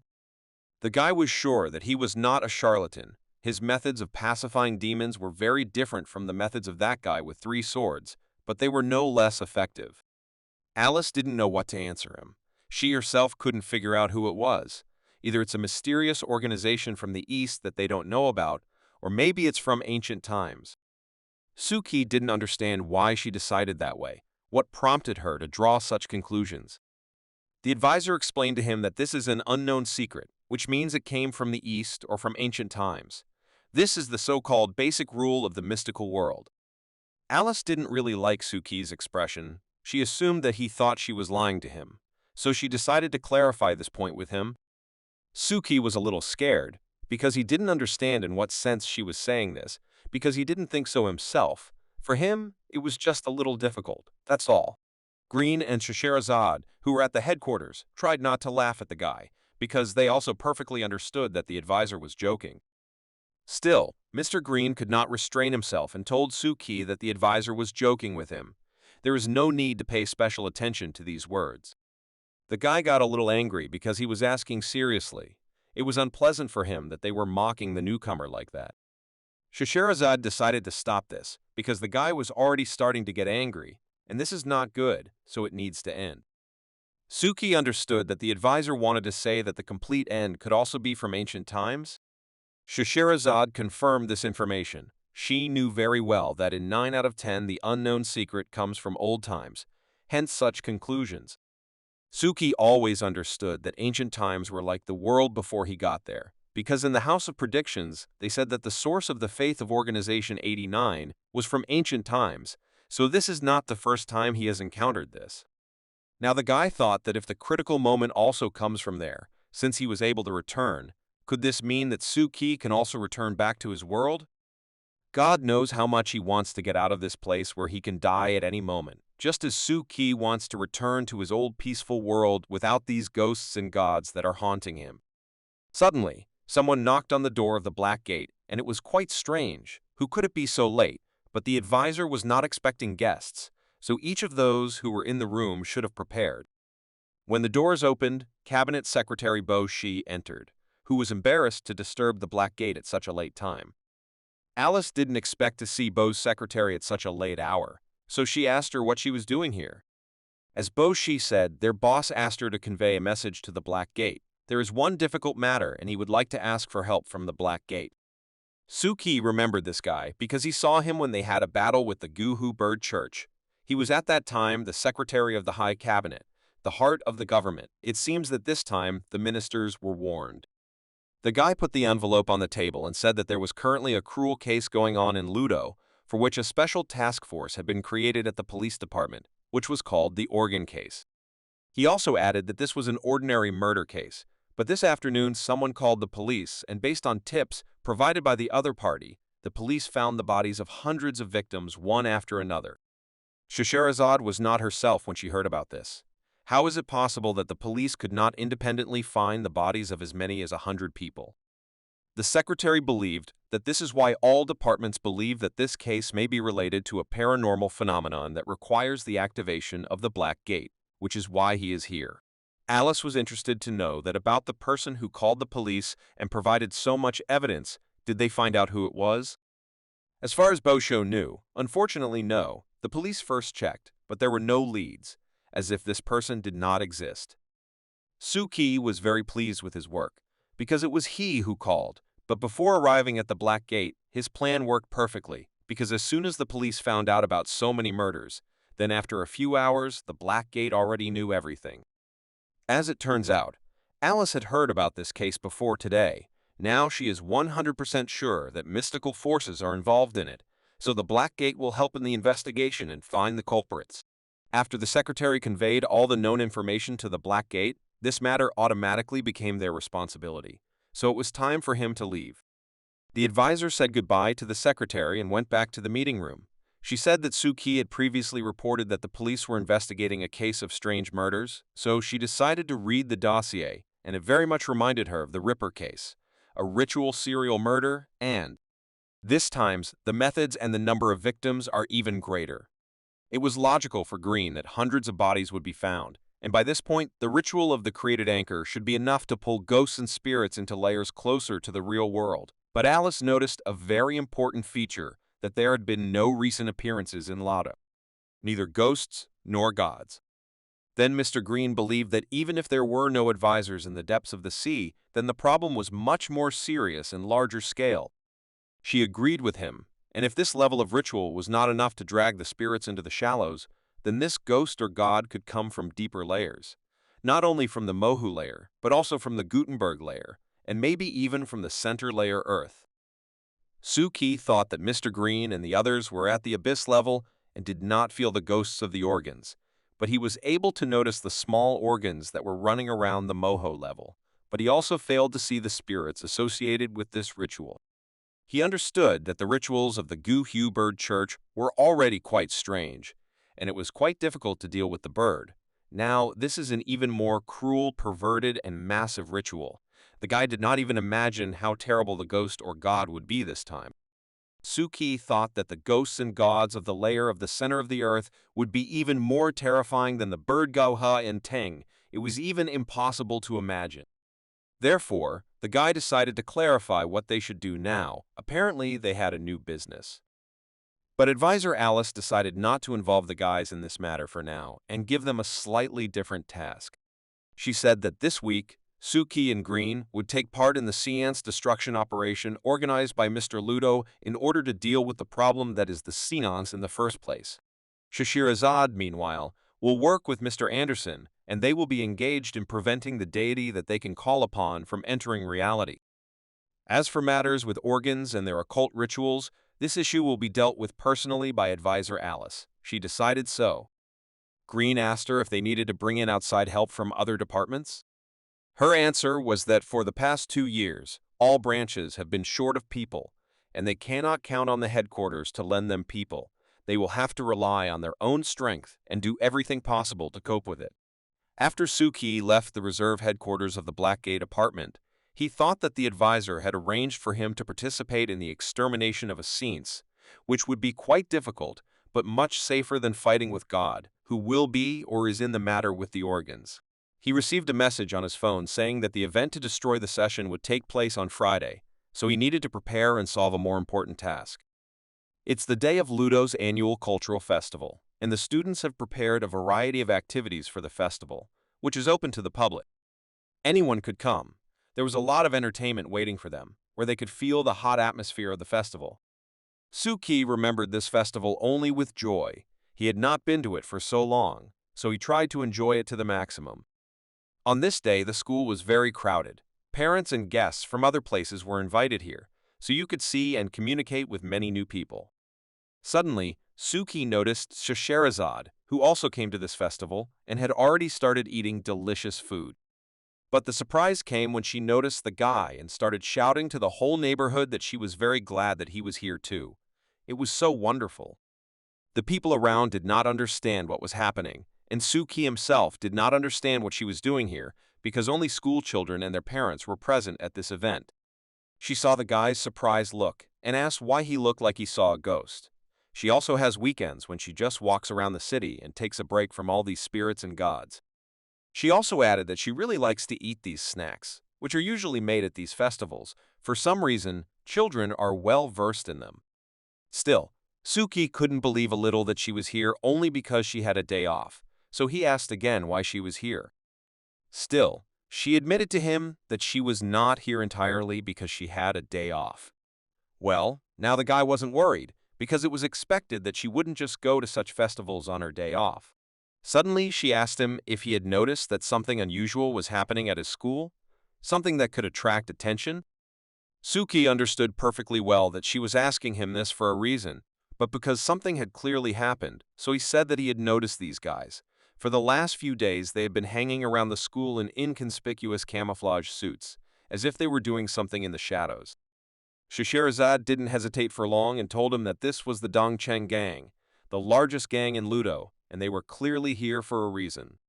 She told him that the underground forces entrenched on Tianhu Street are the leaders of the gray industry in Ludo. 89% of the gray industries are associated with them, including gambling, security, medicine, and much more.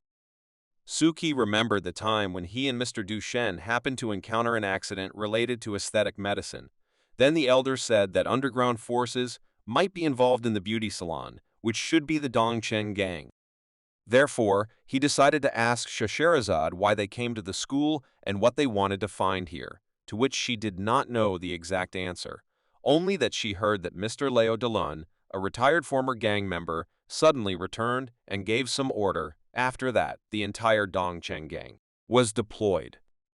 Then she pointed out to him a thin guy. It was Ji Quan, the young master of the Dongcheng gang, the son of Mr. Leo, and even if he is here, it means the matter is definitely serious, and they are looking for something that should not fall into the wrong hand. Suki was surprised when he heard that this seemingly decent guy was the son of the head of an underground gang. Shasherazad reminded him that you should never judge a book by its cover, and Ji Quan is not an ordinary person, so you need to be extremely careful with him. Ji Quan is the pinnacle of the Dongcheng gang's fighting power, and his reputation was created not because he is the son of the leader, but because he earned this reputation through many fights, which he also won. She told Suki that Lodo's boss and young underworld master suddenly made a big move, and the news spread so much that some people in the government were very worried, so they assigned her to look after them. Suki didn't understand what kind of people she was talking about, Is she really personally dealing with this issue? Shahrazad explained to him that the Black Gate is a membership system. As long as they do not interfere with government affairs, they can carry out private tasks. So her client from the Laudo police asked her to keep an eye on this gang. She also added to him that these private requests are her main source of income. The Black Gates pay so little that she has to do various things on the side in order to somehow earn money. And Suki understands perfectly well that she is not the only one. For example, Mr. Anderson is engaged in auctions, and this is his main type of income. Green acted a little simpler. He is an ordinary gigolo who knows how to communicate with girls, and the advisor does not need to think about money. She receives a good salary. In addition, Suki remembered the situation with Tang. He was beaten very badly, and in the end he received only 100,000, which in their opinion seems like a lot. Although the value of the reward voucher cannot be measured in monetary terms, the reward issued by the Blackgate headquarters is indeed too small. He will die of starvation if he hopes to earn a living working in the Blackgate. Shahrazad interrupted him and added that if he had not yet changed his voucher, then she advised him to go to the store because she heard that they had brought a large batch of new relics. Suki, on the one hand, did not see what was special about the new batch of divine relics, but Shahrazad assured him that there was something to see there because the other day they covered one of the churches in the west, and many good relics were brought from there. Suddenly, their dialogue was interrupted by a voice from behind. It was Suki's ex-girlfriend who seemed jealous of him for Shahrazad. She didn't understand when he managed to meet such a girl. He used to tell her everything, but now there's no such thing. Is she really not interesting to him anymore? Before Suki had time to say a word, a clown jumped out from behind him. Or rather, it was Exia Yushu, who was also surprised that the guy had such an exotic friend. The guy did not waste a moment and decided to meet the mysterious stranger, so he decided to introduce himself in English, which made Suki already want to call for help. Shahrazad was very funny about this situation, so she decided to explain to the guys, so that they would not misunderstand her. She was just Aunt Suki. Even Suki himself was surprised by these words. Was it really impossible to come up with something more plausible? Xiao Ye immediately realized that something was wrong here, because Suki is Asian and she looks more like an African American. How can she be his aunt? Shahrazad explained to the young lady that the thing is this. Suki's grandfather in his youth was the captain of a ship and sailed a lot, and by fate she turned out to be their illegitimate daughter. Suki covered his face with his hand so as not to listen to it anymore, because it seemed to him that no one would believe it, because it was nonsense. A few minutes later, they left the festival back to school, and the guys were worried about Aunt Suki that they left her alone. But he reassured them and said that she speaks Chinese perfectly, so she won't get lost. Everything will be fine with her. Xiao Yi didn't understand what was happening to Suki lately. Now he didn't walk her home after school. She thought that he had become so secretive, and now some aunt had appeared that she had never heard of, much less seen her. The guy told her directly that he had been very busy at work lately, and when he had a minute, he would be happy to take her home. But for now, he did not have such an opportunity. But the girl took it too literally and said that she would be waiting for him today after school. Suki understood perfectly well that he was not crazy. He had so many ghosts in his house, and he was also messing with her. Suddenly, they approached the main exhibit of this festival, which Exia Yushu was engaged in, and even Xiao Yi lost his head at this sight.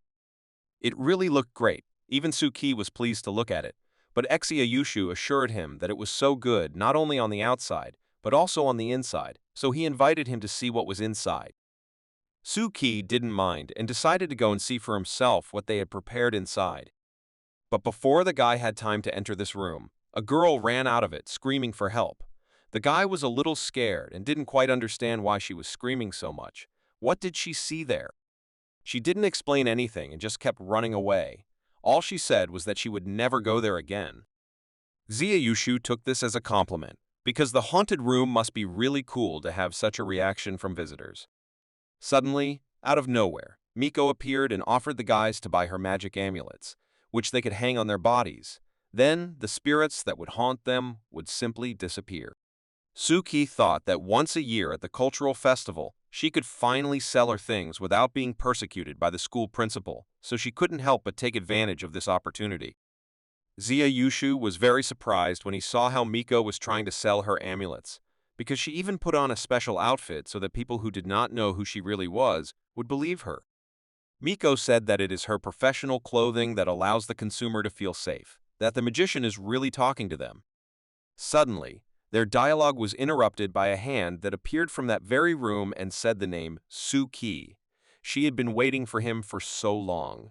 Everyone who was nearby simply froze at this. Who could it be, and who needs Suki like that? As it turned out, it was Sayori who took part in the creation of this room, and she decided to scare Suki a little. Zia Yushu was delighted with her appearance. She is so beautiful. Apparently, he really likes her, so he even forgot how to speak for a few minutes. She took off her mask and asked again whether she was beautiful or not. But among everyone, only Suki could see this horror, who stood silently and looked at this whole nightmare, and Exia Yushu, in turn, did not miss the chance to praise Saorai for her beauty. The girl still wanted to hear an opinion from Suki himself, who, out of surprise, did not know what to answer her, so he simply confirmed Exia Yushu's words. Apparently Exiaoyu did not like such words from him. As it turned out, Miko came here not only to sell her amulets, but also to tell Sori that she would then remove her makeup, after which Gushui would come to change the shift, she would be a ghost, and Suwari would go to entertain other classes. But she didn't mind staying in this class a little longer, because it seemed to her that scaring people was quite fun. Exia Yushu couldn't believe that she liked playing ghosts so much, because usually it seemed to him that she wasn't interested in anything. Suki mentally understood that she didn't even need to pretend to be a ghost. She was already one. Sayori thought that maybe it was because it was a prank. She liked the feeling that she was doing something bad, and she felt so good inside. Xiao Ye, out of anger that Suki was looking at Sayori, closed his eyes and told everyone that he didn't like this, so she wouldn't let him look at it. Although the guy himself already thought that this was far from cute because, unfortunately, he had seen much more than the others. Unnoticed, a whole bunch of people gathered around this room, each of whom wanted to take a photo with Sayori, because today she's especially beautiful. But they were all stopped by Miko, who asked them all to listen to her carefully and not interrupt. She then said that for every purchase of her haunted house amulet, they could get a free photo opportunity with Sayori, so she advised them to line up so everyone could take advantage of the chance. Suki was not surprised by this proposal, especially from Miko, who was just waiting for such an opportunity to launch her business. A few minutes later, there was a line to the end of the corridor, and everyone really wanted to buy her amulet in order to get a chance to take a photo with Sori, and Miko was not at all against doing this. Suddenly, Miko saw that Exia Yushu did not get in line and told him to do it, if, of course, he also wanted a photo with Sayori. But he didn't understand why he should do this, because he is primarily responsible for this event, so he can take as many photographs as he wants when this whole farce is over. And besides, he is not going to pay this charlatan a penny, especially for these strange amulets that she offers. Meanwhile, Exiao Yi told Suki that Gushui told her that the two of them should go to the ghost house and exchange with other students. This is the first time the guy hears about this. He didn't even know what was happening in that room. Zia Yushu leaned over and told him in his ear that they were hiding, and when someone passed by, they suddenly jumped out and scared him. It was very interesting and exciting. Suki was well aware that going to haunted houses, playing ghosts, and hiding in closets, then he needed to have negative contact with them. The guy understood perfectly well that these were real furniture ghosts made from human corpses. It was disgusting to even think about them, let alone hide in them. Therefore, he decided by all known methods to refuse this activity, because on the one hand he is just a designer and has nothing to do with this. But Exia Yushu was not going to just let him go and told him that everything was fine and he understood him, that he might be scared, but his best friend was always with him and everything would be fine. Therefore, the guy was sure that Suki would like it, because it was he who would show him this wonderful world of horrors. As soon as they entered, the guy immediately realized that they had done their best. It was really creepy there. Suki asked him if he didn't think it was too scary for school children. Some of them might be too scared. Zia Yushu didn't understand why he was saying this, so he decided that Suki was just a coward who didn't want to try to go through this room of fear on his own. The guy, without hesitation, kicked him so that he wouldn't talk nonsense. He's not afraid of anything, he just asked. Suki wondered if this idiot didn't understand that he always avoided places like haunted houses for fear of confusing real ghosts with fake ones played by normal people. He got too lost in thought and forgot where he was, but the monster that jumped out from around the corner reminded him, because it scared him so well, which Suki clearly didn't expect. This time, it was a person who dressed up as a monster. This time he was lucky. So the girl who was wearing this costume saw Xia Yushu and asked him to replace her. While they were talking, Suki understood very well that in a place where the concentration of ghosts and spirits is so high, it is very easy to trigger the logic of eating if you are not careful. Therefore, he decided that in a haunted house, he needed to be calmer and more attentive and, if possible, not pay attention to any of the monsters, be they humans or real spirits. They approached the first door, and Exia Yushu said that this was their first level, which they needed to go through first to get to the main part of the fear room. Suki noticed that there was a pair of shoes in front of the door, so he decided to ask what she was doing here, but Exia Yushu didn't seem to hear him. He simply told him to look inside and take the first step in the room of fear. The guy decided not to risk it, and asked Exia Yushu directly if there was a person behind the door, but his friend treacherously did not want to confess to him. The door opened, and a girl who committed suicide appeared in front of them. Xia Yushu didn't understand why Suki was asking him all these questions. If he was on the design team, shouldn't he himself know how everything works here? The thing was that Suki did practically nothing. He only gave edits that Gus Shui wanted to get from him, who subsequently did everything herself. Xia Yushu did not expect to hear this. He thought that Suki knew everything here, but on the other hand, it would be even more interesting. Suddenly, the same girl who was hanging in front of them took Exia Yushu by the hair and asked him where her shoes were, which made him seriously scared and asked him to move away from him. They approached the next station, where a guy was sitting, who was already very angry from the fact that he had been sitting here for several hours in a row and no one was changing him. Xia Yushu made him happy by saying that Gu Shui had ordered them to change everyone, so he told the guy that he could go and change his clothes. He was so happy, if only because this rope, which was tied to his waist so that he would pretend to be dead, had already pressed him so hard that his legs were seriously numb. The guy finally took all his things and said that he was leaving. And lastly, he reminded the guys that there was a pair of white shoes behind the door, so he asked them not to forget to ask a question when someone comes for the key. Suki was very surprised by these words, because he was very embarrassed that the guy was talking about white shoes, because he was sure that he saw red shoes there. Now he was definitely sure that something was clearly wrong in this panic room. While Exia Yushu went to look for the key to that very closet, Suki could not calm down and still remembered what kind of shoes he saw, red or white. Suddenly he realized that someone was watching him at the door, and it was clearly not a person. It was like a very strange monster that had been watching him all this time and hoped that Suki would pay attention to him. The guy was well aware that he could not turn around, otherwise he would be in his line of sight, and then he would have to run. He understood that something would be wrong with this haunted house, but he could not imagine that everything would be so bad.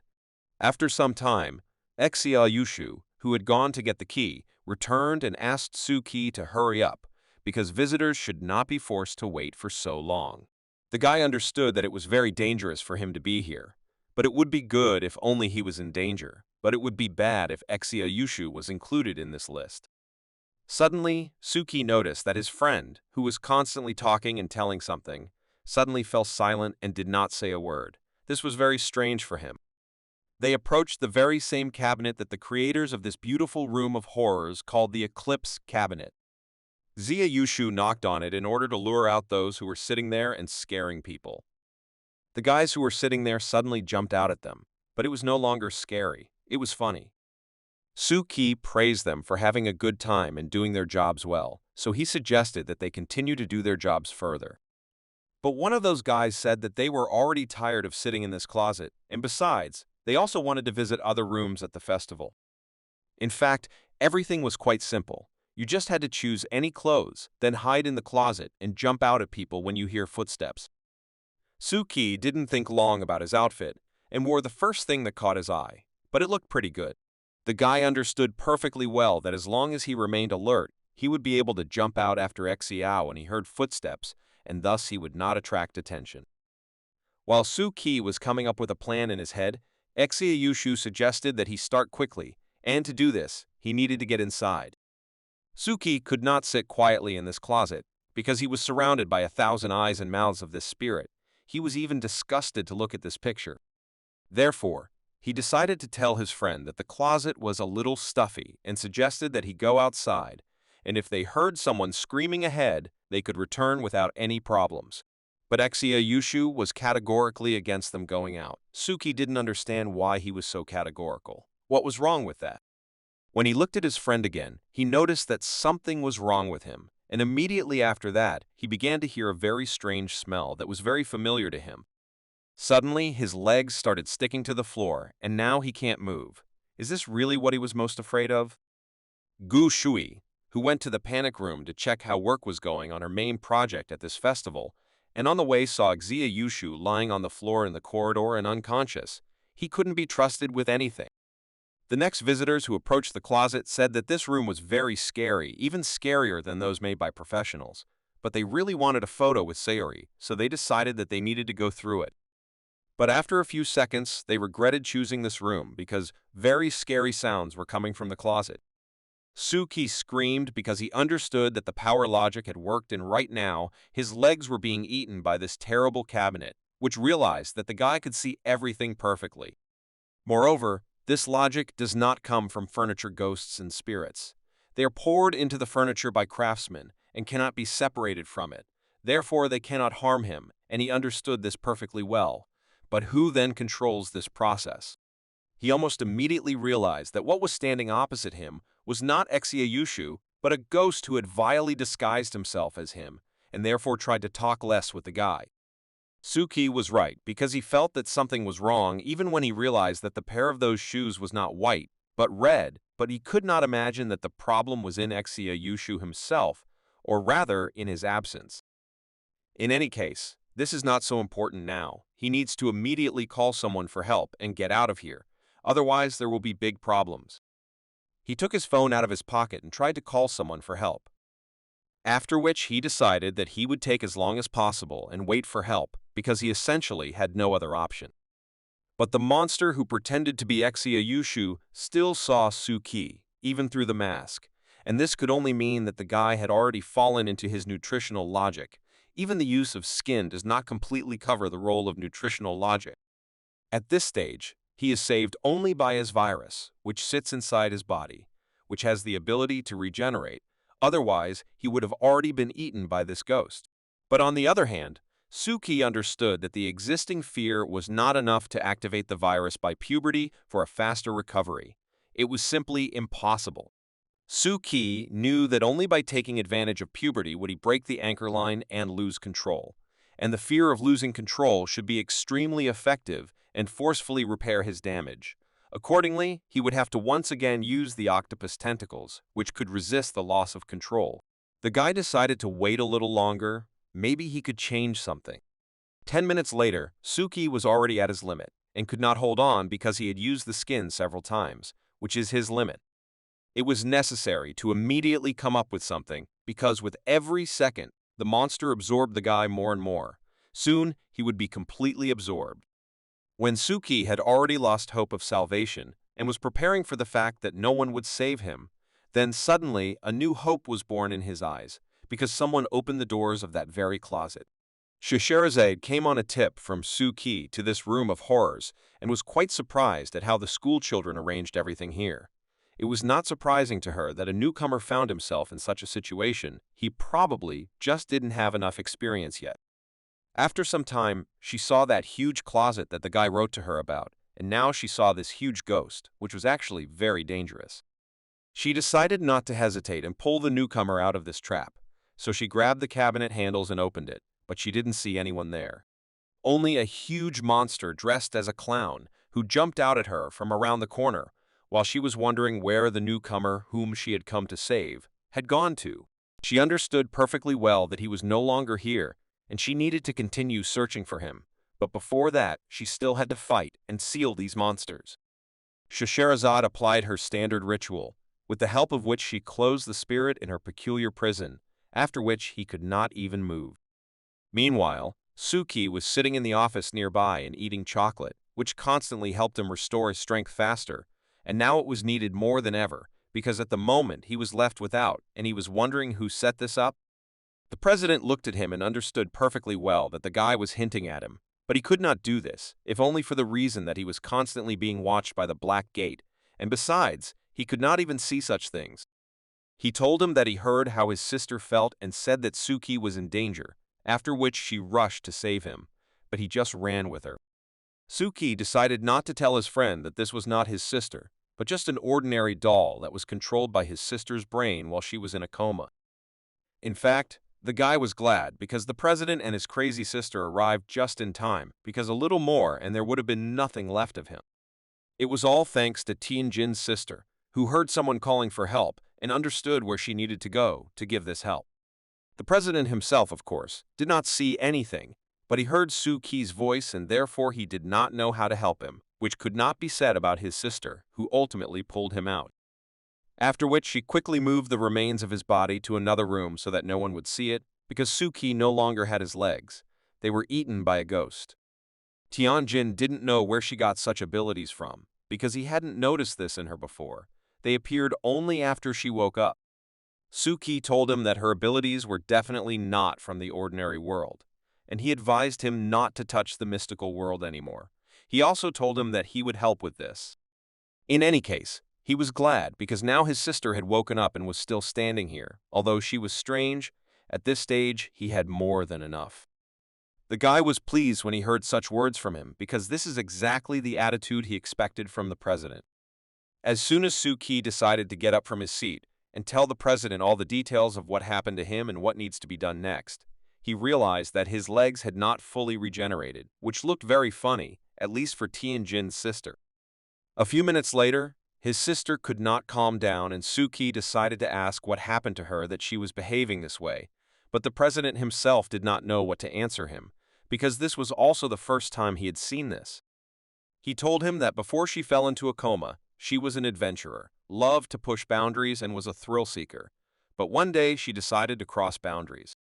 His sister showed him a cover from a magazine in which she saw an idea with extreme skateboarding, and he perfectly understood that these were people who skated at about 130 kilometers per hour, wearing only a helmet. It was too dangerous for her.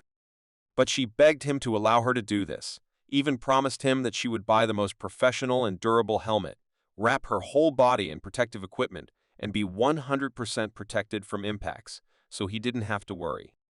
The president did not want to say that she did not adhere to the rules, yet she always did not lose her composure and defended herself as best she could no matter what.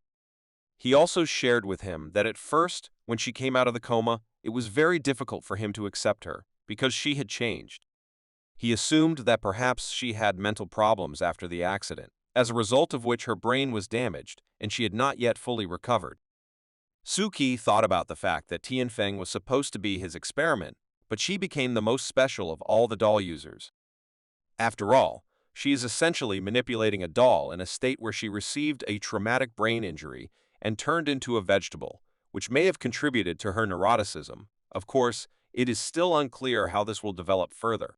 The guy decided to advise him that it is better not to let her appear in front of the Black Gate or get into trouble, much less get involved with mysticism. It is very dangerous now. But the president believed that he was overreacting. They just want to live an ordinary life. There is no reason to go beyond the limits. Suki believed him. After all, from the very beginning, he did all this just for the sake of his sister. 10 minutes later, Suki's legs were almost restored, and soon he would be able to walk fully. How good it is that he has such a useful virus in his body. But the guy noticed that his virus was not working as fast as before, so he was interested to know what happened to his virus, why its effectiveness had dropped so much. Tianjin at that moment took his sister off the window and told Suki that his world is too dangerous, so he needs to take care of himself, and there is no need to worry about him and his sister. They will live in peace. Suki understood perfectly well that now Tianjin could not do anything about it, but still believed him and asked him to borrow his trousers because his miraculously disappeared. The guy immediately went to look for Scheherazade, whom he wrote to help him. At that time, she decided to have a little snack because she was already tired of looking for him. She was slightly unhappy that she could not find him for so long. Besides, he told her that he had huge problems. What was he doing here, then? Suki told her that he had already solved all his problems and was now completely fine. Scheherazade was very glad to hear this, because it was clear from her that she was very worried and could not find a place for herself. Now it is much easier for her. The guy didn't really believe her words, of course, because all she knew was that if she was worried, she was good at hiding it and at the same time sweeping up all the snacks at the festival. Well, that's not what Suki wanted to know from her. First of all, he was interested in what they would do with the ghost. But as it turned out, Scheherazade resolved all the issues with him. Now he won't bother. As it turned out, she packed the closet and that monster into her carpet and sent it straight to the Black Gate, where they would be dealt with. But she suspected that the Black Gate was so stingy that they would give her a maximum of 2 vouchers for these 2 ghosts. Then Suki decided to clarify what was wrong with that gang. Did she need his help? Scheherazade told him that everything was in order there, and they usually do not bother others about private work. This is a rule that no one has written down. Suddenly, Yushu caught up with him, and it seemed like he was real. The guy told him that he fell asleep in the corridor, and when he woke up, he couldn't find Suki anywhere. What happened to him? Suki decided not to tell his friend anything. Although this didn't even make sense, he wouldn't have understood him anyway, so he decided to say that everything was fine. He was just lost, and then he figured it out himself. Yushu was very happy to hear such words, so he suggested that he go shopping since they had nothing else to do, especially since he heard that there was a whole group of cool girls in one of the offices. The guy decided not to wait for his answer and pulled him along with him, at the same time saying goodbye to his aunt. While they were walking, Yushu told him that the closet in which everyone was hiding suddenly disappeared, and he didn't understand where it went. It seemed like it was so big. Suki said that he also didn't see what happened to it. Scheherazade solved the problem that Suki had. Now, she just has to finish her lunch and continue her work, because if she doesn't complete the task, she won't have any more money, then there will be trouble. When the festival ended, according to the results of student voting, the haunted house that Gushwai designed took first place, and she received a statuette and a small cash bonus. Therefore, their class decided to use this money to throw a party. Everyone was happy, because today they had a wonderful holiday. Everyone was happy, except for Suki, who understood that thanks to Scheherazade, now the whole class considers his grandfather a womanizer and thinks that he is the same. But as for the very gang that Scheherazade was watching, he even knows where they went, because after that time, he never saw them again. He was still more worried about the question of what happened to the closet and that ghost. But he decided to forget about it, because it's good that he survived this festival, and it was finally over. Now all he had to do was wait for Friday and do other more important things. Friday came and Suki and Green arrived for a meeting on one of the streets of the city. The guy heard that in ancient times this street was a shopping street, and now it is a popular antique attraction of Ludo, but underground business is still thriving in the shadows. Green was not entirely happy with this choice of street for the meeting, but nothing could be done, and the guys had already arrived. As it turned out, they meet here with young masters, who also did not quite understand why Tomoya chose such a street for the meeting. Lai Lu was his, and tried to find out why he chose this particular street for the meeting, but after every blow he tried to tell her that it was Gon Wumo's idea, and he only made sure that everyone received the messages.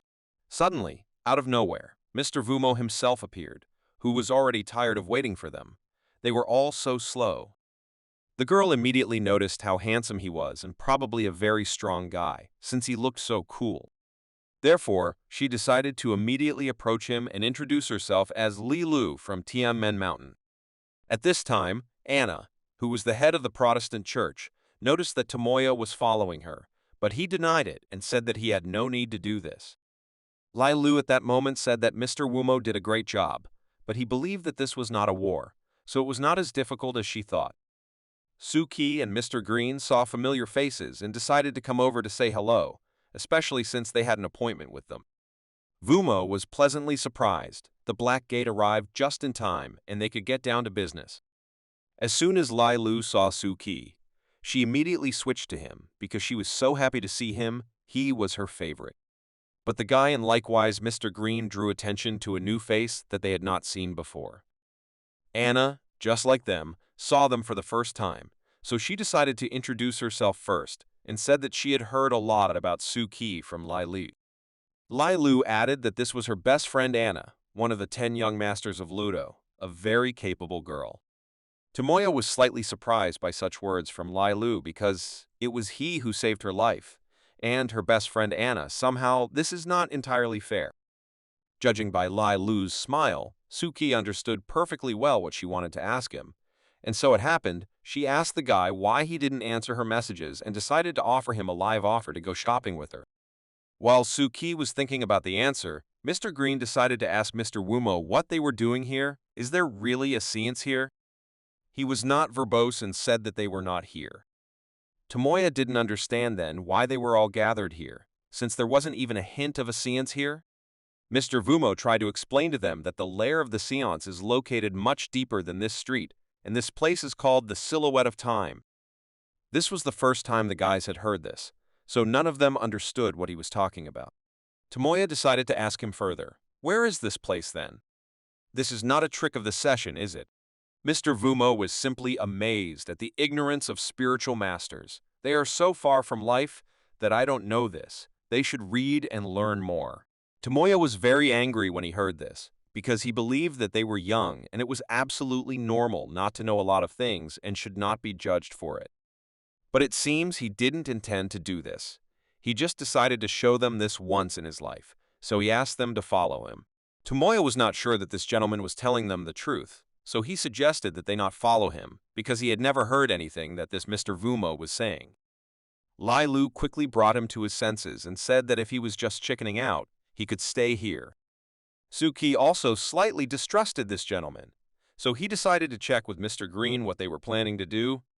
Mr. Green understood perfectly well that they came to help, so they should not care where they go.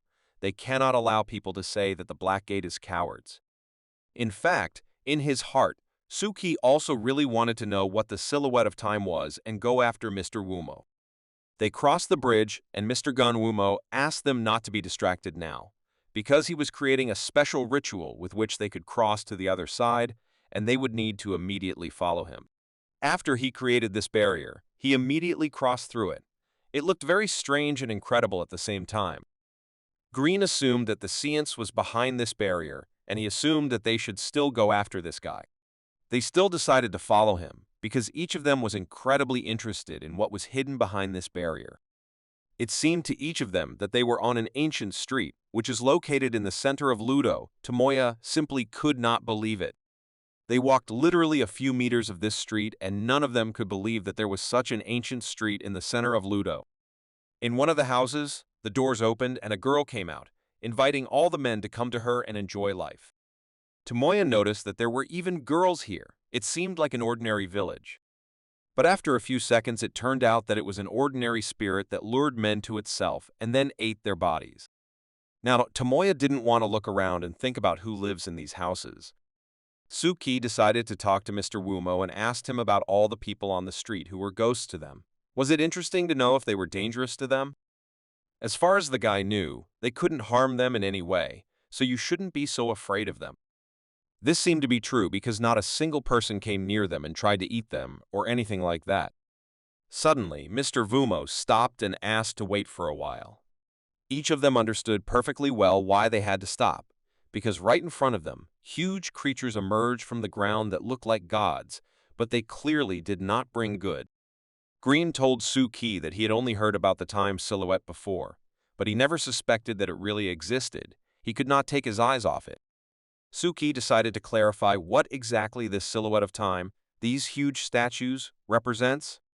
He explained to him that this is like a merger of eras. The Earth carries all the people, and its centuries-old history is a huge secret, which means more and more ghosts and gods will appear. In fact, with the exception of existing ghosts, ghosts and spirits of the past are rarely found on Earth. Then Suki simply did not understand where did all these historical ghosts and gods go. Green himself did not know exactly the answer to this question, but he assumed that there were many special places that over time, as a single whole, surrounded these ghosts and gods, for example, like this one. He also added that the silhouettes of time, historical features, rivers of the past, These places are known under different names. Suki did not fully understand what he was leading to, so he asked him again about these places. Are they natural or not?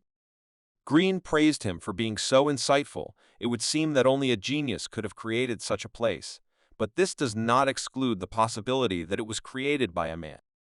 Suki thought about the fact that spiritual masters, having entered the border, can also see anomalies, but I wonder what demons and gods look like in their eyes.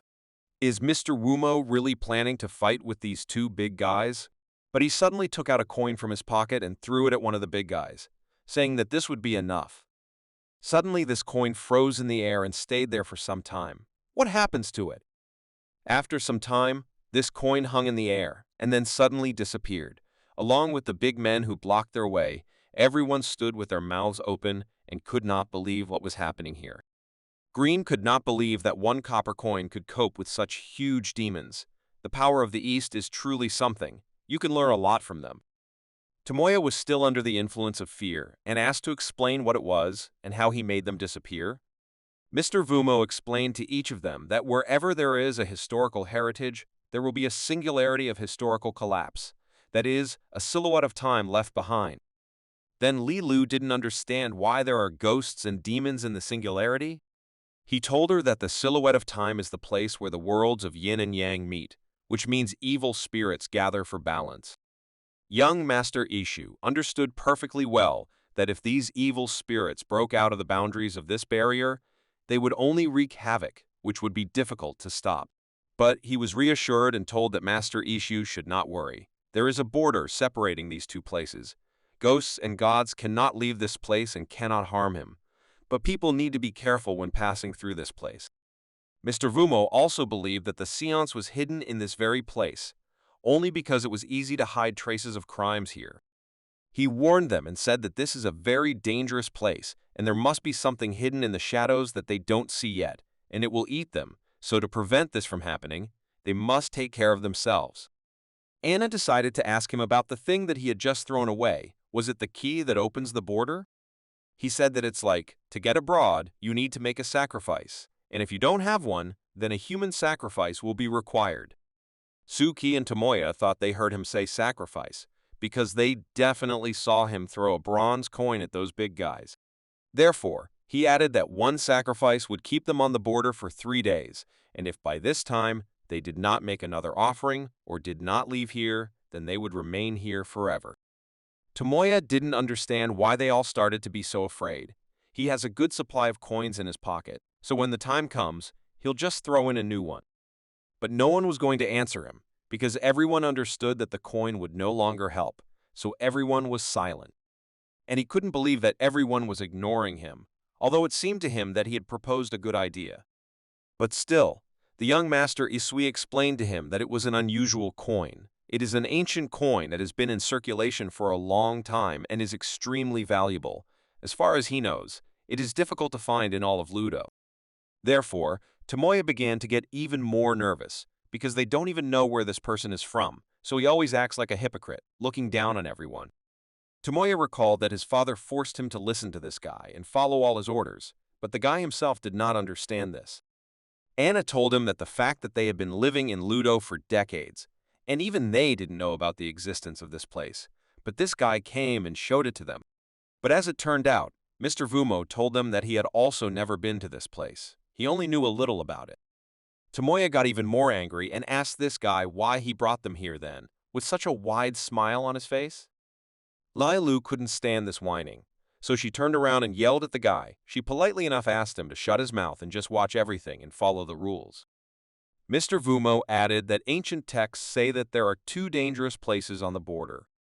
The first of which is the Temple of Wind and Thunder in the southeast, guarded by 2 gods, Wind and Thunder, who devour the karma of those who dare to disturb them. The second place, as the gentleman explained to them, was where he threw the ancient coin, where ancient warriors and ghosts live, who were ordered to guard this place. Therefore, he once again repeated what he had already said, that if they entered there without a sacrifice, they would die immediately. Green listened to him carefully, and based on this, he decided to ask if perhaps he knew where the session was hiding, because they had very little time, and it was very dangerous here. Suki thought that this is a good use of the word you. The local forces should take care of the local disorder, and they, the Black Gate, are just external helpers. As it turned out, Green asked this to the young masters who simply stood and looked at him, which meant that they knew nothing about it, after which Suki realized that not two groups, but three, were involved in this operation.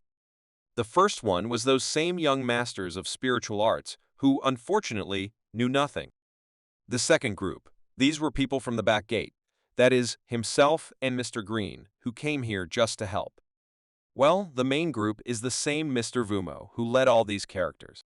But Suki, looking at Gong Wumo, did not see confidence in him. He also raised doubts in him. No one knows where he got such information from. Why did he organize the destruction of the session? There are too many questions for him. The guy wondered with what information this operation began.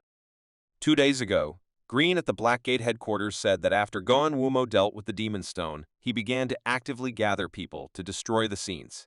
He still feels uneasy about it. It also looked rather strange to Mr. Anderson.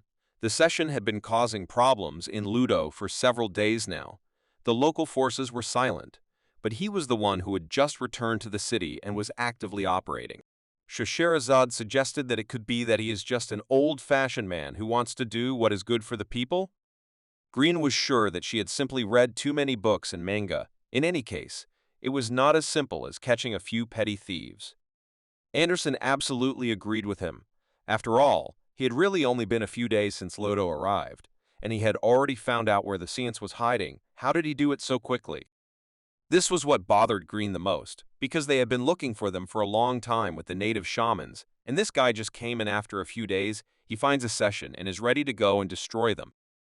Suki was also at these gatherings and added that either the specialists in Ludo were too incompetent in these matters to do their job well, or, as advisor Alice already added, this guy specially came to Ludo to catch us scenes and already had some information about them. Suki did not rule out any of the options that were proposed at the Blackgate meeting, but still, for him, the motive of this guy remained more interesting. Why is he doing this? He understood perfectly well that the motives of this guy were clearly not to achieve justice.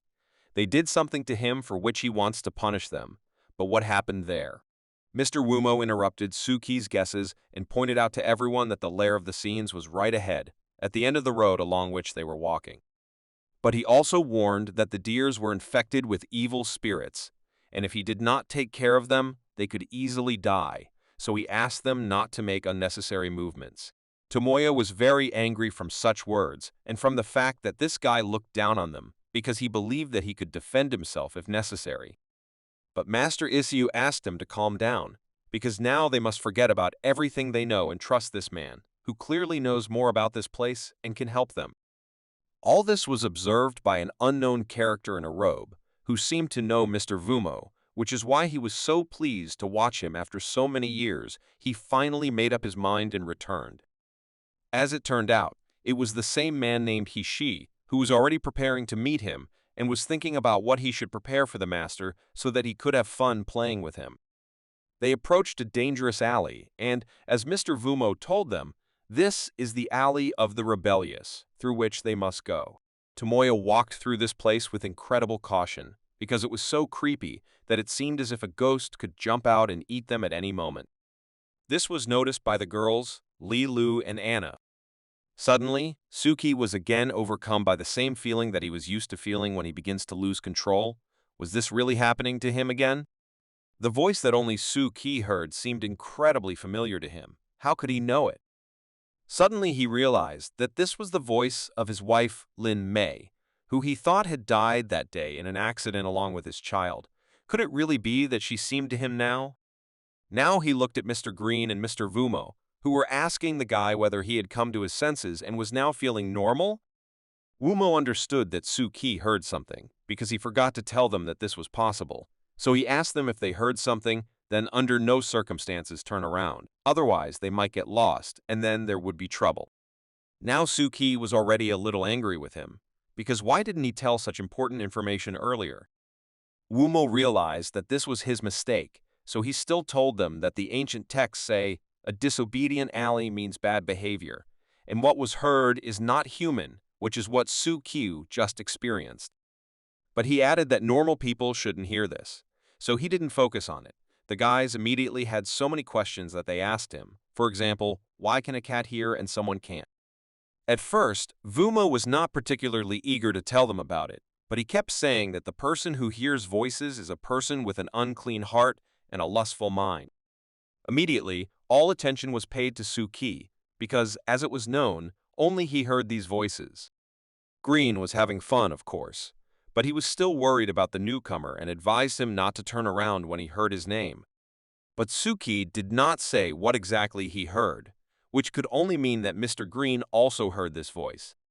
This means he also has a lustful mind and an unclean heart, so he was also given a portion of attention. Tomoya decided to ask Vumo again what he meant when he talked about the alley. Mr. Wumo told him that the lane of the rebellious is the path of former prostitutes to Huayu Street. They were driven by desires, ignored family ties, and relatives could not call them back. He also added that this call has become an obsession, and now people with lustful thoughts and evil thoughts will hear voices. And if they want to get to the real street, then they need not look back, otherwise they will be lost here forever. Tomoya realized that they hadn't even reached the real streets yet, but why then were they already hearing these voices? The guy explained to him that they would soon approach the main gate, so he advised him to prepare, and in the meantime, Suki heard voices more and more often, and it was already difficult to ignore them. Suki saw ghosts and gods wandering nearby, who could not stand the call and became spirits, who now call people in the same way and lure them to become just like them. The guy understood that it was already incredibly difficult to endure this, and they hadn't even entered the gates of Hualu Street, and it was already so creepy and unpleasant to be here. Suki leaned closer to Green and told him that all these things around were not very friendly to them, and they needed to be very careful. Green wasn't really surprised by this, because no one said it would be that simple. It's a deep sea of secrets that holds a lot of terrible things. Suki remembered one important detail, that he had previously investigated the Seance case with Scheherazade. Why didn't she go with them today? Green answered this question quite unexpectedly. They had to admit that she solves problems well, but only with the help of violence, which, in this case, is a little out of place. Meanwhile, Mr. Anderson and Scheherazade were at the eastern military port of Ludo, which they got to according to clues, and for the same reason they expected to see at this time what they came here for. Anderson understood perfectly well that the Seance had perfectly prepared for this day, and most likely it would be very difficult for them to cope with them, but they must do everything in their power. It was a wonderful day at one of the companies that traded shares in Ludo, because the employees of this company noticed that the market was doing very well today, and today you can make very good money. One of the employees suspected that if this situation continued for at least half a day, then by the evening he would be a millionaire and would be able to afford to buy himself a yacht or a beautiful villa. The market did not stop and continued to grow. The company's employees were already jumping on the spot with joy. Will they really become millionaires today? How wonderful that is. Suddenly their joy was interrupted when they saw that one of their main shares began to fall in price, and others followed. The guys tried to sell everything immediately, but it was too late and they fell into a financial trap in which they lost everything. This was the day when the stock market crashed, bond defaults, forex chaos. It happened without any warning. The financial circles in Ludo suddenly experienced a stunning earthquake within half an hour. On that day, the dreams of many people to earn money for a carefree life collapsed at one moment, and Mr. Anderson understood perfectly well what was happening here. They stood with Scheherazade and discussed this. She was surprised that they had not even fully appeared in their world yet, and had already had such an impact on their economy. Scheherazade was interested to know if this had happened before in history, to which Anderson told her that 200 years ago, Laudo was almost completely isolated because the government was terrible. They oppressed people, and they were on the verge of death until one day the revolutionaries set foot on the shores of the city, broke into the government building, and put their order in place. Although this subsequently brought chaos and upheaval, at the same time it broke the blockade, and since then, Laudo has found a new life, known in history, which they called the Great Ship Event. Now, Scheherazade thought that the spiritual child is far from just a slanderer. She is much more than that. Anderson completely agreed with her. It seems that the demonic stone was just a cover. This huge ship was a real murderous move of the session aimed at destroying Laudo. Suddenly, the ship began to rise above the water, and some force wanted this ship to come onto land. After some time, the giant ship completely came ashore and something had to be done immediately. Mr. Anderson was well aware that the secrets that are associated with historical events are the most complex of all, and this material has much more consequences than they think. At this time, the ship seemed to have grown huge legs and was ready to move on land. Anderson was well aware that no one could deny history. Therefore, it is an incomprehensible and unsolved mystery. But still, they, together with Scheherazade, decided to do at least something because they couldn't just leave it like that. While they were running towards this huge ship, Scheherazade felt a cold running through her body. What could this mean? They both turned and saw some creature watching them from behind, so Mr. Anderson suggested that she hold off for now, and in the meantime, he would introduce logic into the creation of the ship to limit her actions. Scheherazade suspected that he wanted to make something like a ship of secrets with this ship, but he himself did not yet know exactly what to do with it, because he still lacks the skill to cope with such huge creatures. In any case, now he hoped for Scheherazade. She was not against such trust, but in any case, she needed the support of the state, or rather, so that it would not collapse ahead of time. Scheherazade didn't have much time to prepare, so she decided to start the battle right now. But she understood perfectly well that this would be a very difficult battle, because opposite her stood a huge demon in the form of a wolf, who clearly did not come to play, but came to destroy everything in its path. The huge wolf was already ready to begin the battle, but Scheherazade also did not waste time and was already preparing the rituals she needed. This is not the first time for Scheherazade to fight such huge beasts, but this one was especially strong, so more force needs to be applied to it. But the monster was too fast and was already very close to attacking Scheherazade. Could he really succeed? Nevertheless, she placed a block in time, which protected her from this blow and gave her time to think about what to do next. She was surprised that this wolf was so strong. She was even interested in what the Seance had fed him, that he had grown so much. But still, she urgently needed to come up with something, because the wolf simply wouldn't give in. Scheherazade decided to use her flying carpet to blind the monster a little and give herself time to think. As soon as the monster threw off this huge carpet, he noticed that the woman was missing, as if she had fallen through the ground. Where could she have disappeared? But after a few seconds, he raised his head up and saw that she had literally taken off. The monster had little time to realize the seriousness of the situation, and it seems that now Scheherazade will deal him such a blow, after which he is unlikely to be able to recover. And so it happened. She dealt him a crushing blow that sank him into the ground. After this, it will be difficult to regain consciousness, and it seems Scheherazade is doing an excellent job.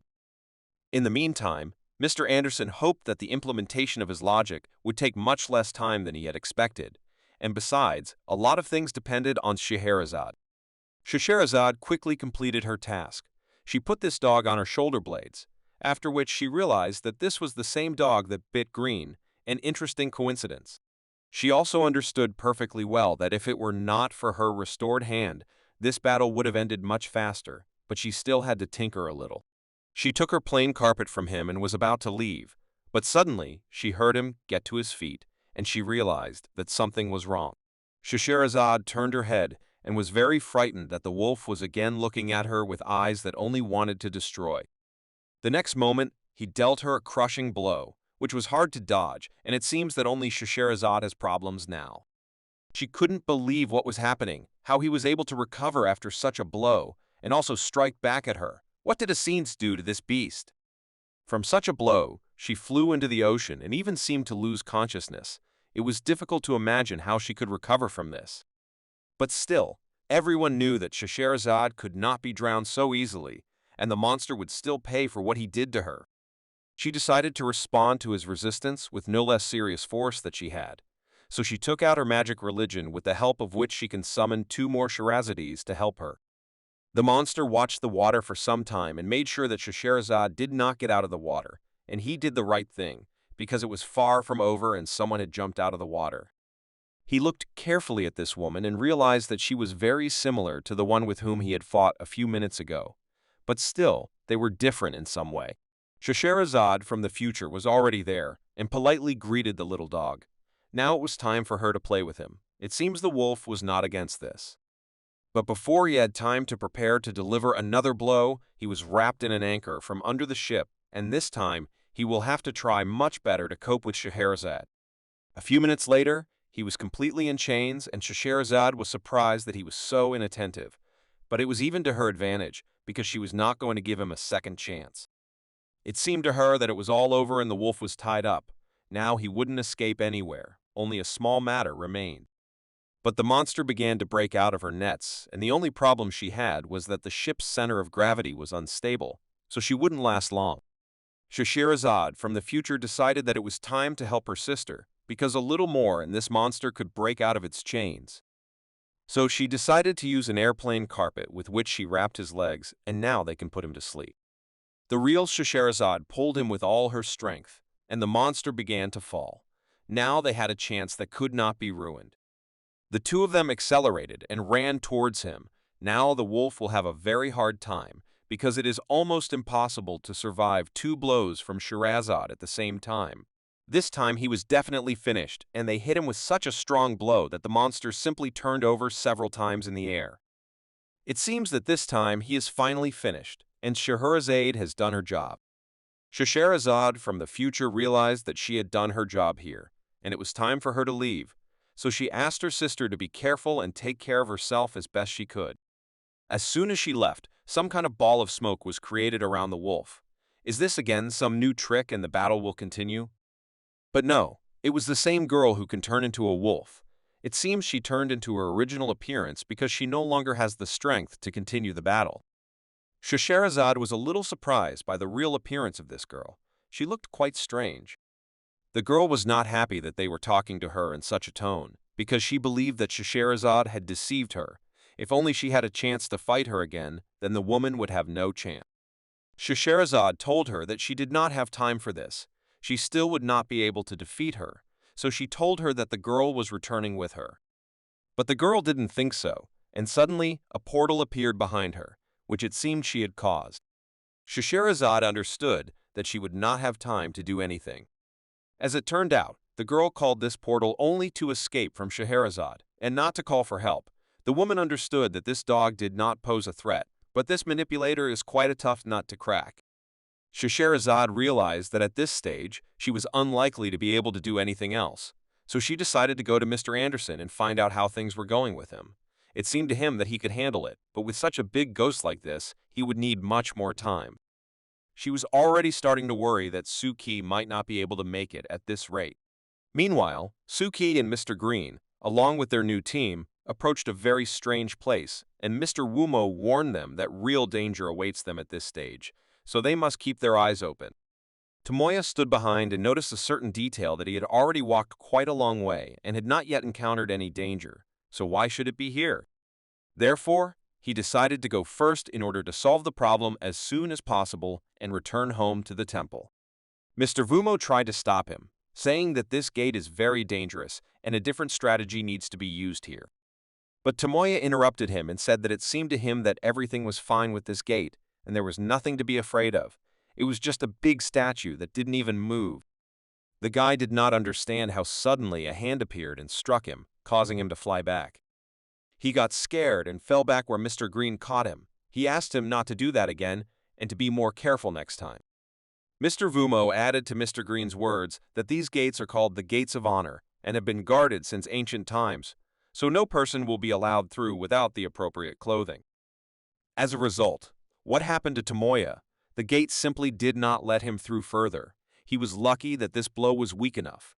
The guy couldn't understand why suddenly these ghosts began to react to them, because throughout the entire road they didn't even pay attention to them. What suddenly prompted them to do this? Vumo explained to him and the others that this is a special guardian of the Gates of Honor. He is not like the others who stand on the street and just watch. He is here to perform a special task. He also added that, like the guardian spirits they encountered upon first entering, guardian spirits require sacrifice, and there are special rules for attempting to pass through the ceremonial gates. Tomoya began to shout at him, because he was angry that the master did not tell him this earlier. He almost made a mistake, which he would later regret for a very long time.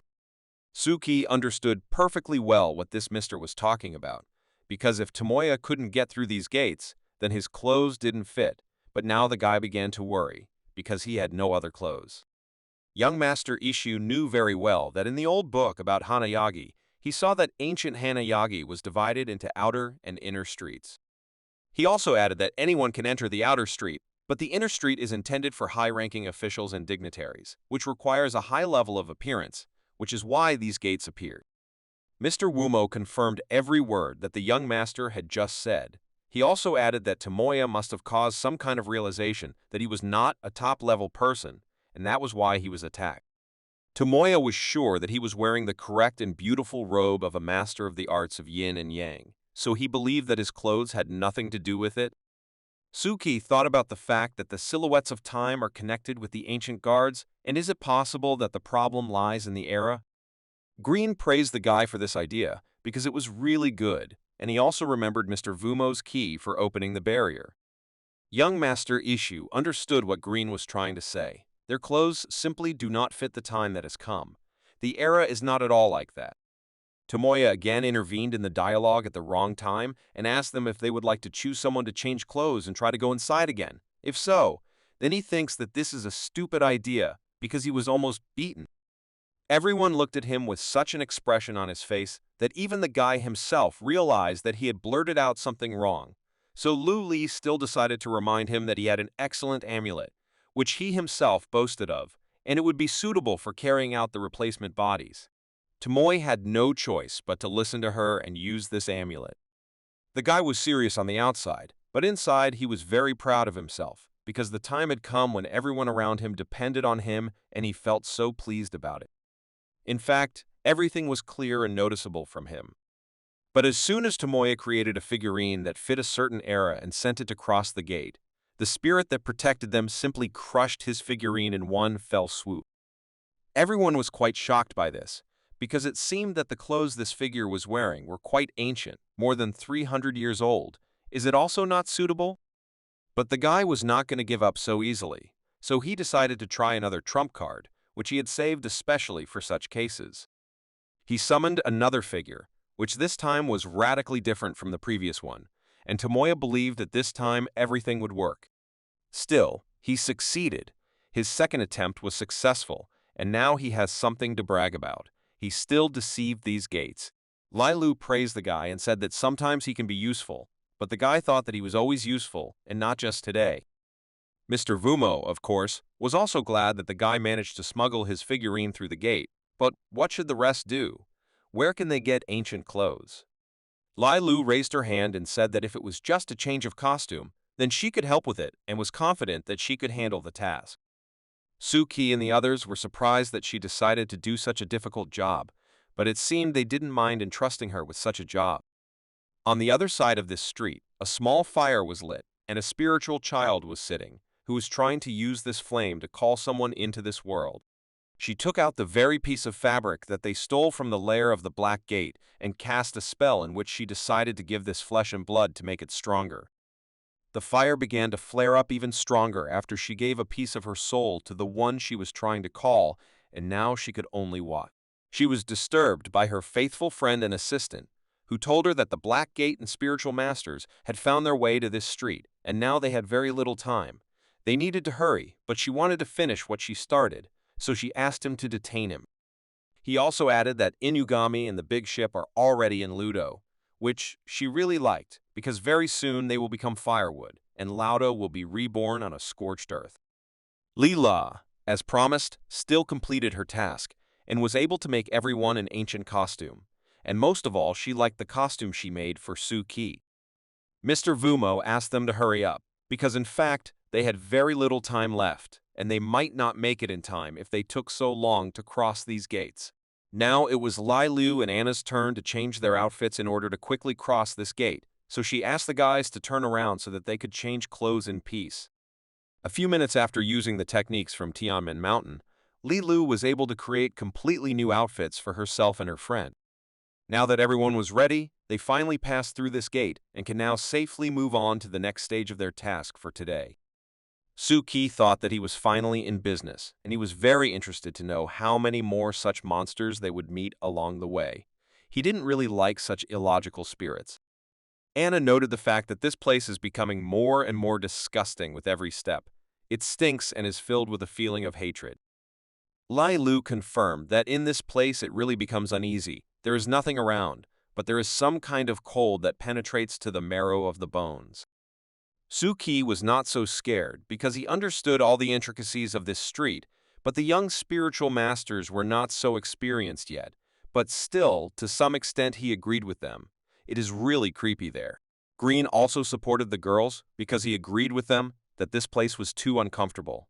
It would be better if these little brats solved this matter rather than playing at the end of the world. Suki didn't quite understand who he was talking about. His students? But Green laughed at this and told him that he did not need students because they were all so capricious. The guy remembered how Mr. Anderson told him that mystics are born, not made, but Mr. Green told him one thing, that most of them are born naturally, but their parents give them the anchor of the original ruler, and the use of some magic stones is also permissible. Suki didn't quite understand how someone could allow their offspring to become painful and dangerous mystics. Green explained to him that for some of those who have mastered advanced training, inheritance is also a rite of passage that they need to form a career ladder. But you shouldn't take it to heart, and most likely Suki won't meet such arrogant guys anyway. They don't go to such distant places as the East. However, Suki still understood that, according to Mr. Anderson, Western mystics sought to learn the secrets of the East, so why didn't they do it then? Green explained to him that in fact everything is simple, in order to avoid problems. Many of them do not even dare to come out of the fog, and in this life they only deserve to be weak chickens. Suddenly, their very entertaining conversation was interrupted by Mr. Vumo, who announced to everyone that they had finally arrived at the place they needed, or rather, to the inner street. Suki was wondering why the inner street was not at all as busy as the outer one. Green suggested that maybe it was because of the ghosts of the city. Those who do not dress properly simply cannot be here. But still, there were several monsters on the streets who desperately called them to them, but everyone on the team knew very well that they should not react to this. The only thing that Tomoya didn't fully understand was why there were so many women's voices on this street. But for Lilia, it was so obvious that she decided to explain it to Tamiya in an unusual way. She told him that he should not be surprised that there are many women on the flower street. Suki was very jealous of these young masters, because they could only see these women, and he, in turn, saw a lot more, which was very bad for him. But he realized that even Mr. Green did not react to what Suki saw, so only he saw it. And the guy saw a huge spirit that brought fear even to him. Although during his short life in this city, he saw many monsters, but this one was special. Mr. Vumo once again reminded them that they did not need to approach them, but they needed to pretend that they did not see them, then everything would be fine with them. Finally, Suki communicated with a man who knows 100% what he needs to do, and even if you don't pay attention to the fact that he is a rather strange person, then everything will be fine. Suddenly, Vumo stopped them all and asked them to wait a little, because he saw someone ahead. This was the same girl's assistant who, on her instructions, went out to meet her dear guests and play with them a little. First, this guy tried to politely ask them to come back because the session had some very important things to do, and they didn't have time to play with them. Li Lu surprisingly immediately understood who it was. It was Chi Fu, but besides her, no one else seemed to know him, so she had to add that he was one of the high priests of the session. The girl said that her faction was investigating him. He is a creepy and scary guy who specializes in cursing rich businessmen and politicians. Vumo listened to this attentively and seemed even glad that they had finally found themselves in that very place, and they had a chance to stretch their limbs a little. On the one hand, he was very pleased that the session greeted them so nicely, but still, he would have to apologize for spoiling their wonderful atmosphere, after which he went straight into battle. But Chi Fu dodged the blow very easily, and what's more, he simply disappeared in an instant, as if he had fallen through the ground. Mr. Vumo did not expect this, so Green warned him that this black umbrella clearly meant something, and he needed to beware of it. At one point, a very unpleasant smell began to emanate from this umbrella, which was very difficult to endure. Anna noticed that it smelled very much of rotting flesh. A moment later, music began to play on the street. Suki and Mr. Green thought it was a flute and drums, but where did they come from? After which the lights suddenly came on, so Mr. Green asked them all to be on alert because at any moment this madman could jump out. Suddenly, out of nowhere, a whole ceremony came out, which carried out some kind of throne. What could this all mean? But this calm did not last so long, because all the ghosts that were in the house broke out and began to run straight towards them. Suki seems to have guessed how it happened. Shifu used an umbrella to lure out the ghost, which in turn summoned the female ghosts that were in the houses. Now Vumo was even happier and asked the others to prepare for battle. Now they will have a lot of fun. They were already surrounded by 1,000 monsters who did not stop and ran straight towards them, and Shifu was carefully watching this at this time. But in addition to the order from his boss, he also had his own goal. He wanted to take revenge on those three who were in the forefront, and he would definitely do it. At this time, everyone who fought these ghosts did everything they could. For example, Li Lu decided to use her religion, which was called the 5 Elements and 3 Worlds. And in some way it helped her a lot. She destroyed several spirits at the same time. It was a good blow from her. Master Ishu did exactly the same thing when he summoned his personal Buddha. It was so surprising that young masters had such abilities. Suki at this time was trying to talk to Mr. Green. He perfectly understood that there was a battle going on now and this was not entirely convenient, but still, it seemed to him that he needed to hurry. Although Green didn't think so, he didn't see anything wrong with it. They were only here to help anyway, and for Suki, this was generally a great way to train. Green even liked this battle. It was so funny to him to some extent, but Suki realized that they were not that difficult to deal with. But the main problem was that there were so many of them. Lai Lu also began to like this battle, because the local ghosts and gods are nothing compared to Teng. But suddenly, she was overcome by some incomprehensible fear, and she began to feel incredible pressure on herself. After which, she saw a huge woman who was in such a beautiful outfit, but looked so terrible in any case. There was no time to look at the outfits, because a bunch of ghosts were running towards her and she could not move.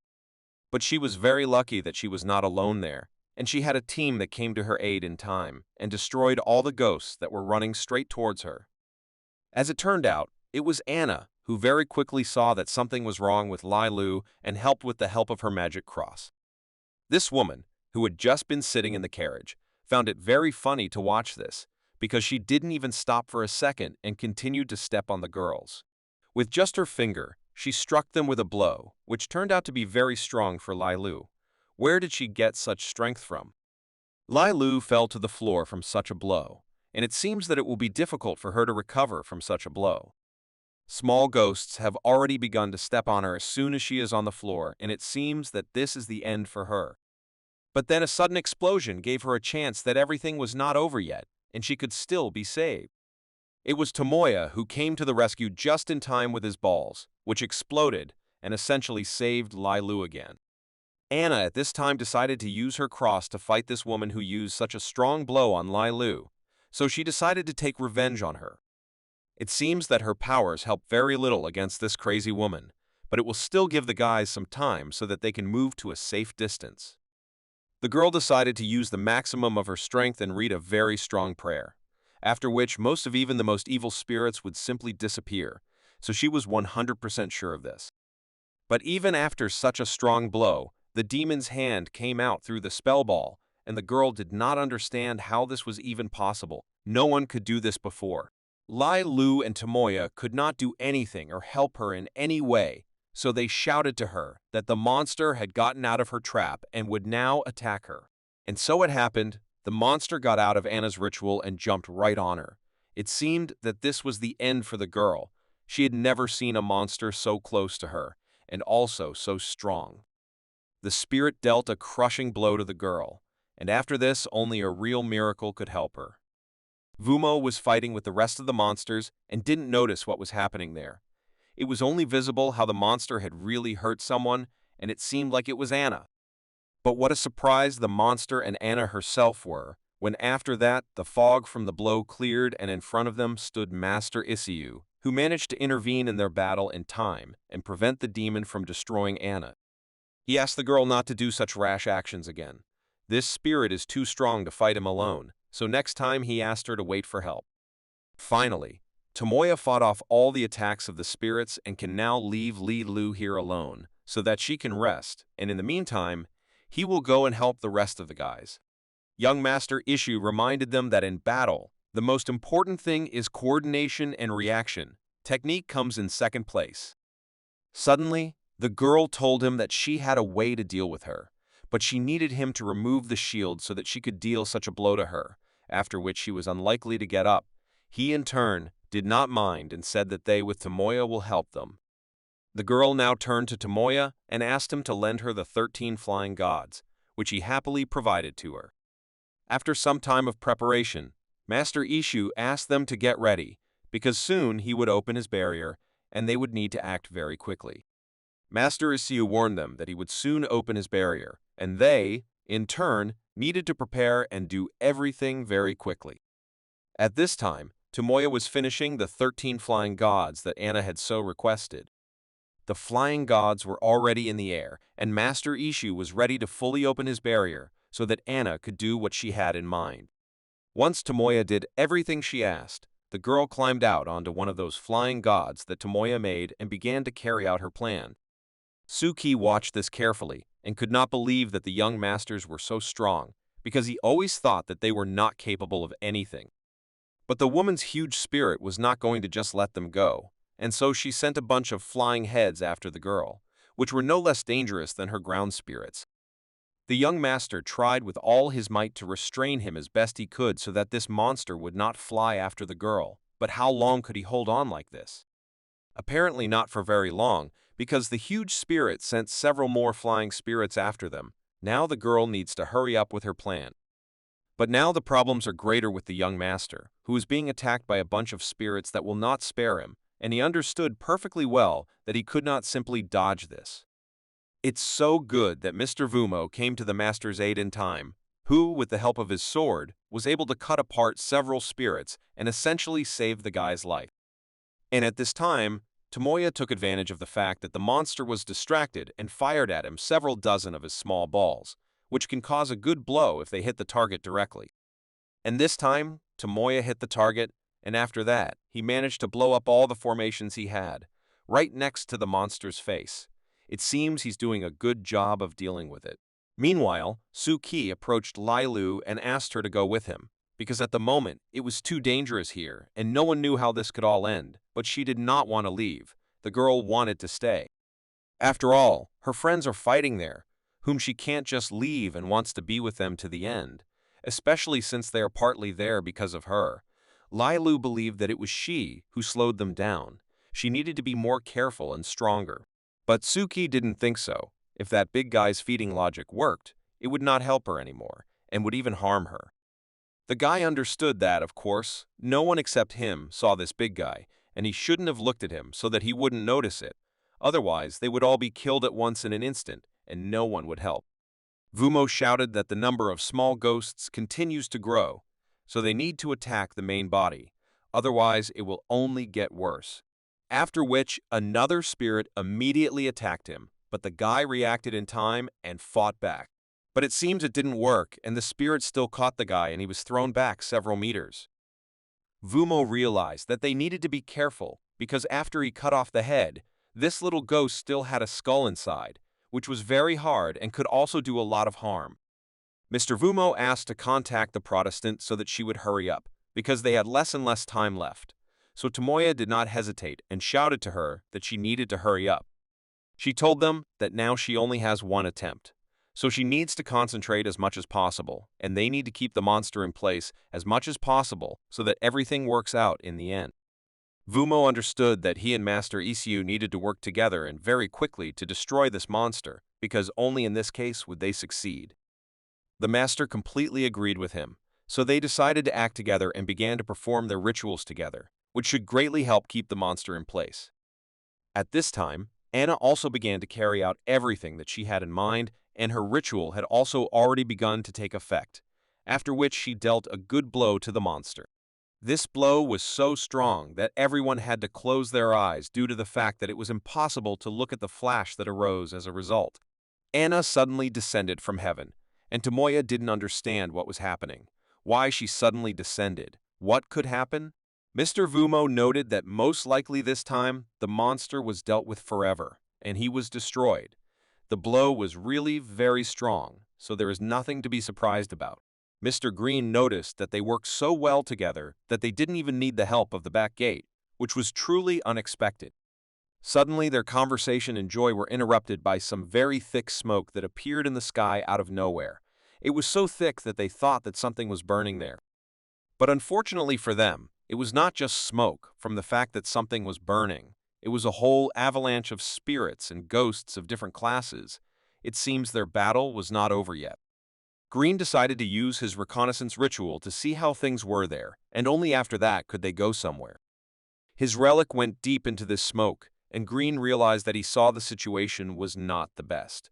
There were too many enemies who would have to be destroyed if they dared to go there. Suki saw that Green's face had changed for the worse. He clearly saw something bad, so the guy decided to ask him what happened. Green finished observing and answered him based on what he saw. He believes that they only have two options left. Firstly, he believed that they could not just sit and wait because time was passing, and that fire was only flaring up, so they first of all had to go and put out this fire now. But he is not a fool and understood perfectly well that there were too many ghosts and spirits ahead. So if they went there, the likelihood that they would die there was too great. Therefore, he also offered them a second option, which would be much safer than the first, which was to escape, and if they did this, then as soon as possible.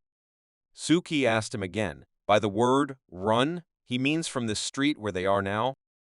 But the guy misunderstood him. Green meant that to run means to gather all the guys from the Black Gate and run away from the city of Ludo forever and never return. The guy was shocked. Is everything really that bad and they need to make such drastic decisions? Green reminded him of the words that were left by the hermit on the board, that everything would burn to the ground. Suki perfectly remembered and understood what words Green was talking about. It turns out that the hermit was right. The man added that the session stole the sleeve, so it seems that now they were using it for exactly these purposes and nothing can be done about it.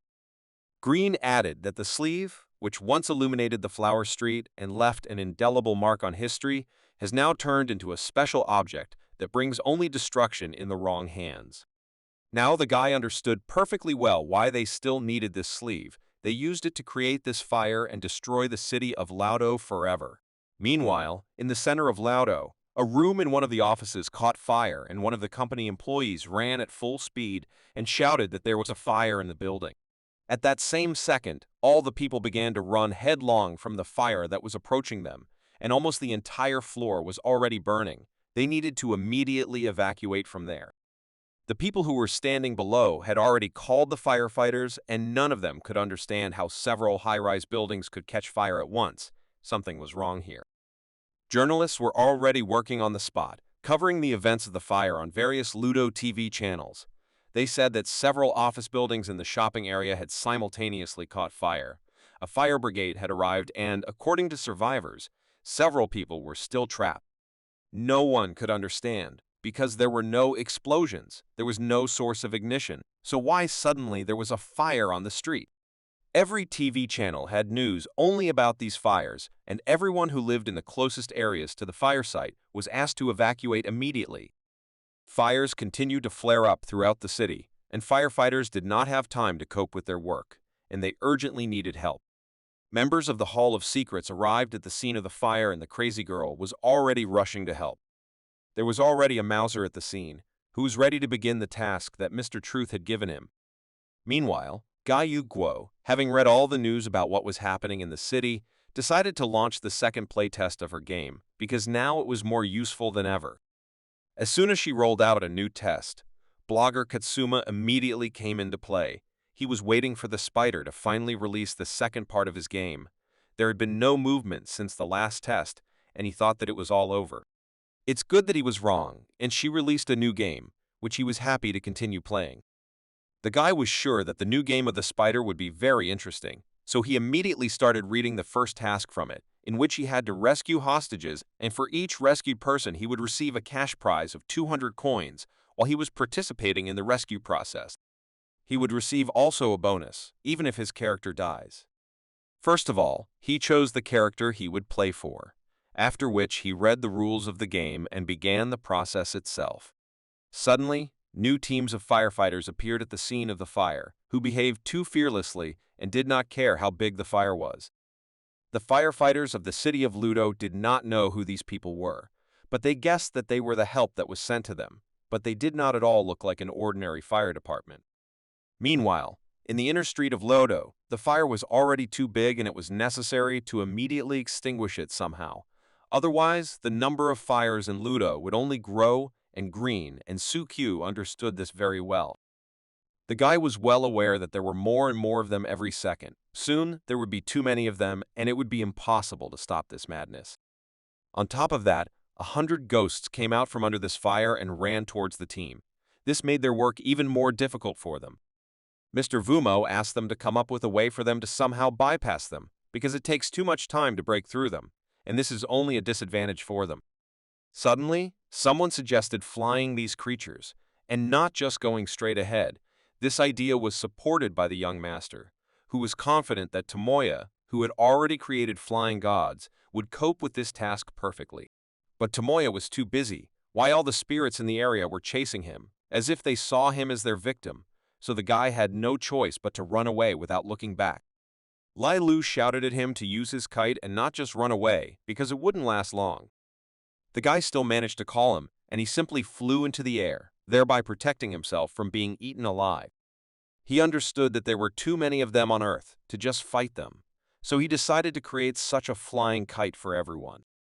There was very little time, so they couldn't think for a long time.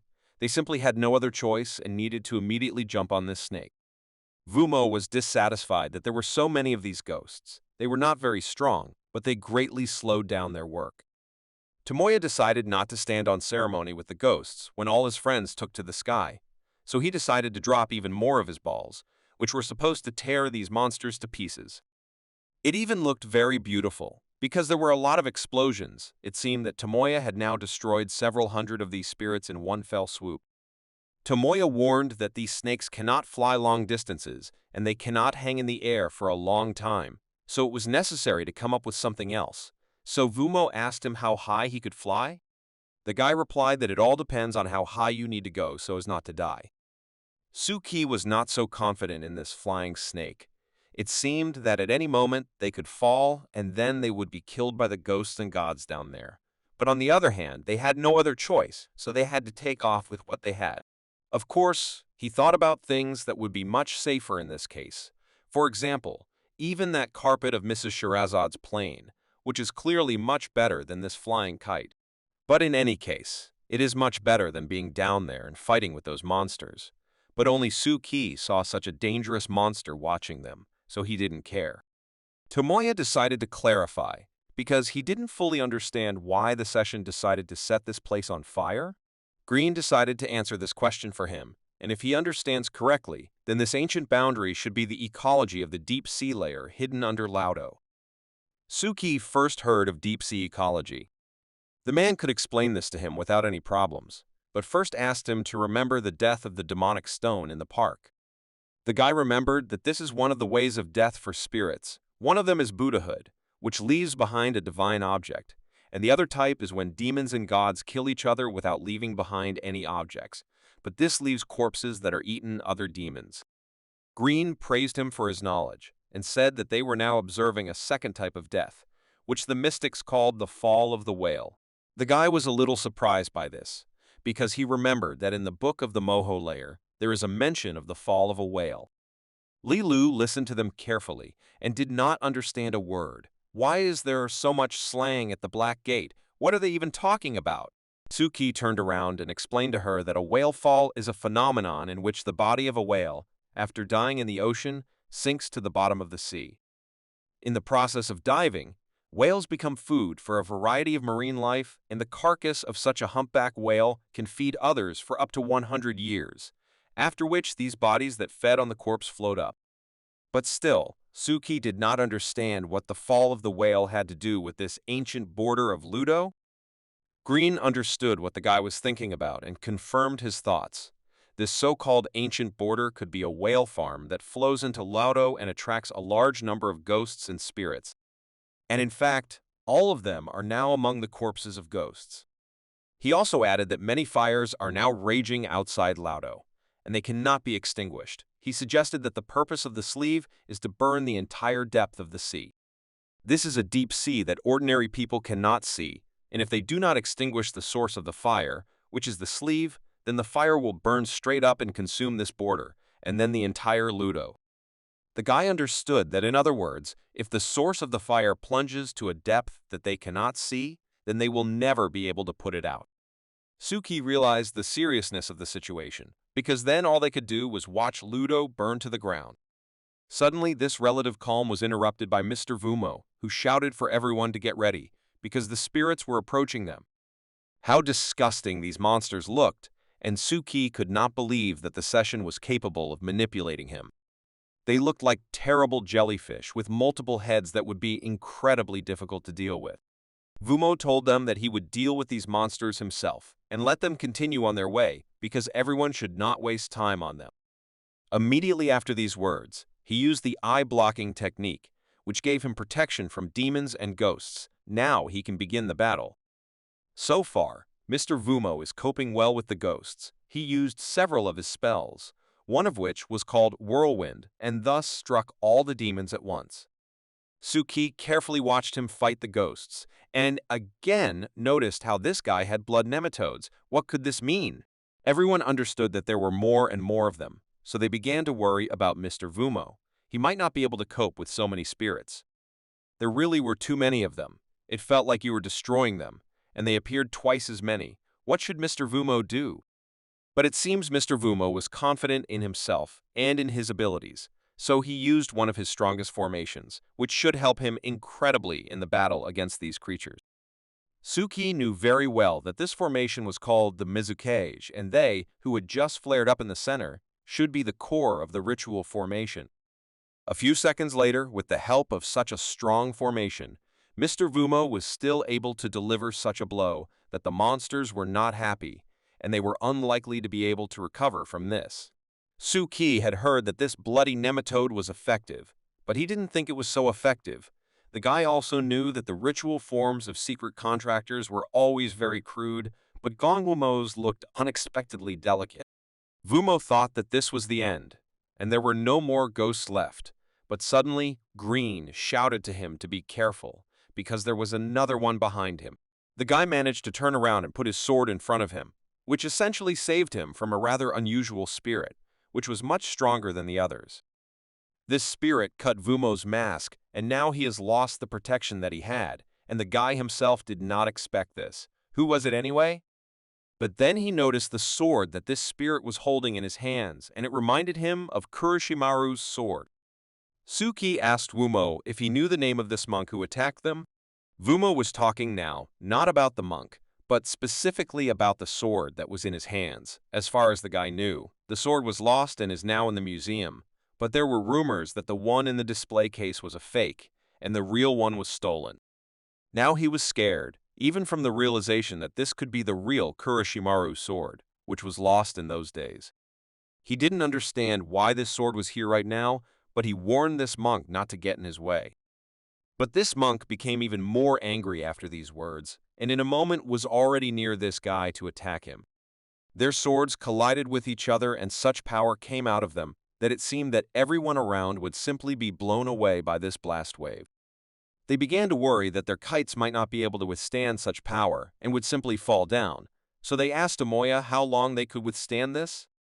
The guy was well aware that they were not powerful enough to withstand this, and noticed that Lai Liu's kite was damaged, and she needed to land immediately. Therefore, the young masters decided to land down so as not to fall from such a height, and now they only counted on the others to be able to put out this fire. Mr. Green, Suki, and Tomoya together found a building that was practically undamaged by the fire. Most likely, it was inside this building that the source of the fire was located, but none of them knew how to get inside. Green did not think twice and decided to call one of his venerable queens, whose beauty and grace made him admire them every time. Tomoya didn't understand why this mister could behave this way at such a tense moment, because they now need to save the whole city, and Green is thinking about women. Soon the guy closed and didn't say another word, because a snow queen suddenly appeared near them. lowering the temperature to normal levels. But that was not all she was capable of, after which she used all her strength to put out more than half of the fire that enveloped this house. A few minutes later, Green told the guys that the fire had been frozen, but it was temporary, so they needed to hurry and go inside. It didn't take long to persuade the guys. They knocked down the doors of the house and went in. They hoped to see the source of the fire there. Tomoya saw there the one he was so afraid of. There she was, the spiritual child who united the slanderers of Lodo and established the scene. Suki agreed with him. It is she who is the person who moves the gods from outside and sets fire to the borders. She is a criminal who is going to set fire to the city of Laudo. But the guy didn't worry for a second because he was glad that after such a long search he finally found her. Green saw how emotionally unstable Suki had become and asked him to calm down a bit as she was using the sage stone to force the sleeve down. But he was also sure that the sage's stone plunges divine objects into the depths of the sea, and this should probably be the ultimate goal of the spiritualistic session. Therefore, now they must think carefully about how to stop her, because if they fail to do this, then the whole of Laudo will suffer. Suddenly, a kunai flew through Suki. The guy was very scared that she had gone into battle. But it turned out that this was done by Tomoya, who himself did not understand how he did it. He tried to tell them that he did not want to do this because he does not control himself. Therefore, Mr. Green had to break it so that he would not harm himself or anyone else. But as soon as Green took off the clothes from the guy's back, he saw there the same man who had been hunting them from the very beginning, and it was because of him that Tomoya attacked Suki. Tomoya was very scared and asked to help him and remove this head. Suki now understood everything perfectly and guessed that Shifu. It was he who used this technique and killed that old slanderer on the Tianshui shopping street, which the man himself did not hide. After which he stated that he could kill his friend in the same way, so Suki had to come up with something, otherwise Tomoya was in danger. Tomoya began to panic when he heard what this madman was saying. He didn't want to die, the guy wanted to live for a very long time. Suki also didn't know how he could help Tomoya, so he decided to ask Green, who at that moment was thinking that if he tried to call Aurora, then the Snow Queen would leave, the ice would melt faster, and the place would burst into flames again. The guy suggested that he use them both at the same time, if this is possible. Green understood that in theory this was certainly possible, but then you need to be a specialist, because inviting two people at the same time would be very scary, because the princess would be furious, and this would not end well. Suki now understood that Mr. Green would not be able to in this situation, and from now on it was he who needed to try. Tomoya has been asking them for help all this time, because he no longer understands anything and little by little his strength is leaving him. Green nevertheless made up his mind and thanked the Snow Queen for helping him so much and at the same moment began to call Aurora. The man called a new princess, who was happy to help Green, so she immediately came to his aid and took a couple of things with her. Chai Fu was shocked by what Green did just now.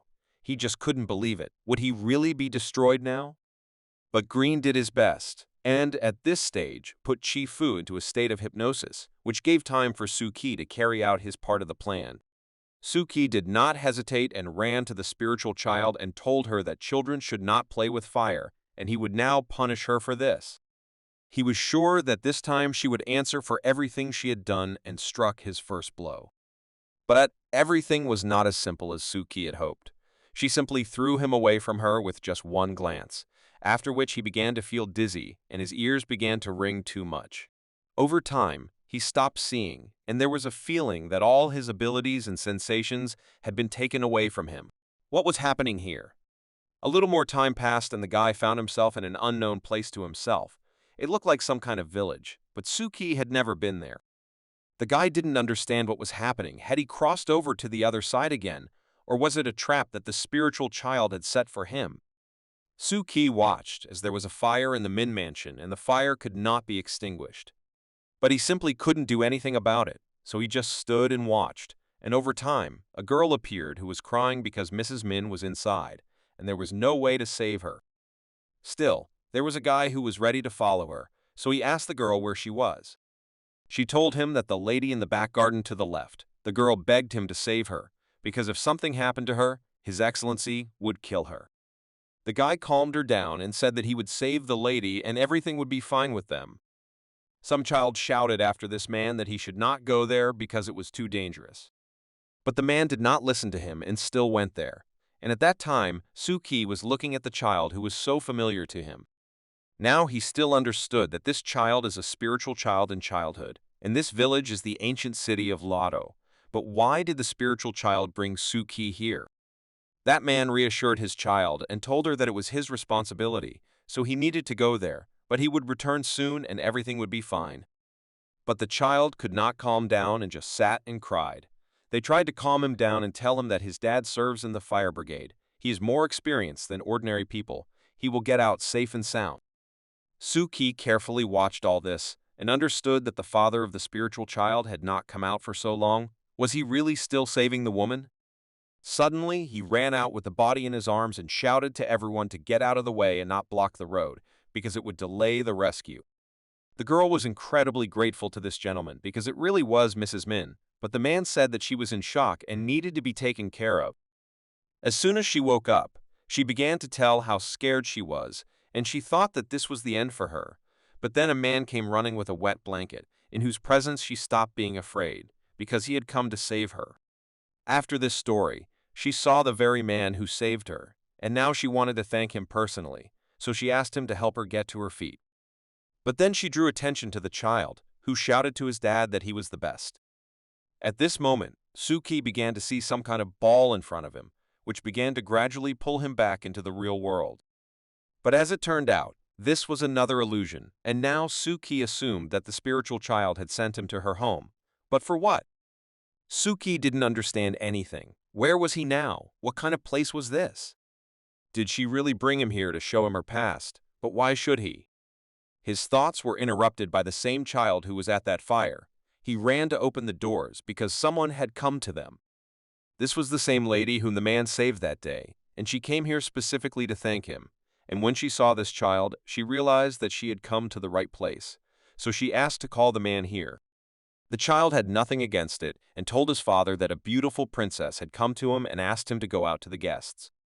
In gratitude for his heroism, she brought him several gifts for saving her life during that fire.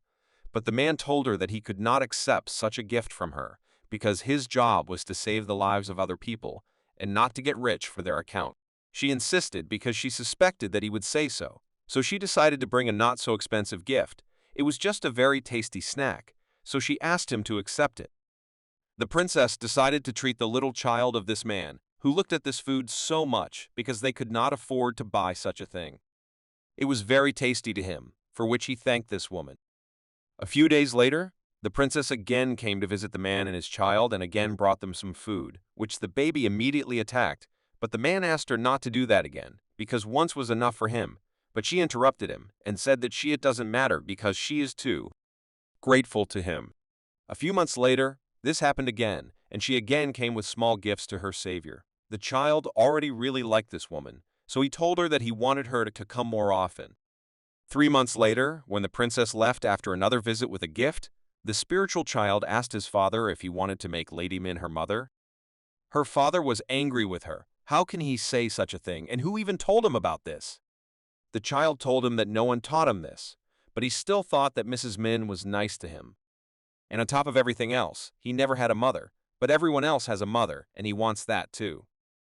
The man calmed her down and told her not to cry anymore about this, and also asked her not to say such things again, especially outside the house. Otherwise, their family would have problems. Meanwhile, in Ludo Palace, the head of the Min house, Gong Min, was very angry that his daughter was spending time with some carpenter. It was such a shame for their family, so he called one of his best warriors and asked him to perform one very important mission. His devoted warrior was not against doing absolutely everything that his master asked, but it seemed to him that what he asked now was too much, because if his daughter found out about it, she would be furious. But he asked him not to worry about it. He would make sure that she didn't find out anything, and then there would be no consequences. Along one of the streets, a father and his beloved daughter were walking and were very happy, because today the man bought the little girl new clothes, which she so wanted to show Princess Min when she came to them again. But suddenly, some masked men interrupted their walk and said that they were looking for a man who, according to their information, had come into contact with bandits and killed people, so they wanted to imprison him, where he would await his punishment. The man tried to fight for his freedom and say that this was all slander and deception, but the soldiers did not listen to him and told him that the evidence was obvious and they could not do otherwise. His daughter tried to escape from the grip of one of the warriors, but it was very difficult for such a little girl to do. The man tried to tell them that he would go with them, but they should not touch his daughter. The daughter shouted to her father that these were bad people, and she was very scared, but she was interrupted by an evil warrior who told him that power is justice. After these words, he took out his sword and struck the girl's father, and finally told her that she should not have been born into a poor family. Suki didn't fully understand why she showed him this memory. Perhaps she wanted to say that her resentment stems from class oppression, or is there another reason? But his thoughts were interrupted by another woman who suddenly appeared next to him and was also watching this picture. After which she knelt down on the poor child and said that she did not deserve this. But the main surprise for Suki was the same amulet that he had already seen before. Then he realized that it was it was he who came to the aid of the girl. The guy could not believe that she was behind the creation of the science. If this was so, then Suki understood that he had just witnessed what the spiritual child experienced. But still, there were questions in his mind that he asked himself. Was the child resurrected that day by she? Is the ability to revive the dead the ability of a person who has gone beyond the world? Suki also remembered the haired monk who attacked them on the flower street. He had the same empty eyes as the spiritual child. This only meant one thing, that they were both resurrected by he. After which, his body again began to be transported somewhere. Suki understood that the spiritual child was already dead. Where would he go now? Suddenly, Suki found himself in a cemetery that was quite familiar to him. Could this be the same he cemetery? Suddenly, someone took the guy by the hand, and it was a spiritual child who was sitting next to him and wanted to talk to him a little. She started by saying that it was really her, but she didn't really like the place for conversation, although whether it was Laudo who was or Laudo who is, I don't like him. After which, she opened one of the graves that were there, and said that she had guessed a bit wrong. She had been buried so long ago that she no longer remembered the specific place. Suki asked her that she was only doing this because they killed her father due to differences in status. She couldn't answer him for sure, so she said maybe it was, but not now. What she hates right now is the rotten world. After which she got up from the grave and began to leave somewhere, and Suki asked after her why she doesn't love this world so much. The spiritual child explained to him that she believes that the world is the most hypocritical of all secrets, like a taming instrument that reduces all resistance to violence. The strengthening of a stable society that denies human freedom in favor of physical security.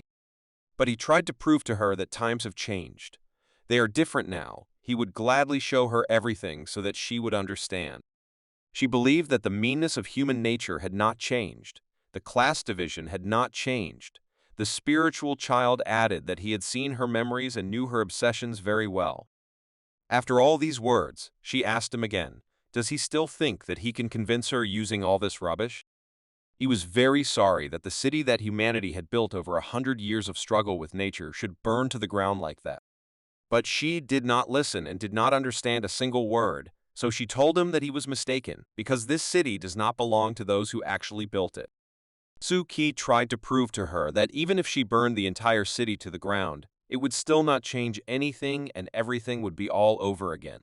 The spiritual child believed that the great He could give her a new life if she did this. Therefore, she began to perform her ritual because she was 100% sure that this could save this rotten world. Suki watched this picture and was shocked by what was happening. Does it resurrect a person? But then the realization came to him that what was happening here, she was destroying the original order in such an almost destructive way and destroying the old secrets built on it.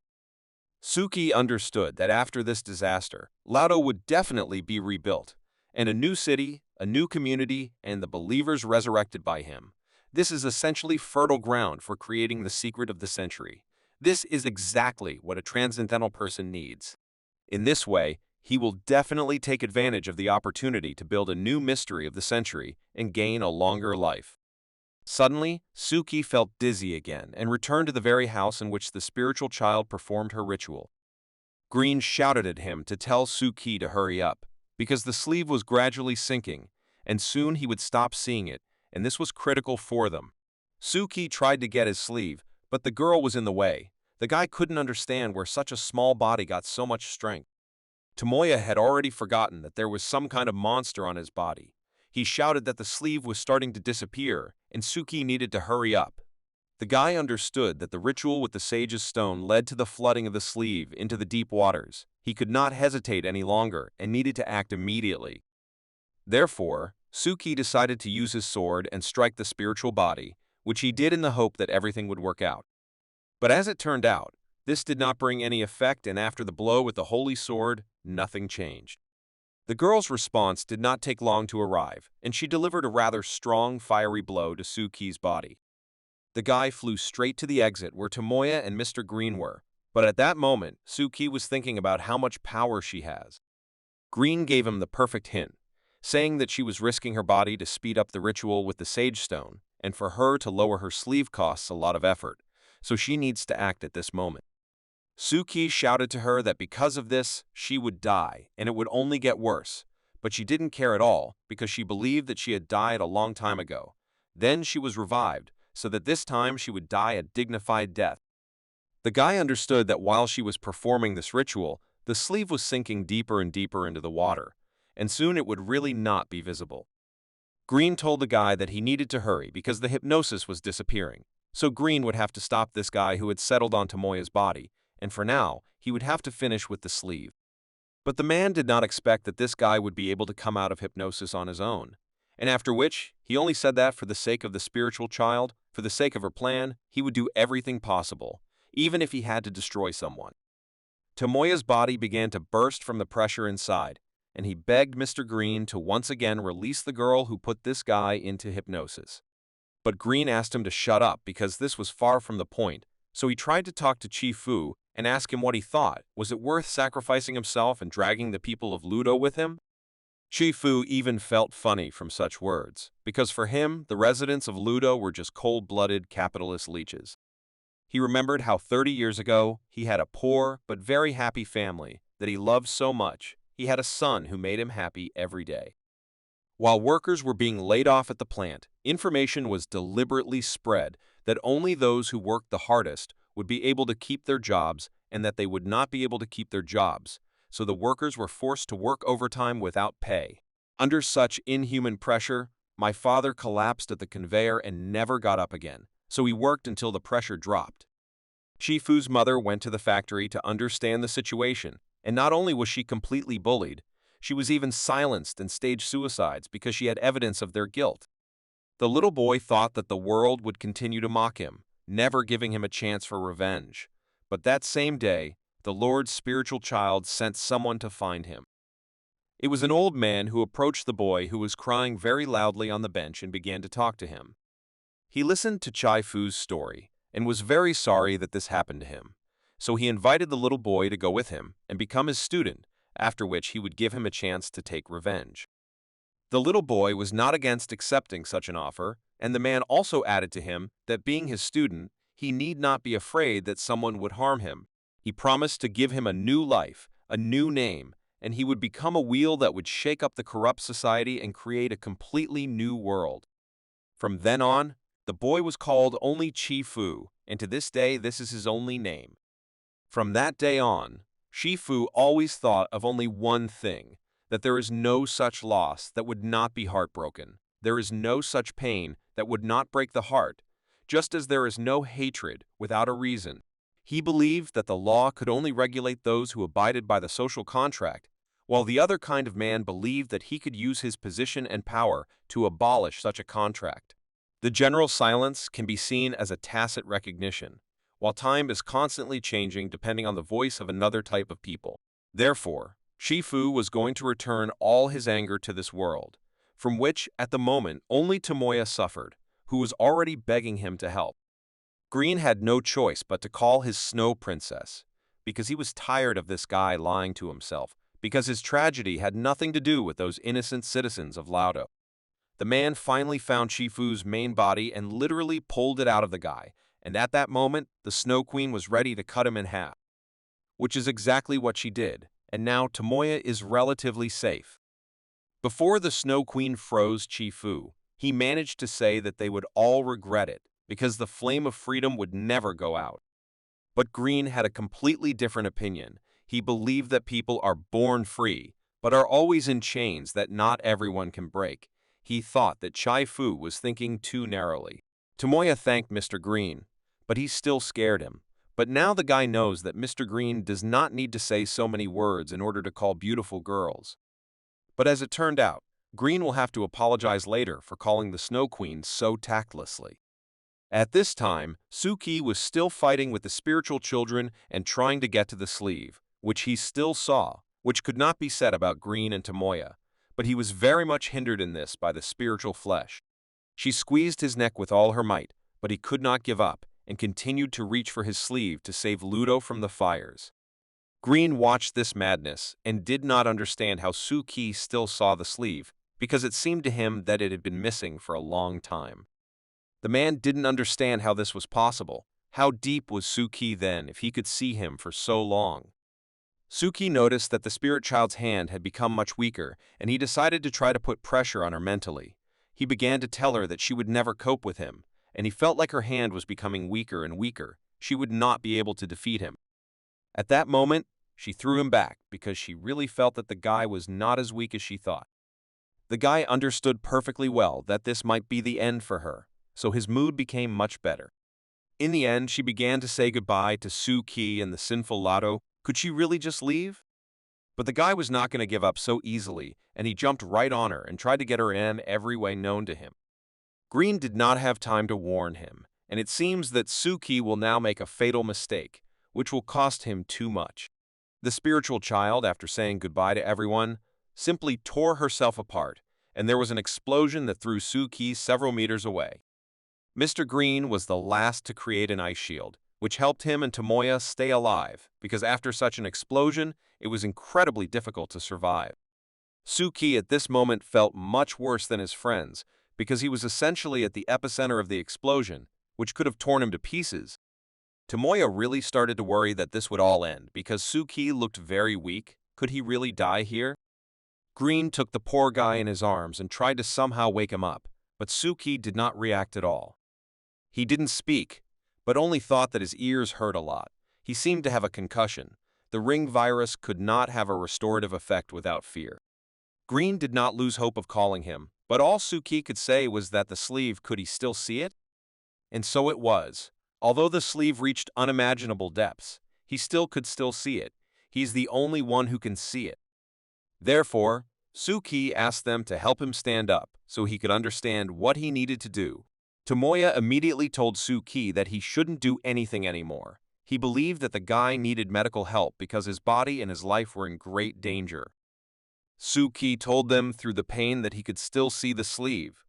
Green decided to help the guy, so he lifted him up so that he could reach the sleeve and pick it up, if he really could still see it. Suki saw how the sleeve was burning, and it was very painful for him to even touch it, but he had to take it, especially since there was very little left. As soon as the guy thought that he had grabbed it and was already holding it in his hands, everything suddenly dissolved in his eyes, and now even Suki could not see this sleeve. Suki didn't understand how this was possible, because he had just seen it, and as soon as he decided to pick it up, the sleeve just suddenly disappeared. How is this possible? Green calmed him down and said that it was normal. He did everything he could. The sleeve was sinking and there was no way to stop it. Now it was better to think about getting out of this trap, otherwise they could stay here forever. But Suki did not listen to him and repeated to himself that he could still get him, and he would do it. He just needed to come closer. Tomoya has already started shouting at him because if he continues, then he will definitely die and no sleeve will help. He needs to urgently get out and go to the hospital. Suki listened to his every word, but he didn't seem to care. He understood that he had already died once, and that brought him here, to this place, and he was absolutely not afraid to face death face to face. He still remembers the first time he saw ghosts, as if he could be swallowed up at any moment. All he felt at that moment was fear, panic, and helplessness. No friends, no help, complete disappointment, and this continued until he met them. For the sake of the master from the Black Gate, who taught him the occult, gave him light, guided him, and helped him survive in this world. He will do this for the sake of his friends, who gave him companionship, warmth, and joy, and never stood aside, even when he acted like a real idiot. For the sake of his Hall of Secrets and his believers, who came to every gathering and supported him, so that he would not tell them. In the end, for the sake of the anchors that he tried so hard to preserve, for their sake and for his own sake, Suki had to do this. He firmly decided that he would take the sleeve and began to dive as deep as he could. Meanwhile, there were fires in several large areas of Ludo, and at this rate, Ludo would burn to the ground. The firefighters tried to deal with the fire gradually, solving problem after problem, but the fire did not give in to them. It simply did not go out, and other firefighters heard that the situation was the same in other areas. All TV channels reported that the fire that happened in many areas of Lodo a century ago has been repeated and has already destroyed more than 2,000 houses and forced thousands of people to leave the city, and the consequences of the stock market crash continue to be felt. Scheherazade and Mr. Andisrin continued to watch all this madness, and she said that the advisors said that the Laudo government was complaining that rich guys were putting a lot of pressure on them, and that they were worried about the current economic situation. Mr. Anderson believed that it seems that they do not care about the fire compared to the lives of the rich. The lives of ordinary citizens do not have the slightest importance for them. Suddenly, their conversation was interrupted by a paw that was climbing onto the roof on which Scheherazade and Mr. Anderson were. At first, they did not understand what it was and who it could be. But after a few minutes, it became clear that this was the same girl with whom Scheherazade fought on the pier, although she herself was not ready to see Scheherazade there. Scheherazade advised to return from where she came, because a woman can defeat hundreds of people like her, so you should not provoke her. The girl was still trying to say something that she would not have come if she had not been ordered. But Scheherazade was not going to listen to what he was saying and hit the floor with her foot, and the girl, along with a piece of the house, simply fell down. Mr. Anderson did not envy this young wolf, but also asked Scheherazade not to destroy everything around her. Scheherazade didn't like that this session was so obsessed, but Anderson asked her to leave them alone and continue working. She was very surprised that he was ready to continue the work that they had recently just begun. Anderson didn't understand why she was so surprised, because he had been ready for a long time, and suddenly a huge ship appeared, and it seemed that it was the same ship that was in the port. Mr. Anderson decided to start the analysis ritual right now so as not to waste his time. After some time, huge scissors appeared in his hands, with which he was going to cut the ship, or so Scheherazade thought. But her guesses were wrong, because he was going to set a new limit that should help. Scheherazade didn't quite understand what he was talking about and what kind of restriction he was going to set. He told her not to rush and wait a little. She would soon understand everything. Mr. Anderson had almost finished his work, and suddenly the ship began to emit a very bright light, which was too blinding to the eyes. Suki was already at too great a depth, even for himself, and little by little began to lose his control, but he promised himself that he would not stop until he took away this damn sleeve. His body began to turn into a monster, and his consciousness would also leave him a little more. He was very close to losing control of himself, but he wanted to get his sleeve much more. After some time, Tomoya noticed that the fire was getting smaller and smaller. He believed that Suki had succeeded, and he would stop all this madness. Suki continued to drown in the sea, but he held this sleeve in his hands. He succeeded, but can he now get out? Finally, the Catwoman regained consciousness, and she never ceased to be amazed at how strong this woman was. This is simply not human strength. Even with such a strong body that the spiritual child gave her, she cannot defeat her. How is this even possible? While she was complaining, the same hacker from their team approached her and answered her question that she immediately asked him as soon as she saw him.